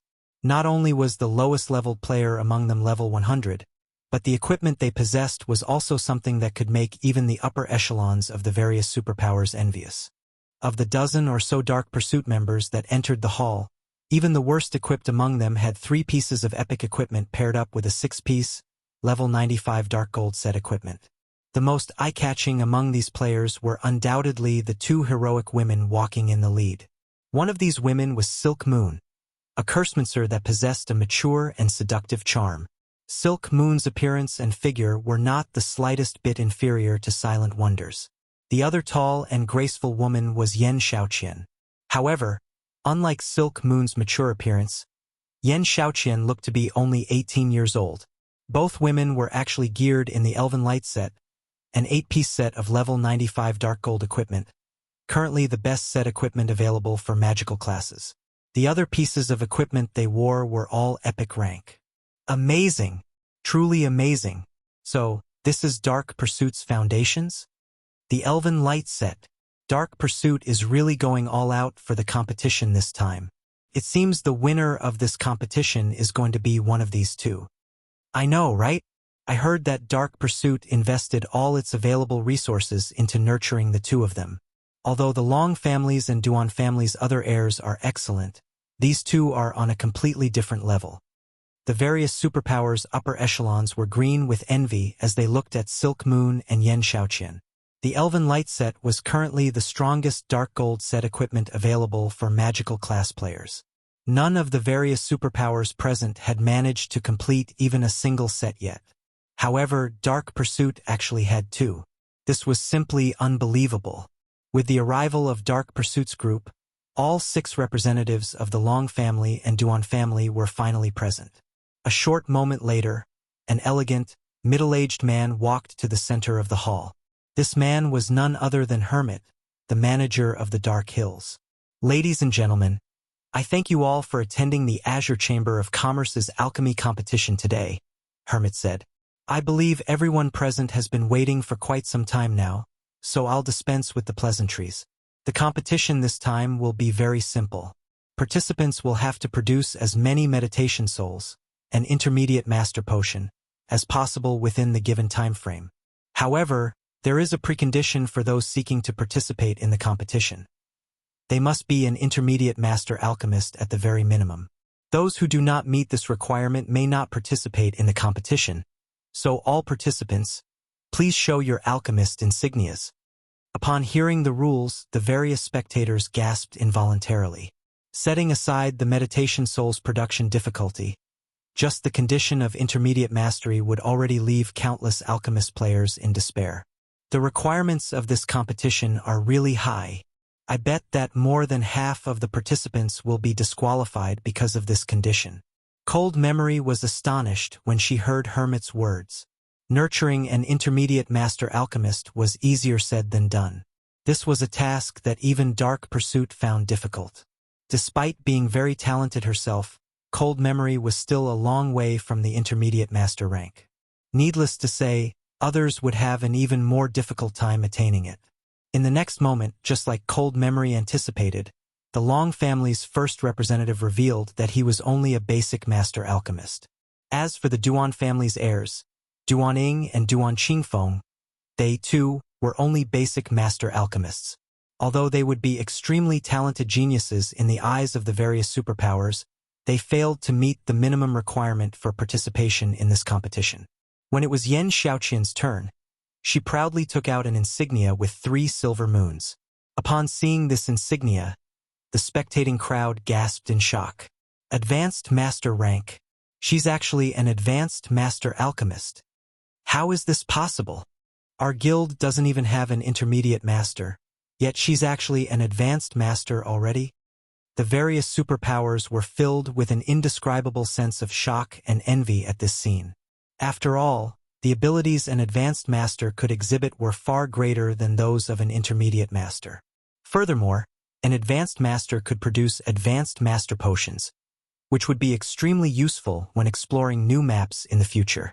However, shortly after Yen Xiaoqian flaunted her insignia, the Long family's Silk Moon also took out an insignia with 3 silver moons on it, shocking the spectating crowd once more. 2 Advanced Master Alchemists. How powerful is Dark Pursuit? Advanced Master Alchemists. Sure enough, everyone else is no match for these 2 women. The various superpowers were left breathless by this revelation. At the same time, they also started growing fearful of Dark Pursuit's foundations. Big Sis Silk really is amazing. With this, we at least have a 50% chance of winning. Burning Owl sighed in relief when he saw Silk Moon's alchemist insignia.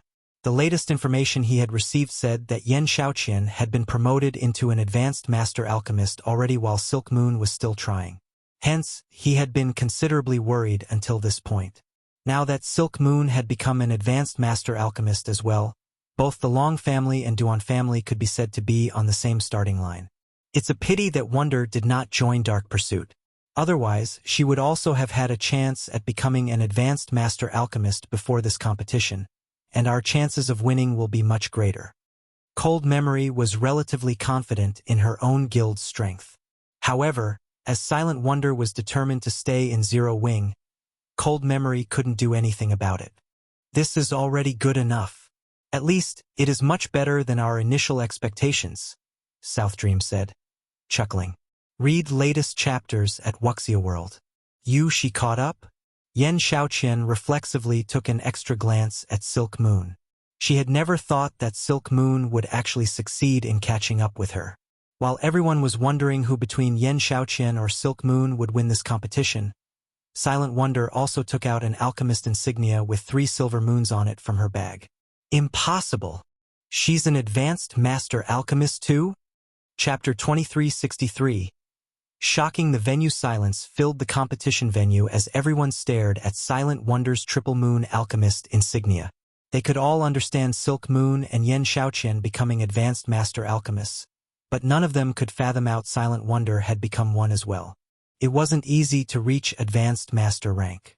Even now, very few of God's domain's superpowers had successfully nurtured an advanced master alchemist, yet Zero Wing had. It was utterly unbelievable.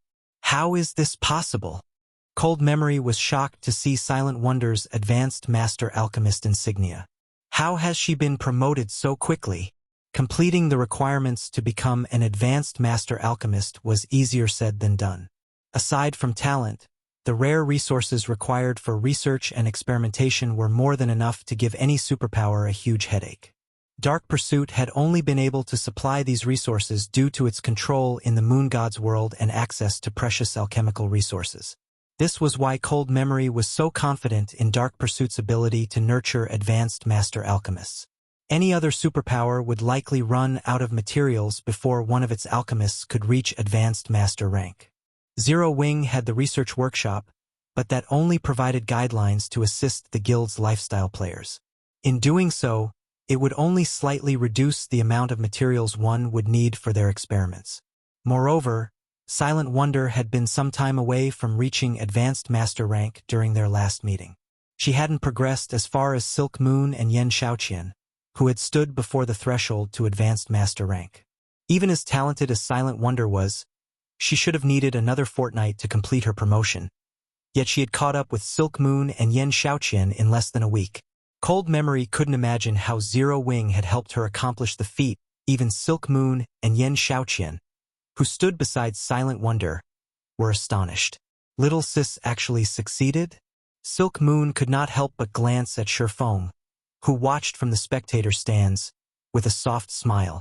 It seems Zero Wing is quite capable after all. Silk Moon knew better than anyone here how difficult it was to reach advanced master rank. One needed talent and resources.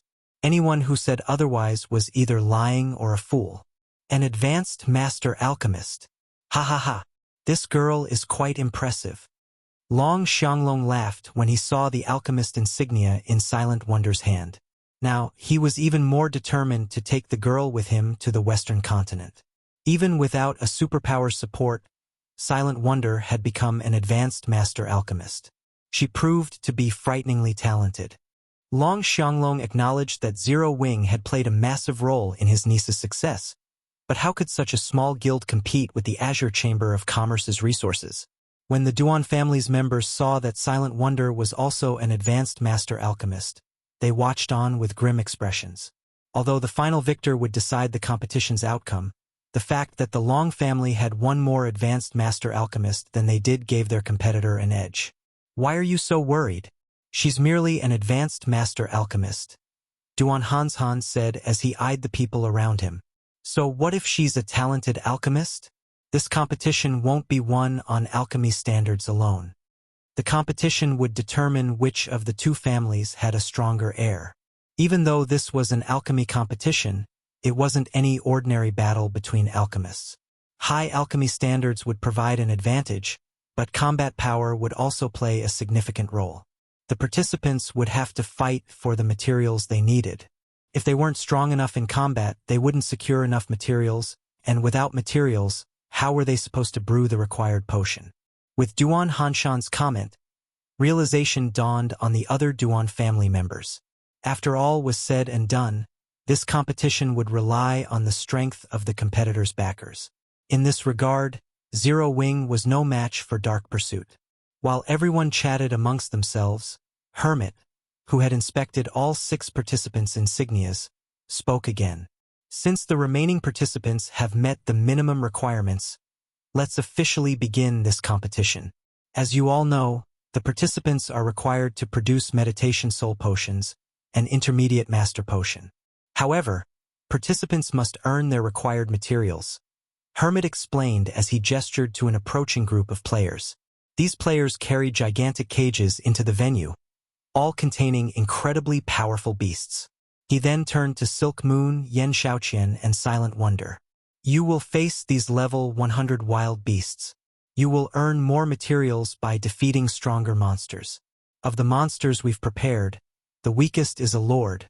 For defeating this monster, you'll acquire 3 sets of materials. The next monster is a high lord, and you'll earn 6 sets for defeating it. You will not be required to defeat the level 100 Great Lord, but if you survive against it for 10 minutes, you'll receive 10 sets of materials. If you survive for 10 minutes against the level 100 Grand Lord, you'll receive 20 sets of materials. However, you will only have one chance to challenge a monster, so choose wisely. As Hermit finished his explanation, a commotion erupted in the venue. The Azure Chamber of Commerce is so generous. It's captured so many level 100 wild beasts. Crap! Isn't this challenge a little too difficult? Not even level 100 Refinement Realm experts can defeat a level 100 Lord one-on-one, yet it's the weakest monster here. Do the participants even stand a chance? The various superpowers felt a cold chill when they saw Azure's level 100 wild beasts. Capturing wild beasts to tame as mounts was extremely difficult, especially at such a high level. Ordinary powers couldn't afford to spare the amount of manpower the task would require. Yet Azure used these precious level 100 wild beasts to test its air strength. Even the various superpowers' upper echelons thought this competition was absurdly difficult. At this stage of the game, level 100 peak experts would, at most, be strong enough to challenge a level 100 High Lord. If they encountered a level 100 Great Lord alone, they'd have no choice but to flee. Even worse, lifestyle players had far less combat power than actual combat players. Whether or not Silk Moon and the others could fight a level 100 Lord was already questionable, not to mention a High Lord. The various superpowers members couldn't help but glance at Silent Wonder in pity. Of the 3 remaining participants, only Silent Wonder was under level 100. Other experts might be impressed that she had reached level 99, but it put her at an overwhelming disadvantage in this competition. Although there was only one level between level 99 and 100, the difference between the strength one could command at those levels was tremendous.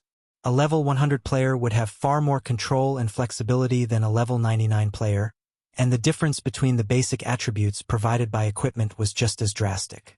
I had never thought you'd become an advanced master alchemist before the competition as well. Had you joined Dark Pursuit, we might have been rivals in this competition.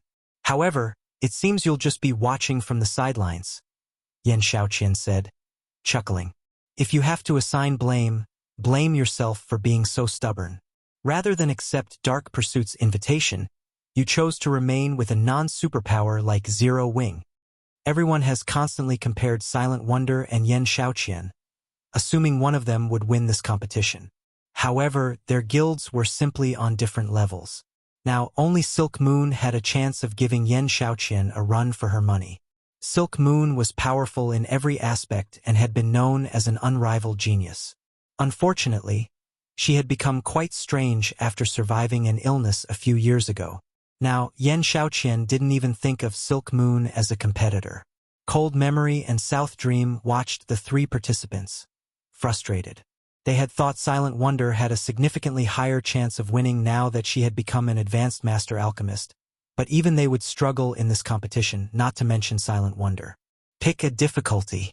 Remember, you only have one opportunity. You won't get a second chance, Hermit told the 3 young women before him. This trial wasn't a simple test of strength. It would also test the participants' understanding of their strength. I choose the High Lord, Silk Moon said after giving the matter some thought. I choose the High Lord as well, Yen Xiaoqian said without hesitation. Hearing Silk Moon and Yen Xiaoqian's decision, Hermit nodded, satisfied. He then turned to Silent Wonder, curious about which beast the girl would choose. Although Silent Wonder hadn't yet reached level 100, she should have a chance against a level 100 Lord. If she could defeat it, she'd still have a chance at victory. Read latest chapters at Wuxia World. I wonder which difficulty Silent Wonder will choose? Is that necessary? she'll definitely challenge the Lord. That's her only hope. If she tries to face the High Lord, she'll likely die after a single hit. I guess you're right. She's talented, but it's a pity she only has 0 wings support. If she were backed by a superpower, even an ordinary one, she might have had a chance against Silk Moon and Yen Xiaoqian. Quietly, the audience discussed Silent Wonder's situation, glancing at Shi Feng with mocking sneers. So what if Zero Wing were supported by Giant's Heart? In the end, Zero Wing's weakness would be exposed before them all.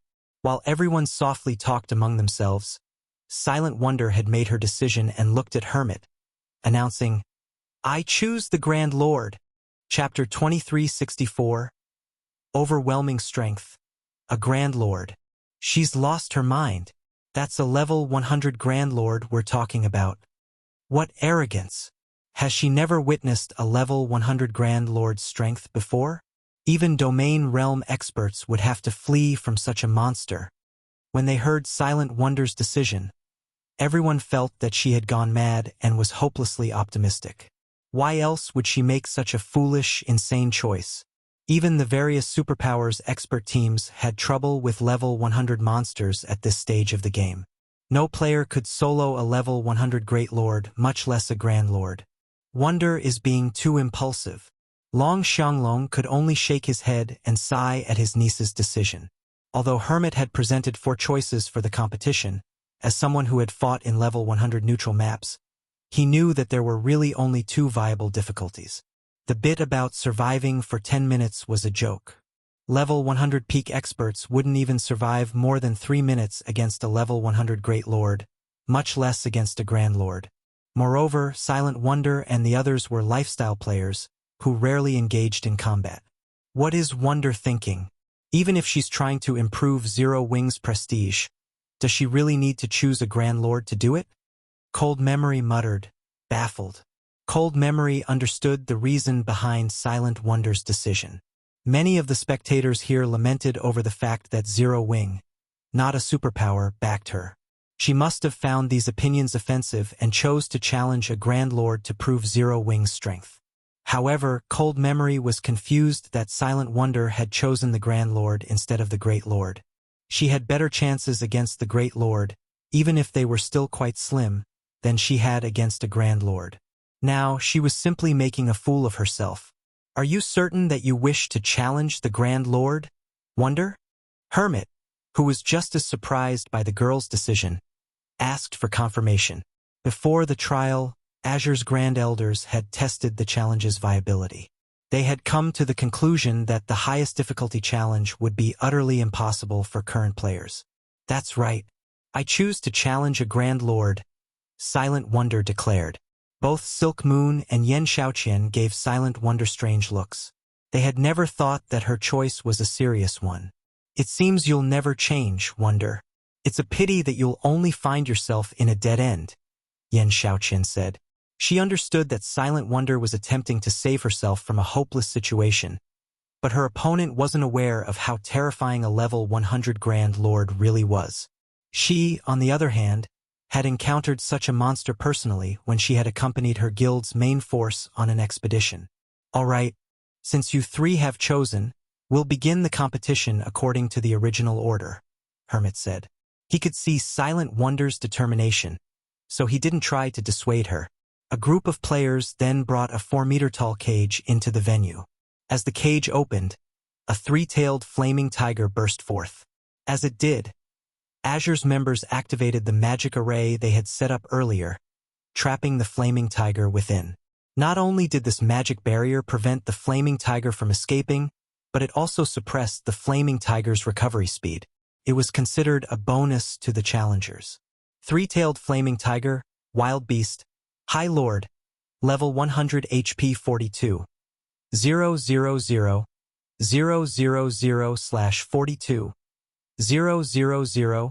000 000. The moment the flaming tiger emerged from its cage, every player in the venue felt an intense pressure bear down on them.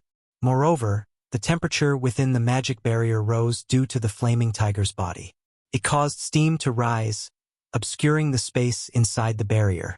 However, Yen Xiaoqian, the competition's first challenger, was unfazed by the monster, and she slowly and steadily walked toward it. Roar! The instant Yan Shaoqian entered the barrier, the flaming tiger roared and pounced, displaying such incredible speed that it made many of the Tier 2 experts in the venue nervous. The flaming tiger's movement speed was easily higher than that of a Tier 2 assassin. The flaming tiger swiped a paw at Yan Shaoqian, and in response, she lifted her staff, summoning a thick ice wall between her and the High Lord. Even when the flaming tiger struck the ice wall, it suffered hardly any damage. What powerful attributes! Is this the might of the Elven Light set? Everyone watched in astonishment as Yan Shaoqian effortlessly blocked the flaming tiger's attack. They were all aware of how powerful a level 100 High Lord was. Even a level 100, Tier 2 metric tons would struggle to tank one. The task would usually require 2 MTs. Yan Shaoqian, however, had stopped the flaming tiger's assault with a simple spell. What amazing Tier 2 silent casting! Yan Shaoqian's ice wall even surprised Cold Memory. The young woman hadn't cast the ordinary Tier 1 ice wall. Rather, Yan Shaoqian had cast the Tier 2 spell Enchanted Ice Wall, a magically enhanced version of the Tier 1 ice wall. Of course, due to how complex Tier 2 spells were, they were difficult to cast without a chant. Even if an elementalist succeeded to do so without a chant, their completion rate would suffer, reducing the spell's power in turn. And yet, despite casting the spell without a chant, Yan Shaoqian's ice wall was strong enough to stop the flaming tiger. Her success was a testament to her high spell completion rate. Seeing this, Cold Memory couldn't help but feel inferior when it came to mental fortitude and control over mana. Seeing that its attack had failed, the flaming tiger circled the ice wall, but Yan Shaoqian didn't give it the opportunity.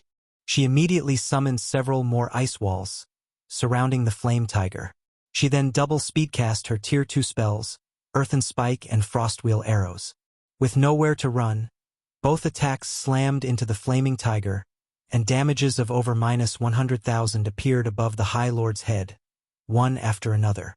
The flaming tiger tried to break through the ice walls, but Yan Shaoqian replaced the destroyed ice walls almost instantly. When the flaming tiger did manage to break free and attack Yan Shaoqian, she activated Blink and teleported to a safe distance. She would then create another line of ice walls, steadily draining the High Lord's HP. The young elementalist's performance stunned the various superpowers experts. They had never dreamed that a player could toy with a level 100 High Lord like this. The way she smoothly transitioned from spell to spell was particularly impressive. It almost looked like she gracefully danced across the battlefield as she attacked and evaded. Many of the peak experts felt their scalps tingle as they watched. In the end, Yan Shaoqian killed the three-tailed flaming tiger in less than 15 minutes. After Yan Shaoqian emerged from the barrier, it was Silk Moon's turn. She also had to face a three-tailed flaming tiger, but since she was a Cursemancer, her attack power wasn't as high as Yan Shaoqian's, an elementalist. Even so, Silk Moon's performance stunned the crowd as well. During her battle with the flaming tiger, she cast a variety of spells to reduce the High Lord's mobility, reaction speed, strength, and agility. To everyone's surprise, Silk Moon was also a domain realm expert. Once she had weakened the flaming tiger, the Cursemancer toyed with it as if she were playing with a kitten.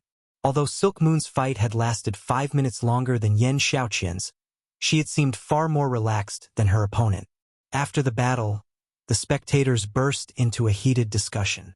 Shortly after Silk Moon's fight, Azure's members brought in a 10-meter-tall cage, which attracted everyone's attention immediately. Before they opened the cage, Azure's members strengthened the magic array, which became so powerful that the mana density around it increased slightly. As the cage opened, a 9-meter-tall bear walked onto the battlefield. It was covered in pitch-black fur, and runes hovered around its body. When the crowd felt the bear's frightening aura, they felt chills crawl down their spines. Dark Moon Bear, Wild Beast, Grand Lord, level 100 HP 210, 000, 000/210, 000, it's so strong. So this is a level 100 Grand Lord? How is this supposed to be a fair fight? That thing can likely kill peak MTs with a single slap. Few of these experts had ever seen a level 100 Grand Lord, and they couldn't help but gasp when they saw the Dark Moon Bear. If not for the magic array that trapped the wild beast, they might have fled from the venue. Wonder, it's your turn now, but it's not too late to give up, Hermit gently told Silent Wonder. No individual player could deal with a creature as strong as the Dark Moon Bear.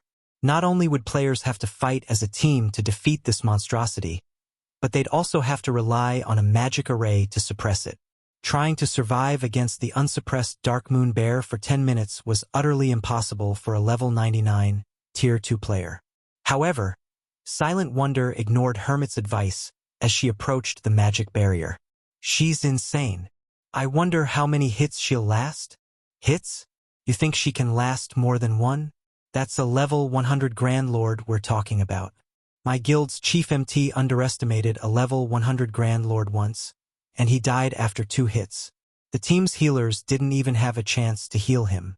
What can an elementalist like her possibly do? As everyone watched Silent Wonder walk toward the barrier, they were certain that she had some mental issues. As far as they were concerned, trying to fight such a powerful beast was suicidal. Guild leader Black Flame, will Miss Wonder really be all right against the Dark Moon Bear? White Autumn asked as he watched. He knew that Sherfong was a Tier 3 player, but Silent Wonder wasn't. White Autumn wouldn't even be confident of lasting more than 10 minutes against the Grand Lord if he hadn't obtained the Sea God's blessing. Meanwhile, Silent Wonder's life aura wasn't particularly powerful, which proved that she only had an ordinary legacy. White Autumn doubted she'd even last 1 minute, much less 10. Relax. She knows what she's doing, Sherfong said, chuckling. As soon as Sherfong said that, Silent Wonder crossed the magic barrier. Almost simultaneously, the Dark Moon Bear charged at her, its frightening aura startling some of the Apex experts watching the fight. However, Silent Wonder held her composure. She simply removed her black cloak, revealing her crimson robes, and retrieved a resplendent staff from her bag, equipping it. As soon as she did, all of the mana within the barrier swarmed toward her as if she were this space's true queen. Read latest chapters at Wuxia World. Before the Dark Moon Bear could reach Silent Wonder, she lightly swung her staff. Answering her call, mana surged toward the tip of her staff, transforming into a flaming spear that shot toward the Grand Lord. The fire spear was so fast that not even the Dark Moon Bear had time to react. Boom! As the fiery weapon and the pitch-black bear collided, a flaming pillar enveloped the Dark Moon Bear, its flames so powerful that it shook the magic barrier. When the flames subsided, the Dark Moon Bear slid to an abrupt halt. Chapter 2365, Humanoid Monster. Although the Dark Moon Bear had simply halted its charge as a result of Silent Wonder's attack, the spectating crowd gaped in shock. As if time had stopped, silence fell over the competition venue. How is that possible? What did she do? Even Duan Hanshan, Long Xianglong, and White Autumn were shocked, not to mention the various superpowers experts. Even a 100-man team of level 100, Tier 2 experts would be annihilated if they tried to challenge a level 100 Grand Lord without a magic array, yet Silent Wonder stood against such a beast alone. Despite being only level 99, Silent Wonder had stopped the Dark Moon Beat's charge with a single spell. It was unbelievable. Since when has Wonder been able to silent cast Tier 2 spells so proficiently? Cold Memory stared at the smoking Dark Moon Bear, confused. Although the power of Silent Wonder's spell had surprised Cold Memory, she was more surprised by the young elementalist's silent casting. When one cast a spell without chanting, they sacrificed a significant percentage of their spell completion rate. Achieving an 80% completion rate as Yen Shaoqian had was already impressive, yet Silent Wonder had gone a step further and cast her spell with more than a 90% completion rate. Cold Memory knew this because the Tier 2 spell, Flame Spear, only generated a fire pillar on impact if the caster achieved a 90% completion rate or better. Not even Silk Moon, a domain realm expert, could accomplish the feat. However, of everyone in the venue, Silent Wonder was the most shocked to see this outcome. So, this is the power of a fragmented legendary weapon. Silent Wonder's heart pounded as she glanced at the brilliant silver in her hand. Shi Feng had secretly passed her the weapon before she had walked onto the battlefield. She had nearly stumbled when she had seen the staff. A fragmented legendary weapon. The various superpowers constantly searched for such a weapon, and not even the Azure Chamber of Commerce had found one, yet Zero Wing had. She had seen many powerful epic weapons, but they weren't even in the same dimension as Brilliant Silver. Setting aside the staff's attributes, Brilliant Silver's passive skills made it far stronger than an epic weapon. Thanks to soul transition, she now possessed a Tier 3 soul, and as a result, her spells were much easier to cast. With the bonus to her mana body as well, she had more control over mana than ever before. Before the spectators could recover from their daze, the Dark Moon Beat charged at Silent Wonder again, giving the Elementalist no time to prepare. The Grand Lord was clearly furious, and when it was only 30 yards from Silent Wonder, it jumped into the air and launched a mana-filled swipe at the young woman. A translucent paw of mana formed in the air, and many of the watching experts despaired. Not only was this paw incredibly fast, but it also covered a 20-yard radius. Dodging the attack would be utterly impossible. As the paw manifested, it contained enough power to rip apart space itself. If they were to receive such an attack, they'd be left without a body to bury. However, before the mana paw could land, Silent Wonder waved her staff and cast Enchanted Ice Wall, and a crystalline wall appeared before her immediately. Boom! The battlefield trembled for a moment after the Dark Moon Bear's attack struck the ice wall, shaking the venue with the sound of a massive explosion. Impossible! How high are her attributes? Is she a monster? Everyone was flabbergasted as they stared at the ice wall, which only bore a few minor cracks. When Silent Wonder had stopped the Dark Moon Bear's first charge, they had been able to chalk it up to her luck, assuming she had simply struck a weak spot. However, they had no excuses for her performance in stopping the Dark Moon Bear's mana paw attack with her enchanted ice wall. And yet, they still couldn't believe what they were seeing. It was absurd to think a level 99, Tier 2 Elementalist could have the basic attributes to rival a level 100 Grand Lord. Nobody would believe this story. I'm impossible. How are her basic attributes so high? Yan Xiaoqian, who watched from outside the barrier, couldn't believe her eyes. Yan Xiaoqian's equipment definitely ranked among the very best in God's domain right now. Even the various superpowers domain realm monsters would likely be no match for her in this regard.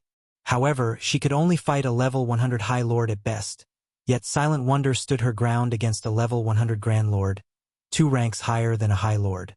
How could she possibly believe this was true? Even Cold Memory and South Dream were dumbfounded. Just what kind of guild is Zero Wing to enable a level 99 player to stand against a level 100 Grand Lord? Cold Memory and South Dream could not help but turn to look at Shi Feng. They had never imagined that Zero Wing would have such a sturdy foundation. For a time, they were overwhelmed with curiosity about the guild. Zero Wing was merely a pseudo-superpower. It had already been amazing that Zero Wing's ability to nurture lifestyle players rivaled Dark Pursuit. Now, it proved that it could procure better weapons and equipment than what Dark Pursuit could get their hands on. It was utterly unbelievable. Everyone already realized that Silent Wonder would win this competition. If Silent Wonder could block the Dark Moon Bear's attacks, surviving for 10 minutes would not be difficult. In other words, she would earn the 20 sets of materials, whereas Silk Moon and Yan Xiaoqian would only have 6 sets each. Zero Wing, is it? Meanwhile, Duan Hanshan and Long Xianglong could not help but glance Shi Feng's way. First, the man had received a friendly greeting from White Autumn, and now, Silent Wonder put on an outstanding display. Regardless of their personal feelings, Duan Hanshan and Long Xianglong had to take Shi Feng seriously. Rather than focus on Zero Wing, the various superpowers were curious about Silent Wonder's equipment. Her equipment is definitely extraordinary if she can block a level 100 Grand Lord's attack at level 99. One wonder what kind of equipment she is wearing?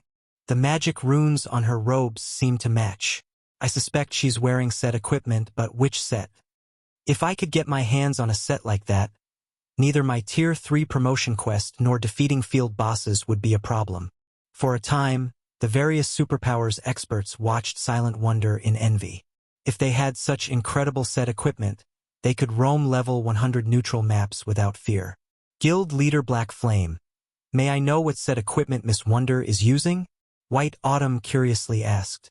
It has gathered so much of the ambient mana. Naturally, he shared the same thoughts as the various superpowers.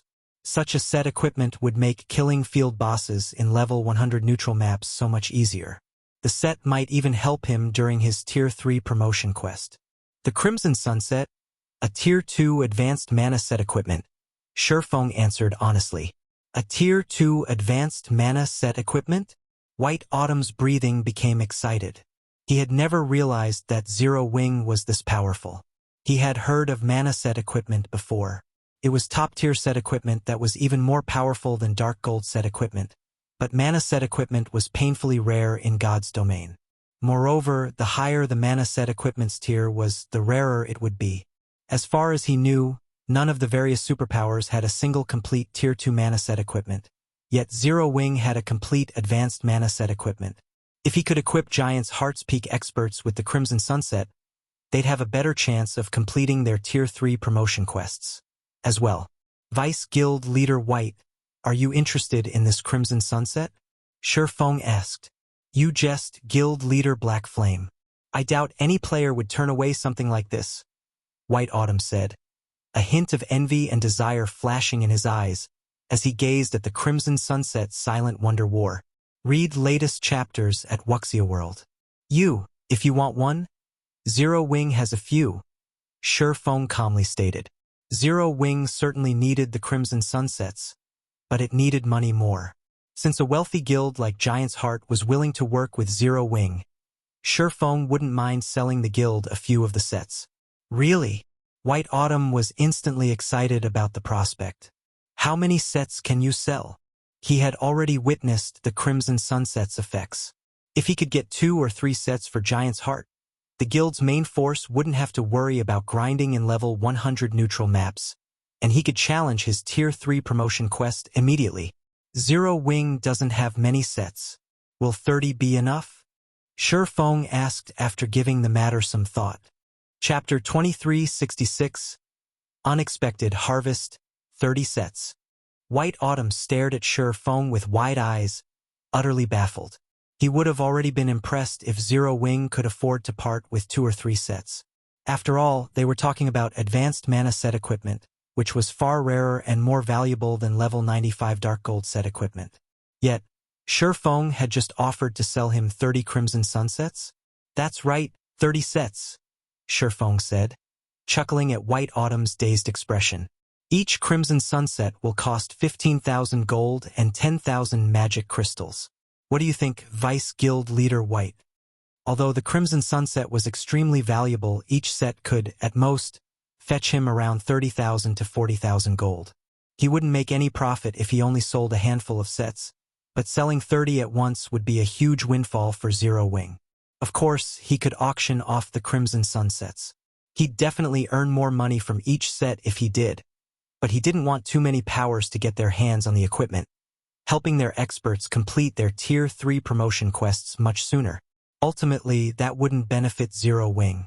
So, a total of 450,000 gold and 300,000 magic crystals? White Autumn realized what Shurfeng implied. Can I buy 100 sets, then?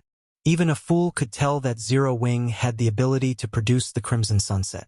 When White Autumn thought about the Crimson Sunset's potential mass production, he shuddered. Even if mass production wasn't possible, just being able to craft the sets was frightening. The fact that Zero Wing didn't want to share the Crimson Sunset with the various powers made this an excellent opportunity for him and Giant's Heart. If he could secure 100 Crimson Sunsets for Giant's Heart, not only could he satisfy his guild's experts who intended to challenge their Tier 3 promotion quests, but he could also arm the guild for exploring level 100 neutral maps. 100 sets? Shurfeng rolled his eyes. Secretly, however, Giant's Heart's wealth shocked him. He said, "Producing the Crimson Sunsets is incredibly difficult and requires precious materials. At most, I can sell up to 50 sets, but the price will be different for that many." A handful of Crimson Sunsets wouldn't be overly helpful to a guild, but dozens of sets would be a different story. This was especially true as players began to reach level 100. The benefits of several dozen Crimson Sunsets were unimaginable.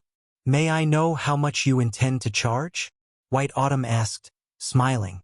The price change didn't surprise him in the least. "If you want 50 sets, it'll cost you a total of 900,000 gold and 600,000 magic crystals," Shifeng said after giving the matter some thought. If he had 900,000 gold, he would have enough capital to develop his territory in the Cold Spring Canyon. Meanwhile, with the 600,000 magic crystals, he could forge a new batch of Crimson Sunsets. "All right, deal," White Autumn answered without hesitation. It might be a significant price increase, but 50 Crimson Sunsets would give Giant's Heart a massive edge over the other superpowers when it came to nurturing Tier 3 players and exploring level 100 neutral maps. White Autumn was confident these Crimson Sunsets would also help the guild compete with Pride Empire on land. White Autumn and Shifeng then signed an agreement. Even for a superpower, 900,000 gold and 600,000 magic crystals was a huge sum, and it would take White Autumn some time to collect the payment. Shifeng was quite satisfied. He hadn't expected his trip to the Dark Hills to net him so much gold and magic crystals. After this competition, he could turn his focus to the Cold Spring Canyon's development. Once he solidified his hold on the Cold Spring Canyon, Zero Wing wouldn't have to worry about contending with the various otherworld's invading powers. The guild's development speed might even reach new highs thanks to the canyon's resources. While Shifeng and White Autumn had been negotiating, Silent Wonder won the competition. Since the moment she had stepped onto the battlefield with the Dark Moon Bear, the competition's outcome had been decided. Yan Xiaoqian was a talented alchemist, but she had only earned 6 sets of materials to work with.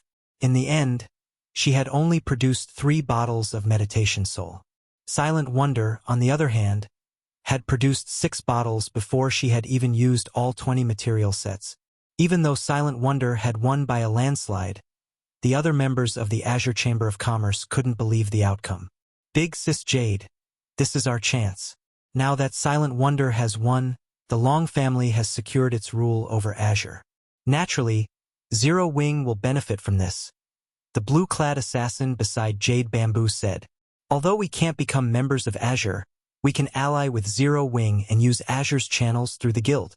With how intense the competition in God's domain is becoming, I doubt Zero Wing would turn us away." The Azure Chamber of Commerce had access to both of the main continents and had even more resources on hand than some super guilds. The Eastern continent's various superpowers were particularly eager to obtain resources from the Eastern continent. Meanwhile, the otherworld's various powers were rapidly expanding on the main continent. If Zero Wing collaborated with their Adventurer Alliance, the alliance could provide additional security for the guild. It was a benefit that many first-rate guilds and pseudo-superpowers needed but failed to acquire. "All right, after the competition, I'll report the outcome to the Alliance Master," Jade Bamboo said, nodding. Meanwhile, Yan Xiaoqian stood on the competition grounds, still dazed. She had never dreamed that she would lose so miserably. "I admit that I lost this time, Wonder, but you better not get complacent. Dark Pursuit's foundations are far more powerful than you can imagine. I will not lose the next competition between our families," Yan Xiaoqian declared, glaring at Silent Wonder. She then turned and left. The competition for the rights to rule Azure had ended, but the shareholding families held this competition each year to determine the strength and potential of the younger generation. After all, the children held the future in their hands. Yan Xiaoqian intended to use the next competition to recover from today's humiliation.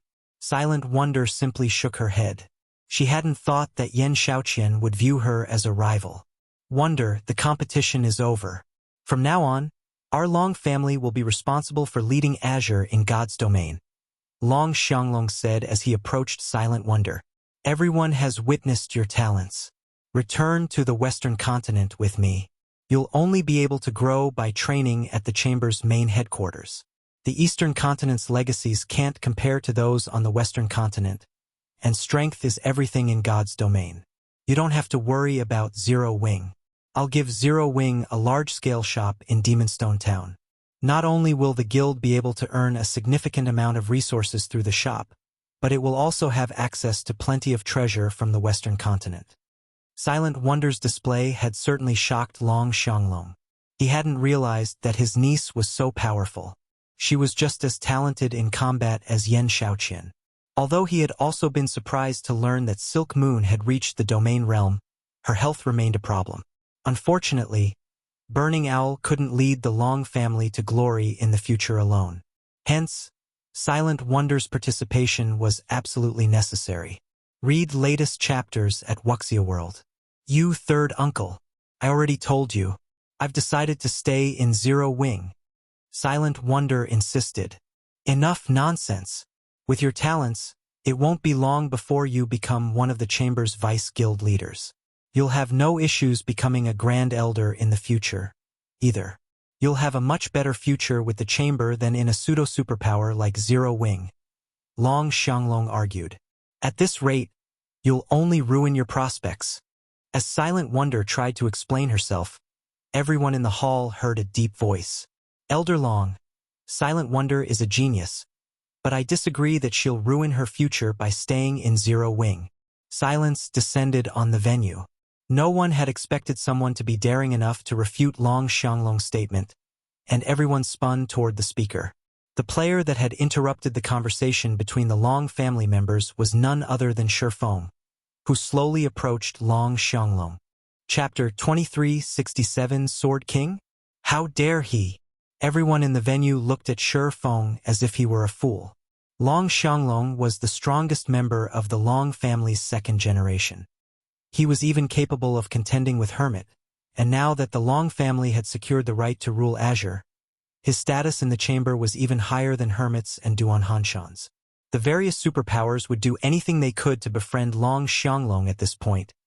And yet, Shifeng had done the exact opposite, destroying any goodwill he had earned from helping Silent Wonder achieve victory. There's definitely something mentally wrong with that guy. Big Sis Jade. After that outburst, Zero Wing had likely lost any access to Azure's resources. The blue-clad assassin beside Jade Bamboo said, frowning. Long Xianglong was the second most influential person from the Long family's second generation. He had the authority to decide much regarding the family's and Azure's future. Even if he decided against attacking Zero Wing after Shifeng's offense, it was almost certain that the guild wouldn't get anything from the Azure Chamber of Commerce. Everything Zero Wing had invested in this competition was for naught. What is he thinking? Jade Bamboo felt as if she were going mad as she watched Shifeng. Does he think that helping Silent Wonder win this competition is enough to stand on equal footing with Long Xianglong? Earlier, Duan Hanshan hadn't called Long Xianglong Lunatic Long because the man was a fighting maniac, but because of the way he conducted himself. Once Long Xianglong decided to do something, no one could dissuade him. He would try to achieve his goal at all costs. It was easy to imagine what outcome awaited Shifeng for offending the man. Shifeng had already secured Azure's bountiful resources for his guild, yet he had thrown that away just as quickly. Not even a fool would be so wasteful, yet Shifeng had done so without any hesitation. Jade Bamboo had just finished her report to her alliance master and proposed a partnership with Zero Wing too. I knew this kid wouldn't play by the rules. This is going to be interesting, Duan Hanshan said, grinning. Duan Hanshan was known for how protective he was of his faction's members in the Azure Chamber of Commerce, but he also knew how to view the bigger picture and prioritize. Long Xianglong, however, didn't. The man only prioritized his own goals, which was why Duan Hanshan didn't want to quarrel with him. While whispered discussions filled the venue, Long Xianglong turned toward Shifeng. What? Do you think I'm wrong? Long Xianglong asked in a warning tone. With those words, everyone felt a chill crawl down their spines. Long Xianglong hadn't said much, but they could all hear his rage. They had no doubt that the man would attack anyone who dared to speak up. And yet, when Burning Owl heard the warning, he wiped the sweat from his brow and sighed in relief. Thank goodness third uncle didn't just attack, but Black Flame should know how to back off. Burning Owl was very familiar with his third uncle's general attitude. It always gave him huge headaches when he had to deal with the man. He had thought his third uncle would have attacked Shifeng without a second thought. Fortunately, Long Xianglong had held back out of respect for Silent Wonder. Even an ordinary expert would realize what the man was thinking as they faced his third uncle's frightening killing intent. As long as Shifeng had half a brain, he should know how to respond. However, Shifeng's reply dumbfounded Burning Owl and the various superpowers upper echelons. That's right. That assumption is incorrect. Shifeng immediately replied. Wonder might be able to develop well in Azure, but her development in Zero Wing would be just as successful. Silent Wonder's talent went without saying. Not only had she been one of the 10 great Grandmaster Alchemists in the past, but she had also been a Tier 5 powerhouse. Even the various superpowers had been helpless against her without dispatching a Tier 6 God-ranked expert. Although the Azure Chamber of Commerce had a foundation that rivaled super guilds, Zero Wing was just as capable of nurturing experts. After all, Zero Wing had the extraordinary tower. None of the various superpowers had this advantage, and the Realms of Truth were far more beneficial to magical class players like Silent Wonder than the Realms of Refinement. If Silent Wonder could master the Realms of Truth, she would gain strength far beyond that of reaching the Domain Realm. This was the very reason that Violet Cloud commanded more combat power than Fire Dance and Gentle Snow, despite having the same combat standards. Of course, as soon as Shifeng finished his statement, silence returned to the venue. Is his brain broken? Burning Owl nearly cursed aloud when he heard Shifeng argue. Not once, but twice. Shifeng had provoked his third uncle twice. It's no wonder why this kid dared to provoke me earlier. It seems he had no fear of death. Duan Hanshan was stunned by Shifeng's response. Even he was afraid of provoking Long Xianglong. The only people that could keep the man in check were the Long family's old man and Azure's guild leader. Long Xianglong didn't respect anyone else and typically did as he wished. While the various superpowers upper echelons watched, their envy of Zero Wing vanished instantly. Now they merely laughed and ridiculed Shifeng's ignorance. Even Silk Moon, who had watched this play out in silence, gave Shifeng a strange look. You're quite interesting, young man. I don't know how many years it's been since someone has spoken to me like that, Long Xianglong said, flashing Shifeng a wrathful grin. You must be confident in Zero Wing's strength since you think it can help Wonder's development as much as Azure, right? In that case, why don't you show me this strength? Third uncle. Silent Wonder rushed forward to dissuade Long Xianglong. Do not interfere, Wonder. I want to see the standards of the guild you so favor, Long Xianglong said as he raised his hand to stop Silent Wonder. He returned his attention to Shifeng and said, My requirements of your guild aren't high. Since you're the guild leader, you should have satisfactory combat standards. If you can survive 10 moves against me, I'll stand aside. However, if you fail, Wonder will have to leave Zero Wing. Of course, Zero Wing will still gain access to the resources it deserves. What do you think? As far as Long Xianglong was concerned, Shifeng was an ignorant fool that had grown arrogant because he had obtained some good equipment for Silent Wonder, and Silent Wonder still viewed God's Domain as the same kind of virtual reality game of the past. She simply didn't realize the advantages the Azure Chamber of Commerce had in God's Domain. What? Are you afraid? Long Xianglong taunted, interpreting Shifeng's silence as fear. As Shifeng was about to speak, White Autumn suddenly stepped forward. Is this necessary, Brother Long? Can we not allow the younger generation to make their own decisions? White Autumn asked. Everyone was surprised by White Autumn's intervention. What relationship does White Autumn have with Zero Wing? I can't believe he's actually willing to stand up for the guild in a situation like this, Jade Bamboo muttered as she curiously glanced at Shifeng. Now that the Long family ruled Azure, the various superpowers would fight for its favor. They'd do anything in their power to support Long Xianglong, and yet White Autumn chose to support Zero Wing. This was simply unbelievable. Please do not try to stop this, Vice Guild Leader White. This is between us, Long Xianglong said. Although he was just as surprised, he rejected White Autumn's advice. Brother Long, you misunderstand. I'm not trying to stand against you. I'm only doing this for your own good, White Autumn said, shaking his head as he smiled. Read latest chapters at Wuxia World. You, what are you trying to say? Long Xianglong coldly demanded. I mean that you're no match for guild leader Black Flame, White Autumn explained with a sigh. I'm not a match for him? Long Xianglong laughed. And why not? Do you think that Azure is no match for Zero Wing just because it has powerful weapons and equipment that Azure cannot secure its own? Long Xianglong knew that Zero Wing had powerful foundations. He could easily evaluate Silent Wonder's equipment. As Zero Wing's guild leader, Shifeng's weapons and equipment should be just as good, if not better, than Silent Wonder's. But that didn't mean that the Azure Chamber of Commerce was inferior in this regard. It is because he is a Tier 3 Sword King. Chapter 2368. Venue shocked White Autumn hadn't been loud, but everyone in the venue had heard him clearly. They immediately turned toward Shifeng in astonishment. He's reached Tier 3. Impossible.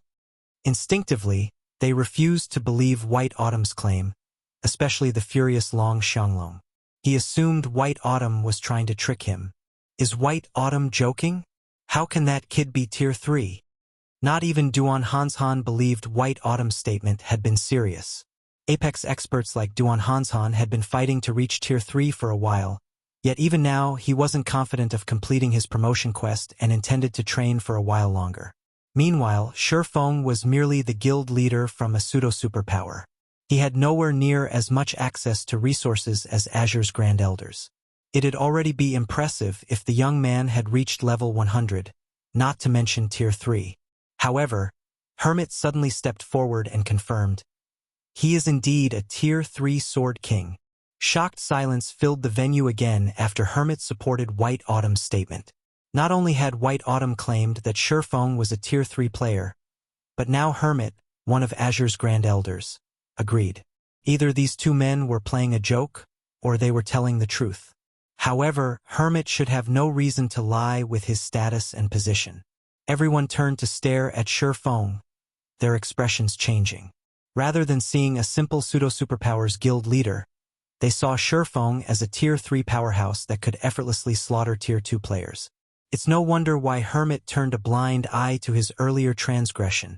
So, he's a Tier 3 Sword King? Realization dawned on Burning Owl. Hermit was famous for his strict nature in the Azure Chamber of Commerce. He wouldn't tolerate an outsider killing one of Azure's peak experts, yet he had done precisely that at the Dark Hills checkpoint. He had even admonished the surviving peak experts that guarded the checkpoint. Hermit wasn't trying to interfere with the two main families' affairs. He just wanted to prevent any friction between Azure and Shifeng. Tier 3? He's certainly hidden his strength, Jade Bamboo muttered. Now she watched Shifeng with a more serious gaze. She hadn't thought that Zero Wing had such an incredible foundation. The Tier 3 promotion quest was an exceptionally difficult trial. Based on what she knew, none of God's domain's superpowers had successfully nurtured a Tier 3 player yet. If Shifeng were truly a Tier 3 player, her Adventure Alliance would need to reevaluate the potential partnership with Zero Wing. Meanwhile, Long Xianglong's complexion shifted between red and white. He was silent for a long moment, but eventually, he gritted his teeth and glared at Shifeng. Excellent. You actually tried to trick me. Even he would have to flee from a Tier 3 player. The difference between the tiers' power was simply too massive to overcome, which was how Tier 2 players so easily trampled over Tier 1 players. Meanwhile, Duan Hanshan was relieved that he hadn't attacked the man earlier. Otherwise, he would have been in this awkward position, rather than Long Xianglong. Elder Long, do you still desire a match? Shifeng asked, smiling faintly. Shifeng could understand Long Xianglong's desire to drag Silent Wonder to the Azure Chamber of Commerce, but he couldn't ignore the man's insult that Zero Wing would destroy her future. If Long Xianglong wanted a match, Shifeng didn't mind showing off Zero Wing's foundations. No need. I admit that I am no match for you right now, Long Xianglong decided. However, the difference between our individual strengths doesn't prove anything. Nurturing experts require a massive amount of resources. Is Zero Wing better equipped than Azure to handle that requirement? How would we know if we don't try? Shifeng nonchalantly replied.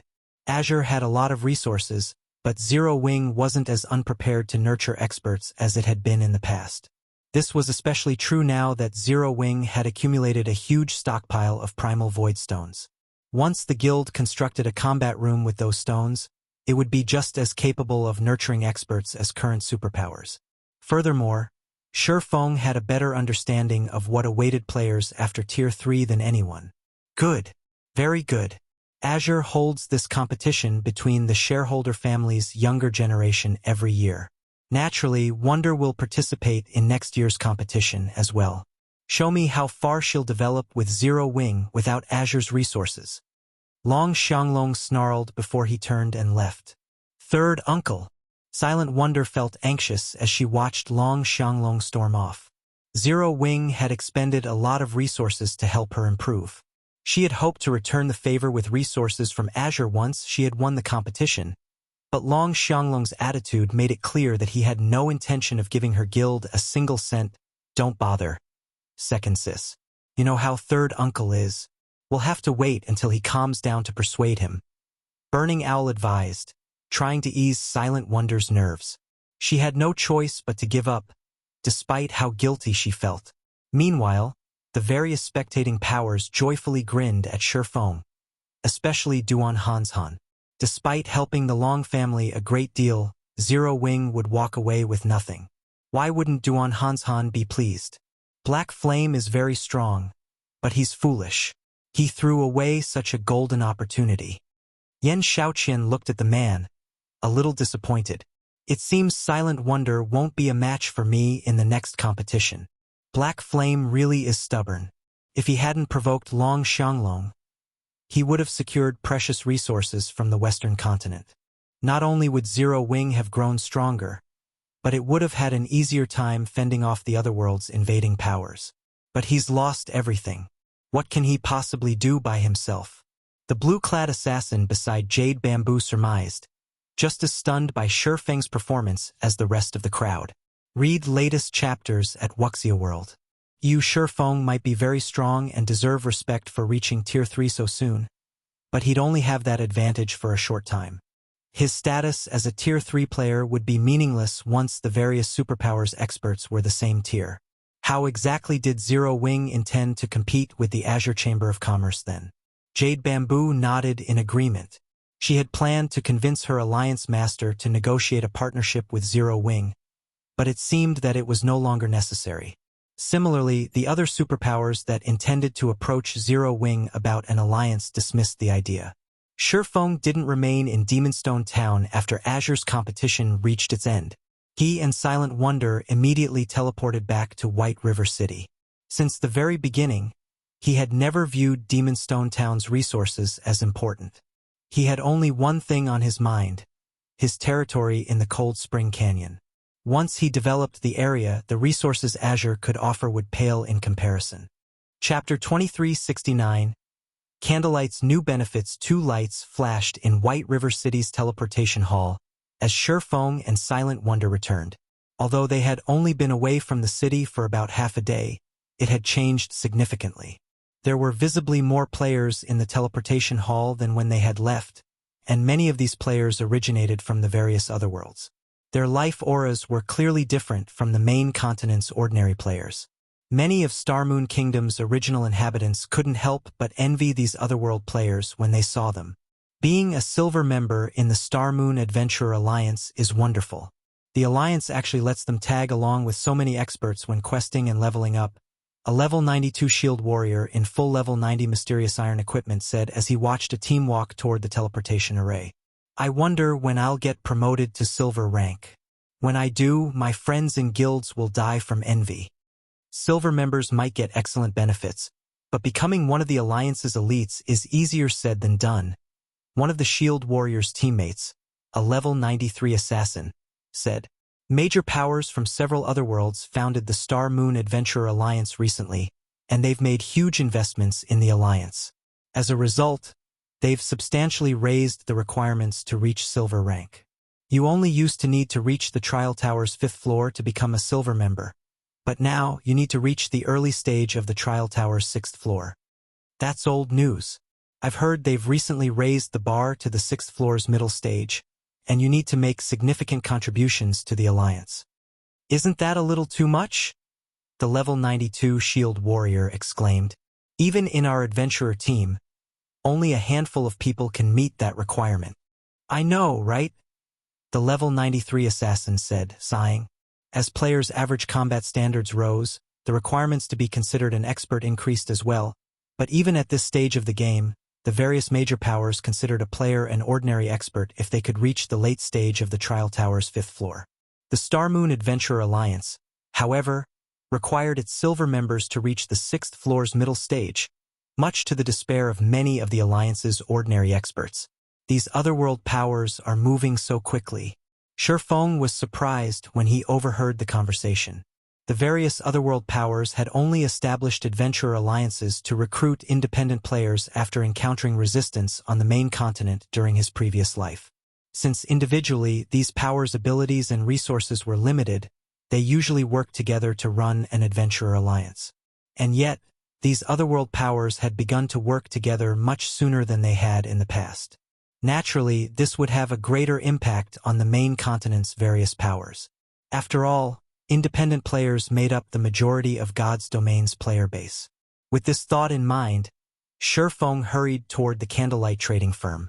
The Otherworld Powers partnership would even have a massive impact on Super Guild's development, not to mention Zero Wing. If Zero Wing wanted to survive this invasion, not only would it have to grow its members' overall strength, but it would also have to recruit far more capable players. While they walked, Shifeng instructed Silent Wonder to level up so she could complete her Tier 3 promotion quest sooner than later. Her combat standards weren't low, and she was just a step away from the Void Realm. She shouldn't have any issues completing her promotion quest as soon as she reached level 100 with the help of the enhanced Crimson Sunset. She'd likely have an even easier time completing it than Kola and the others. The first thing Shifeng did upon returning to the candlelight trading firm was to contact Melancholic Smile and have her prioritize the Crimson Dragon flying ship's production and material collection. He also told her to recruit more lifestyle players with high potential. After players reached level 100, lifestyle players would become a guild's main source of weapons, equipment, tools, and potions. The power that commanded the most lifestyle players would gain control over weapon and equipment supply after level 100. Fortunately, the various major powers would only figure this out once they began to explore level 100 neutral maps. Guild Leader, the various otherworld powers have been rapidly expanding their lifestyle player recruitments lately. Moreover, they are offering considerably high salaries. It won't be easy to compete with the Adventurer Alliance in this regard, since it is an independent organization, Melancholic Smile said, smiling bitterly. To make matters worse, the kingdom's independent players have gone crazy since the Star Moon Adventurer Alliance has published its membership policy. Some lifestyle players have even begun to withdraw from their large guilds to join the alliance. Although Candlelight had a massive competitive edge thanks to its 4-star shop in White River City, that edge was only effective against the various large guilds.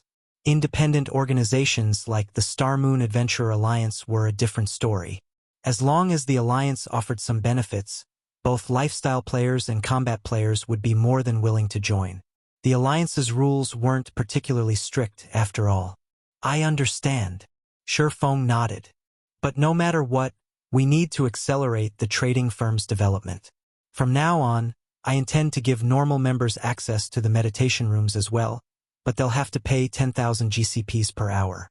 We'll also open the research workshop to all internal members for 50,000 GCPs per half hour. Core members will receive a 20% discount for the research workshop. These conditions should be enough to lure in quite a few capable lifestyle players, Melancholic Smile said, her eyes glowing with excitement. The basic meditation room was extremely helpful to lifestyle players, especially those who hadn't yet reached the master rank. The room's environment was miraculously effective when players practiced production methods. In addition, the meditation room could help players when they created basic master designs or recipes. Access to the rooms was a very attractive benefit to lifestyle players. Candlelight's normal members hadn't had any access to the basic meditation rooms thus far since there were too few available. But now that Candlelight had a 4-star shop and 5 3-star shops, the number of rooms available had skyrocketed. Renting some of the basic meditation rooms to the trading firm's normal members wouldn't affect the internal members' development in the least. Moreover, Candlelight wasn't strict with its normal members. Normal members were only required to produce a certain number of items every day. If lifestyle players learned that they could rent basic meditation rooms as a normal member in Candlelight, they'd lose their minds. Only 3-star shops and greater had basic meditation rooms, and at this stage of the game, very few powers had 3-star shops, most of which were superpowers. Generally, these superpowers reserved the basic meditation rooms for their master lifestyle players. Normal members had no hope of using them. Read latest chapters at Wuxia World. EU, however, Candlelight's players, regardless of lifestyle rank, would be able to rent a basic meditation room in the Candlelight trading firm.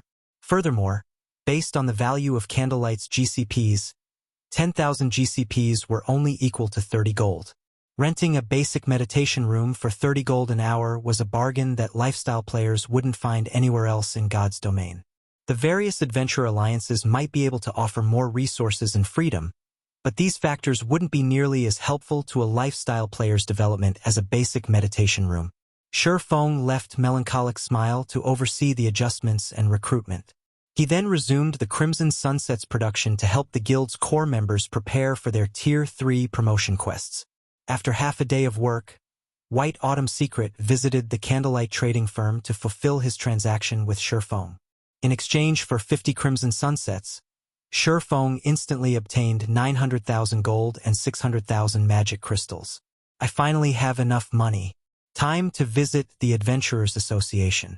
Shi Feng brimmed with confidence as he gazed at the astronomical sum of coins in his bag. He left the Candlelight trading firm immediately, heading toward the Adventurers Association. Chapter 2370 Night Division takes shape. White River City, Adventurers Association. Due to the new Star Moon Adventure Alliance in Star Moon Kingdom, White River City's Adventurers Association had become extraordinarily lively. When Shi Feng arrived, he spotted teams entering and leaving the building. Nearly half of these players were from Otherworlds. There were now many times more Otherworld players than there had been several days ago. Moreover, every one of these Otherworld players was impressively strong, with the lowest level among them level 98, while many had already reached level 99. These Otherworld players' average level was far higher than the local players. There are so many people here. Has it started already? Shi Feng was a little surprised as he watched the teams flow in and out of the association. The Otherworld powers weren't the main continent's various powers' true opponent. Rather, it was the Otherworld's general populace. When the planar passages had first opened, only the Otherworld's asterisk major powers had been able to cross to the main continent since they had monopolized their respective passages. However, as the passages activated fully, not even those major powers could control them completely, and as a result, players surged toward the main continent. Competition on the main continent had already been intense, and now, as powerful Otherworld players joined the fray, it was easy to imagine the impact they had on the main continent's various powers. Players would especially fight over the resources in the various NPC cities. Take the Adventurers Association, for example. There were only so many high-ranked quests available, and with an increase in player population, it was natural that players would have fewer quests to complete. If resources became less available, the various large guilds' development would slow significantly. The guilds that hadn't bothered to focus on neutral maps, in particular, would suffer. This lack of resources would be fatal to them. This was why even superpowers had fallen prey to the Otherworld powers in Shi Feng's previous life. Even if the main continent's ordinary powers hadn't been directly affected by the invasion, the aftereffects had been more than enough to stagnate their development. Currently, Zero Wing had a wide sphere of development. The guild even had territory in neutral maps. Zero Wing shouldn't have any issues enduring the initial Otherworld invasion.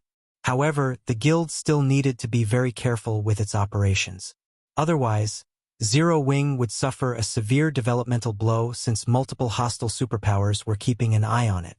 Thinking up to this point, Shi Feng entered the Adventurers Association. Administrator Lorraine, I wish to check the status of the night draft. Shi Feng addressed the elven beauty that entered the VIP reception room he occupied. The 5,000 knights were crucial to his management of the Cold Spring Canyon. Although he had spent a lot of money to draft these knights, He hadn't bothered to visit the Adventurers Association since he hadn't had enough money. Finding willing and powerful NPCs wouldn't matter if he couldn't afford to hire them. Hiring NPCs for a night division wasn't like hiring NPCs as soldiers to protect a guild town.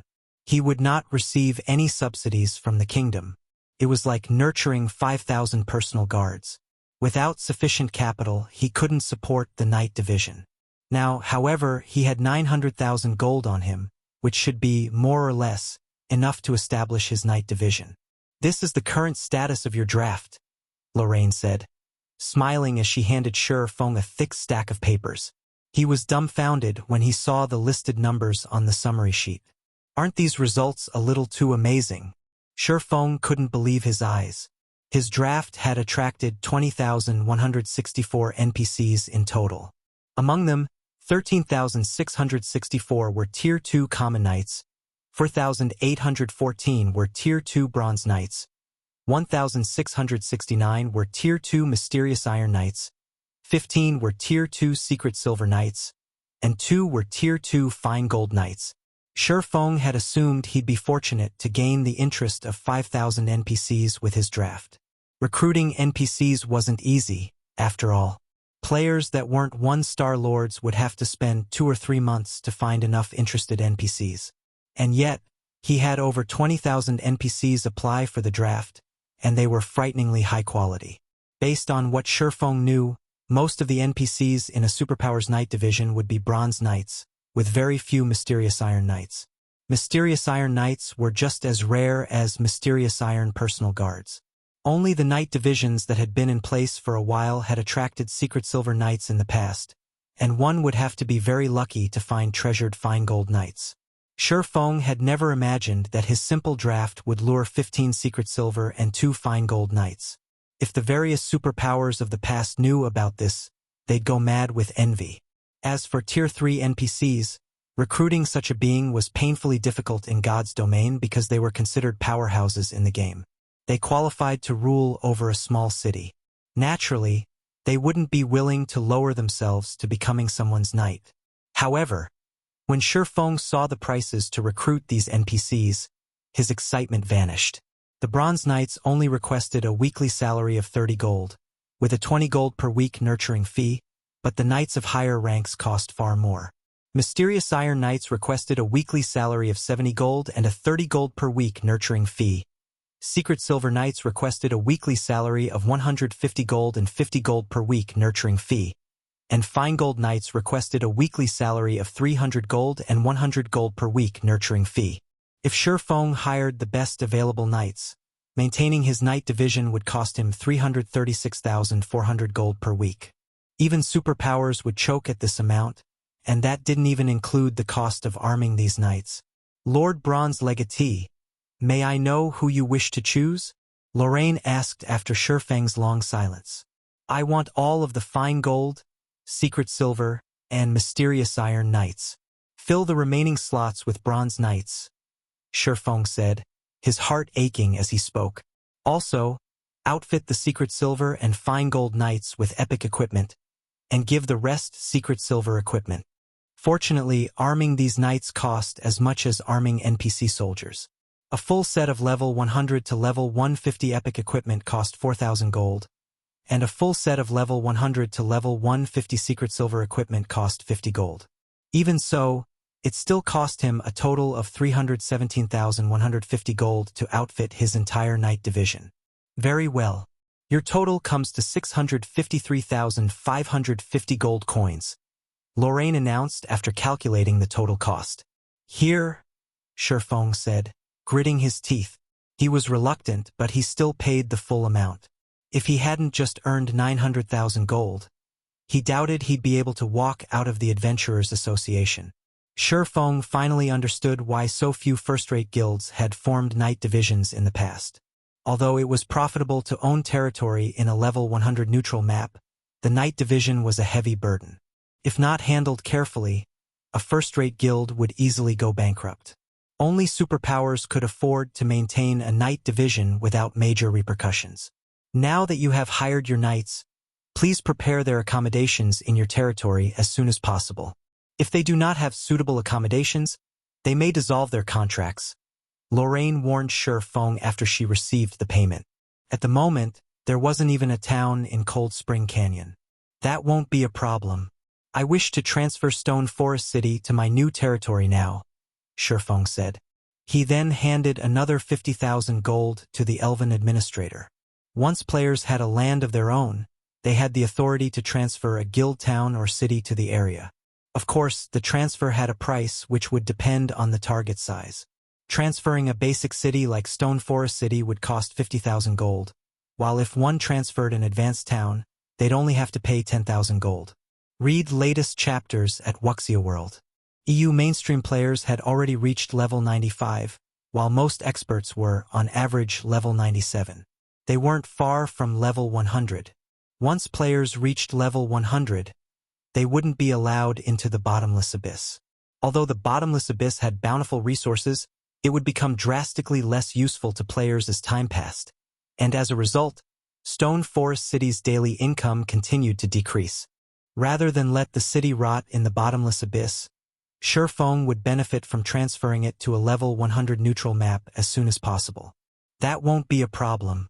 We'll send people to transfer your city immediately, Lorraine said as she accepted the 50,000 gold. She retrieved a map of the Cold Spring Canyon, smoothing it down on the table. Where do you wish to place the "I want to transfer it here" beside Cold Spring Lake? Shi Feng said as he pointed at one of the mountaintops near the lake. Very well. The transfer will be completed in 1 hour. Lorraine informed him once she had confirmed the destination. Once Shi Feng had settled his affairs with the Adventurers Association, he promptly returned to the candlelight trading firm to wait. At the same time, Stone Forest Town abruptly disappeared from the bottomless abyss, leaving a bunch of confused players in an empty plot of land. Chapter 2371, Abyss Shaken. What happened? Why am I outside? Where's the city? Crap. I just got here and it just disappears? The players forced out of Stone Forest City looked around them in confusion. Stone Forest City was the most prosperous city in the bottomless abyss. Even though the various superpowers had established their own guild towns in the regional dungeon, these guild towns were nothing compared to Stone Forest City, especially when it came to training. Stone Forest City provided enough mana density that it was a holy land for training. Moreover, players could recover their exhausted stamina and concentration far faster in Stone Forest City than in the superpowers guild towns. Many teams that explored the bottomless abyss relied on the city as their resting point, including teams from the superpowers that had their own guild towns. This made Stone Forest City the most popular resting area in the bottomless abyss. And yet, the city had just disappeared. Even players from the Dark Knight Empire's various major powers were stunned. Not to mention the independent players. None of them had expected Stone Forest City, the closest resting area to the bottomless abyss's second floor, to suddenly vanish. Has something happened to Stone Forest City? Since the city disappeared once everyone was teleported out of it, Zero Wing must have transferred the city elsewhere. Transferred Stone Forest City elsewhere? Is Zero Wing insane? Does the guild want the bottomless abyss's resources? All of the various major powers members had their guesses regarding the city's abrupt disappearance, and they all reported back to their superiors. For a time, the various powers in the bottomless abyss were in an uproar. Stone Forest City had become irreplaceable in the bottomless abyss. Almost every power that wanted to explore the regional dungeon had to use the city, or their progress would fall behind their competition. Naturally, as one of the city's shareholders, the secret pavilion immediately received the news. What is Zero Wing doing? They moved Stone Forest City without mentioning it to us? Don't they know that this is a crucial moment for conquering the bottomless abyss? Yuan Tianxin's expression darkened as he read the latest report. Currently, the various superpowers were frantically trying to explore the bottomless abyss's third floor. The loot in that area was incredibly important. Not only did the third floor's monsters drop plenty of top-tier, level 95 plus weapons and equipment, but they also dropped a ton of magic crystals. There was even a higher chance to obtain 7 Luminaries crystals on that floor. Very few maps in God's domain could offer as abundant loot as the bottomless abyss's third floor. Moreover, since the planar passages had opened, the situation on the main continent had become painfully tense. A war of unimaginable scale could break out between powers at any time. Even the secret pavilion had to prepare. Stone Forest City's sudden disappearance from the bottomless abyss would definitely impact the secret pavilion's plans. The secret pavilion's guild leader had even called Yuan Tiexin personally about the matter. "Uncle Yuan, what should we do now?" Purple Jade asked. She was also quite concerned about the situation. After training in Stone Forest City, she had improved considerably. Now, she was only one step away from reaching the domain realm. "We have no choice. We have to meet with Black Flame now." The matter frustrated Yen Tiexin. The secret pavilion owned some of Stone Forest City's shares, but Zero Wing held absolute authority over the city. Zero Wing might have an obligation to inform the secret pavilion of any decisions regarding Stone Forest City. But in truth, that didn't really matter. The secret pavilion simply had no say. While Yuan Tiexin and Purple Jade made their way to White River City, the various superpowers in the bottomless abyss took this opportunity to claim the prime real estate Stone Forest City had left behind. While the various powers were making a fuss over Stone Forest City's disappearance, Liang Jing was having a nervous breakdown over it. After barging into Shi Feng's special forging room, Liang Jing reported, "Guild leader, Stone Forest City has disappeared." I know." Shi Feng, who was in the midst of producing a crimson sunset, nodded. "You know?" Liang Jing was shocked into a moment of silence. "Guild leader, is this your doing?" "That's right. I did it," Shi Feng said, not bothering to hide the truth. After all, he had the most authority over the city. No one could transfer a city without permission. "Guild leader, Stone Forest City is one of our guild's main sources of income. Although we're not earning as much from the house's rent, we have just as many players interested in renting them. That rent alone is enough to fund normal operations of Zero Wing's main headquarters. With Stone Forest City gone from the bottomless abyss, many players are going to demand a refund," Liang Jing exclaimed as she massaged her temples. Currently, she was in charge of most of Zero Wing's headquarters affairs, especially now that Blackie and Gentle Snow had left their daily tasks to her. What gave her the biggest headache, however, was handling the payments that required credits. To ease the management flow, Shi Feng had granted her authority to manage Stone Forest City's income. After a few months, she had finally managed to balance the headquarters expenditures and Stone Forest City's income. And yet, Shi Feng had just relocated Stone Forest City elsewhere, rendering her efforts useless. "Relax. They won't ask for a refund," Shi Feng said, chuckling. "If they do, we can give them a refund based on the original price. We can even refund them in coins if they want." Stone Forest City's private houses had always been leased for credits. Receiving a refund in coins would be a welcomed bonus. Although it was becoming easier to earn coins, players had to bear more expenditures in God's domain. As a result, players weren't able to save a lot of coins as they reached higher levels. Hence, money farming teams and workshops were extremely popular among players that wanted to pay credits for coins in God's domain. God's domain was like a second world to players. Since coins were more useful in God's domain, players were naturally more willing to spend credits than coins. "If we do that, we'll still have to pay at least 100,000 gold in refunds," Liang Jing said, exasperated at Shi Feng's nonchalant attitude. At this point, she was neither Chairman Zhao's secretary, nor was she ignorant of God's domain. On the contrary, she spent more time in the game than in the real world. She knew exactly how valuable 100,000 gold was. Even to the various superpowers, it was a significant sum.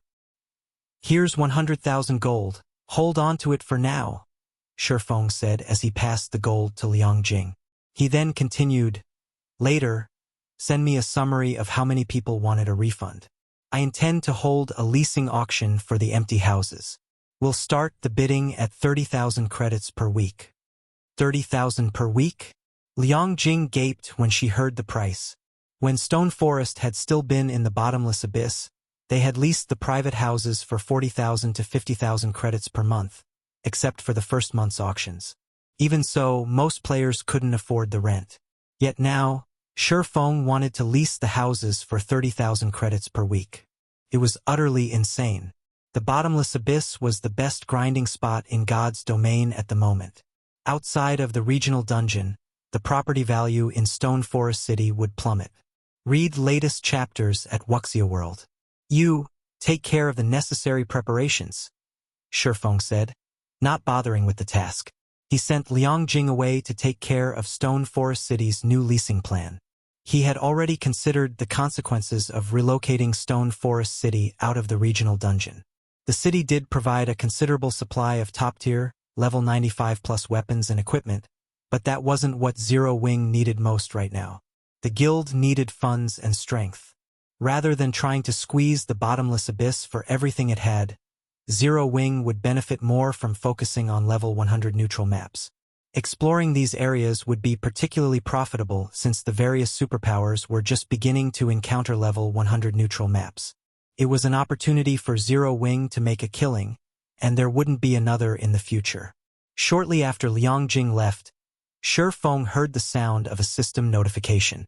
System. Stone Forest City's transfer is complete. You may open Stone Forest City at any time. Chapter 2372.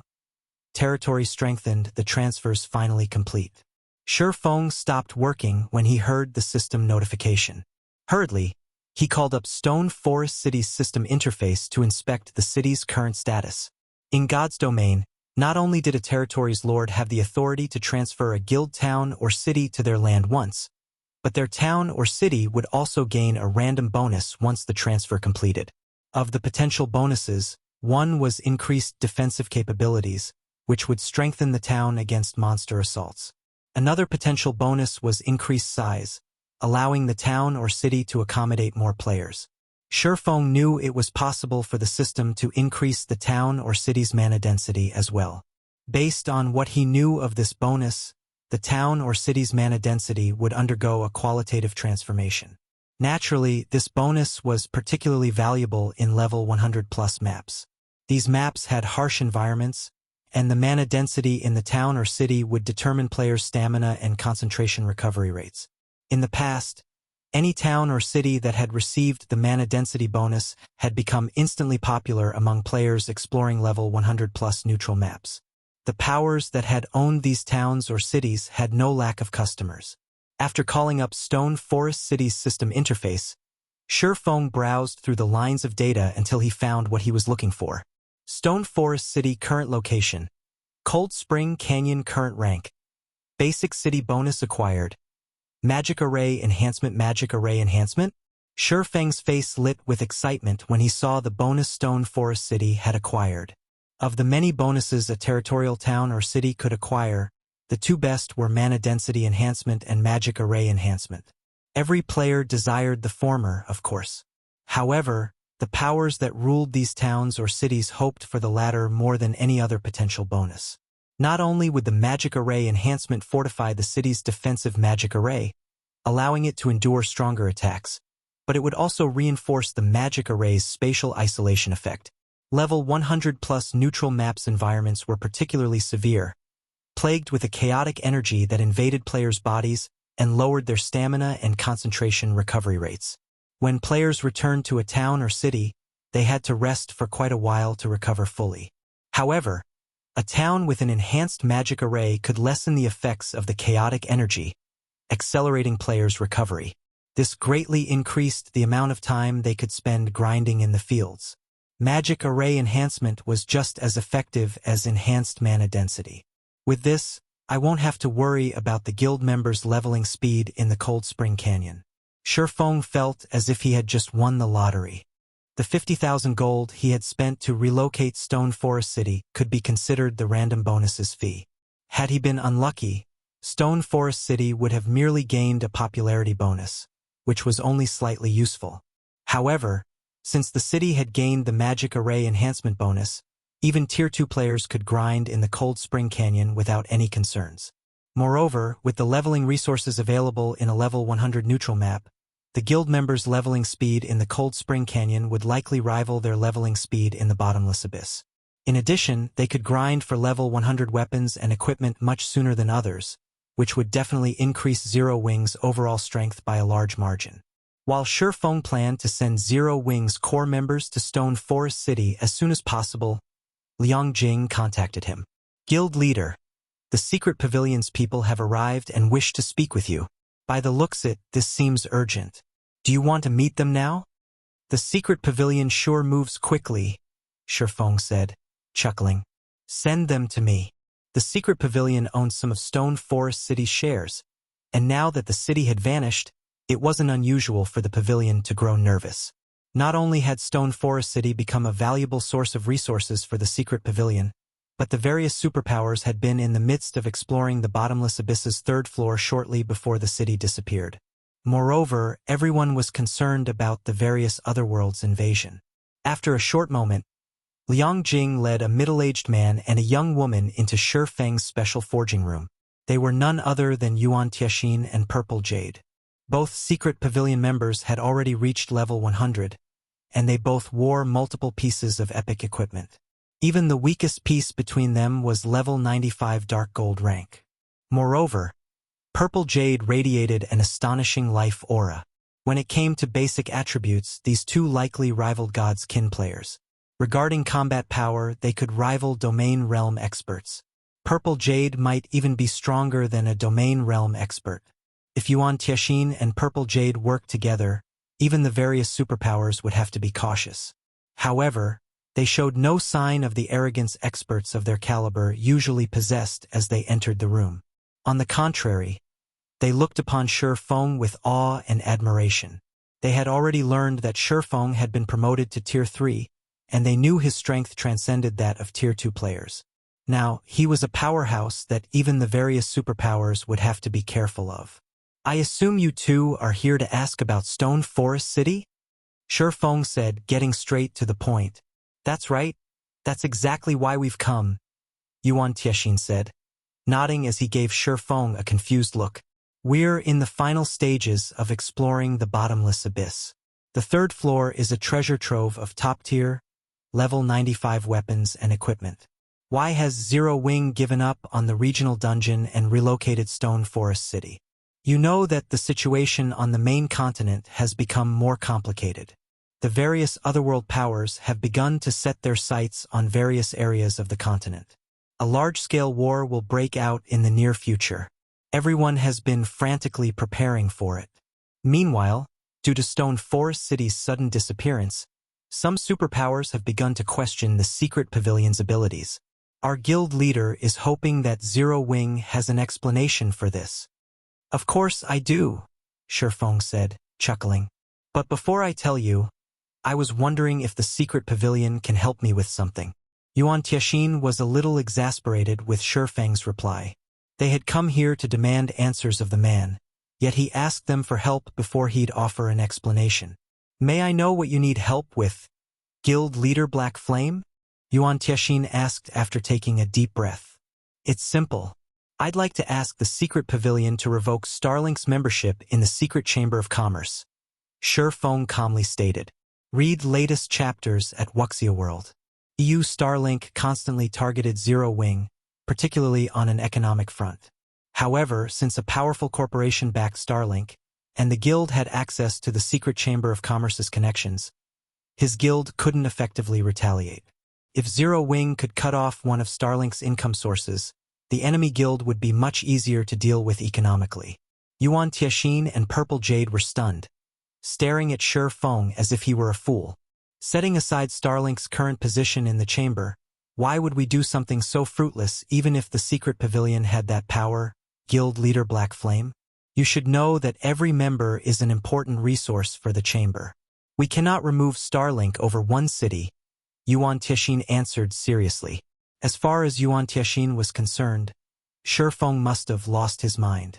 Stone Forest City was an excellent asset, but even if it were still located in the bottomless abyss, it wasn't so valuable that the secret pavilion would revoke Starlink's membership for it. Even if Zero Wing offered all of the city's shares, the secret pavilion would refuse. What if Stone Forest City were located in a level 100 neutral map? Shifeng asked, smiling. Chapter 2373, New Stone Forest City. When Yuan Tianxin and Purple Jade heard Shifeng, They froze. His statement felt like a curse to both of them. Is this true, Guild Leader Black Flame? Snapping out of his daze, Yuan Tixin couldn't hide his excitement as he gazed at Shifeng. Even his breathing had become a little rushed. He showed none of the composure someone of his status should possess. The various superpowers were doing all they could to explore level 100 neutral maps. These areas would help prepare their players for their Tier 3 promotion quests, which made them desperate. However, these maps' environments were incredibly harsh, and the effects these environments had on players couldn't be mitigated with simple potions. Most importantly, the monsters in level 100 neutral maps were far too dangerous. These problems were giving the various superpowers huge headaches and preventing them from making any considerable progress. Although the various superpowers had considered transferring their guild towns to a level 100 neutral map, doing so required a town transfer token that was specific to level 100 neutral maps. Based on the superpowers reports, obtaining such a token was impossible at the moment. Only super large-scale team dungeons in level 100+ neutral maps dropped the item. Exploring level 100 neutral maps was currently a huge problem. Raiding a large-scale team dungeon in these maps was nothing but a dream at this stage of the game. And yet, Shifeng had just told him that he had relocated Stone Forest City to a level 100 neutral map. Why wouldn't Yuan Tixin be astonished? If what Shifeng said were true, the secret pavilion would have a much greater advantage when it came to developing level 100+ players. Of course, Shifeng said, smiling. Is the secret pavilion interested in my condition now? This? Yuan Tixin hesitated, but after a moment, he shook his head. Guild Leader Black Flame. You know how important that matter is. If we revoke Starlink's membership, we'll essentially be cutting off all relations with the guild. Meanwhile, Starlink had increased the scale of its operations. In fact, it now had influence across both main continents. Many superpowers are fighting to ally with the guild. Even if you offer more of Stone Forest City's shares, I doubt our guild leader will agree to the condition. Please reconsider, Guild Leader Black Flame. Demoting Starlink from an advanced member to a normal member and revoking Starlink's membership were two very different things. Starlink's demotion had only reduced the amount of resources and connections the pavilion received from the guild. But if the secret pavilion revoked Starlink's membership, it would lose all access to those resources and connections. Zero Wing had absolute authority over Stone Forest City and could refuse to open the city to the public, which would prevent the city from earning income, and the secret pavilion would lose access to the city's benefits. Unfortunately, the secret pavilion found those losses more acceptable than losing access to the resources and connections Starlink could provide. In the long run, Starlink's resources and connections would benefit the secret pavilion far more than some convenience when exploring a level 100 neutral map. That's a pity. Yuan Tixin's answer didn't particularly surprise Shifeng. He then calmly asked, I intend to make a trip to Stone Forest City. Would you like to accompany me, Elder Yuan? We'd love to, Yuan Tixin said, nodding enthusiastically. Since Yuan Tixin accepted his offer, Shifeng gave his two guests temporary access to teleport to Stone Forest City. Meanwhile, Purple Jade started a private conversation with her companion. Uncle Yuan, are we really going to the city? She asked. She could tell what Shifeng was trying to do right now. He likely wanted to show off the city before they'd officially make a decision, but in her opinion, the act was futile. The benefits a guild city could provide and those from an alliance with a superpower were on entirely different levels. There was no need to consider Shifeng's request. Of course, we're going, Yuan Tixin said, smiling. Black Flame may be immature, but he has relocated Stone Forest City to a level 100 neutral map. It is best if we go and inspect the situation for ourselves. As long as we stand firm, he'll understand that his condition is impossible. Purple Jade understood Yuan Tixin's reasoning, but she couldn't help but pity Shifeng. Shifeng must believe that Yuan Tixin would have a change of heart once they arrived in Stone Forest City, but he didn't realize that the older man was using his own trick against him, allowing Shifeng time to realize how useless the struggle was. While Yuan Tixin and Purple Jade privately conversed, Shifeng finished granting them temporary teleportation rights. All right, it's done. Let's head over. Shifeng said as he retrieved a guild transfer scroll for the city and activated it. Seeing this, Yuan Tianxin and Purple Jade did the same for the Secret Pavilion's temporary residence in Stone Forest City. After a moment, the three players transformed into streaks of light and vanished from the special forging room. Cold Spring Canyon, Stone Forest City.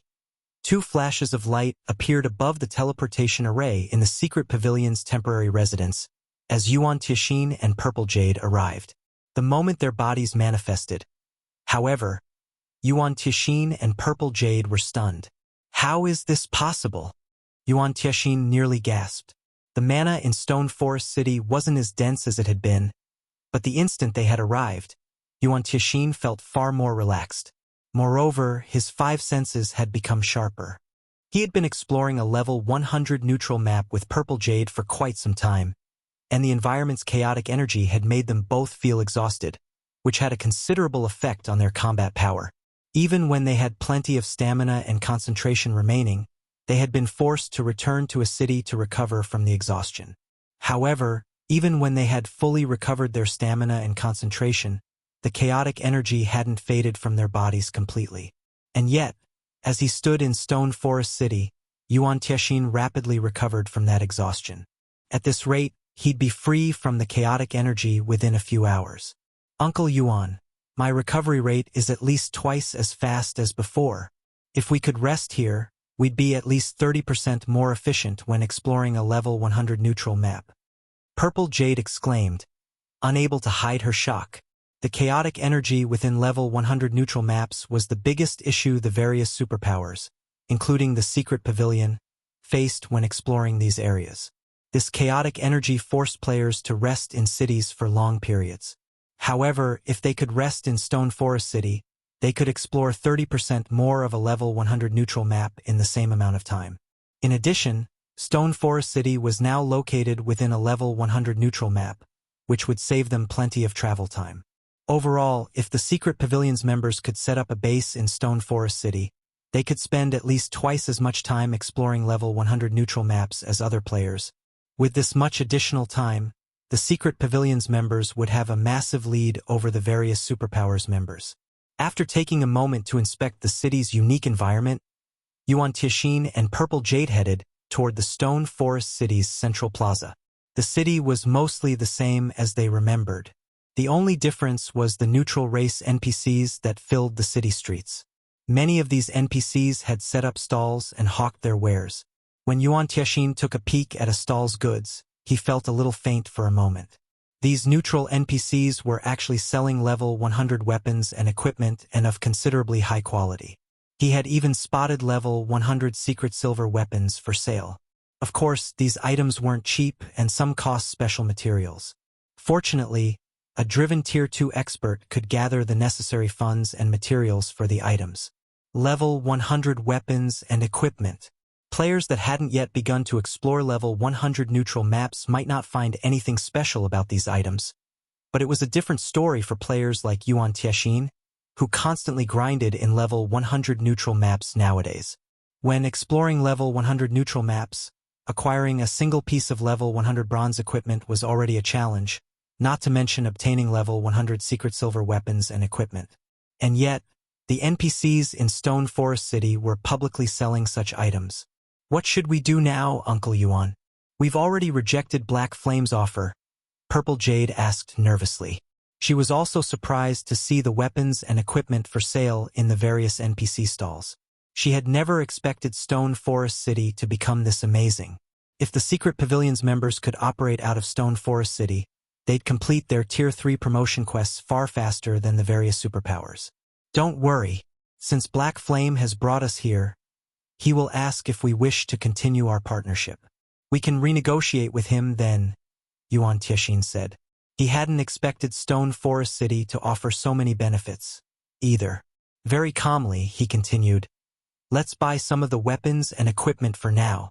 While Yuan Tianxin and Purple Jade systematically cleaned out the stalls in the central plaza, Shifeng finished organizing his night division. He then left to check on his guests and told Yuan Tianxin, I've finished my business in the city and have other matters I need to attend to, so I'll part with you two here. Since he had settled his affairs in Stone Forest City, he'd have to begin transferring Zero Wing's experts to the city. Once they had settled and could get to work, Zero Wing's development would reach new heights.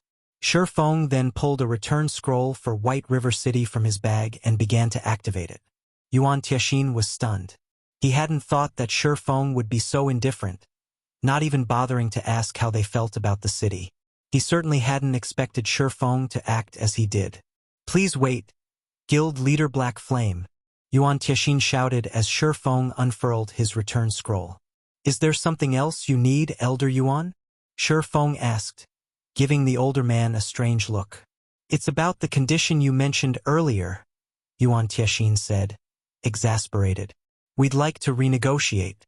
If Zero Wing can offer more of Stone Forest City's shares, we might be able to agree to the condition." "I'm afraid that won't be possible. Zero Wing will not hand over any more of Stone Forest City's shares. If the secret pavilion must still reject my condition, I'll have to accept the unfortunate answer," Shifeng said, instantly rejecting Yuan Tianxin's offer. With the enhanced magic array in Stone Forest City, Zero Wing's development speed would skyrocket. Even if Zero Wing couldn't cut off one of Starlink's main sources of income, it wouldn't be long before his guild could strike back at Starlink. Hence, he had no reason to give away more of Stone Forest City's profits. Read latest chapters at Wuxia World. "You alright, you win. The secret pavilion will revoke Starlink's membership," Yuan Tianxin said, sighing. Shifeng's immediate rejection made it clear that the secret pavilion wouldn't gain any more from the transaction. He continued, "However, our guild leader asks that you can open the city to the secret pavilion's members within 2 days. That won't be a problem." Shifeng nodded. Stone Forest City was a basic city and required a lot of players to fortify it. In the bottomless abyss, Shifeng had been able to rely on NPC soldiers, but now he could only rely on players and his knight division. However, his knights would guard his entire territory, not just Stone Forest City, and unfortunately, if he relied solely on Zero Wing's experts to defend the city wouldn't be able to operate at full capacity. Hence, the secret pavilion's experts were essential. Shortly after Shifeng and the secret pavilion agreed on their deal's terms, the shocking information spread throughout the Secret Chamber of Commerce. The Secret Chamber of Commerce had officially revoked Starlink's membership.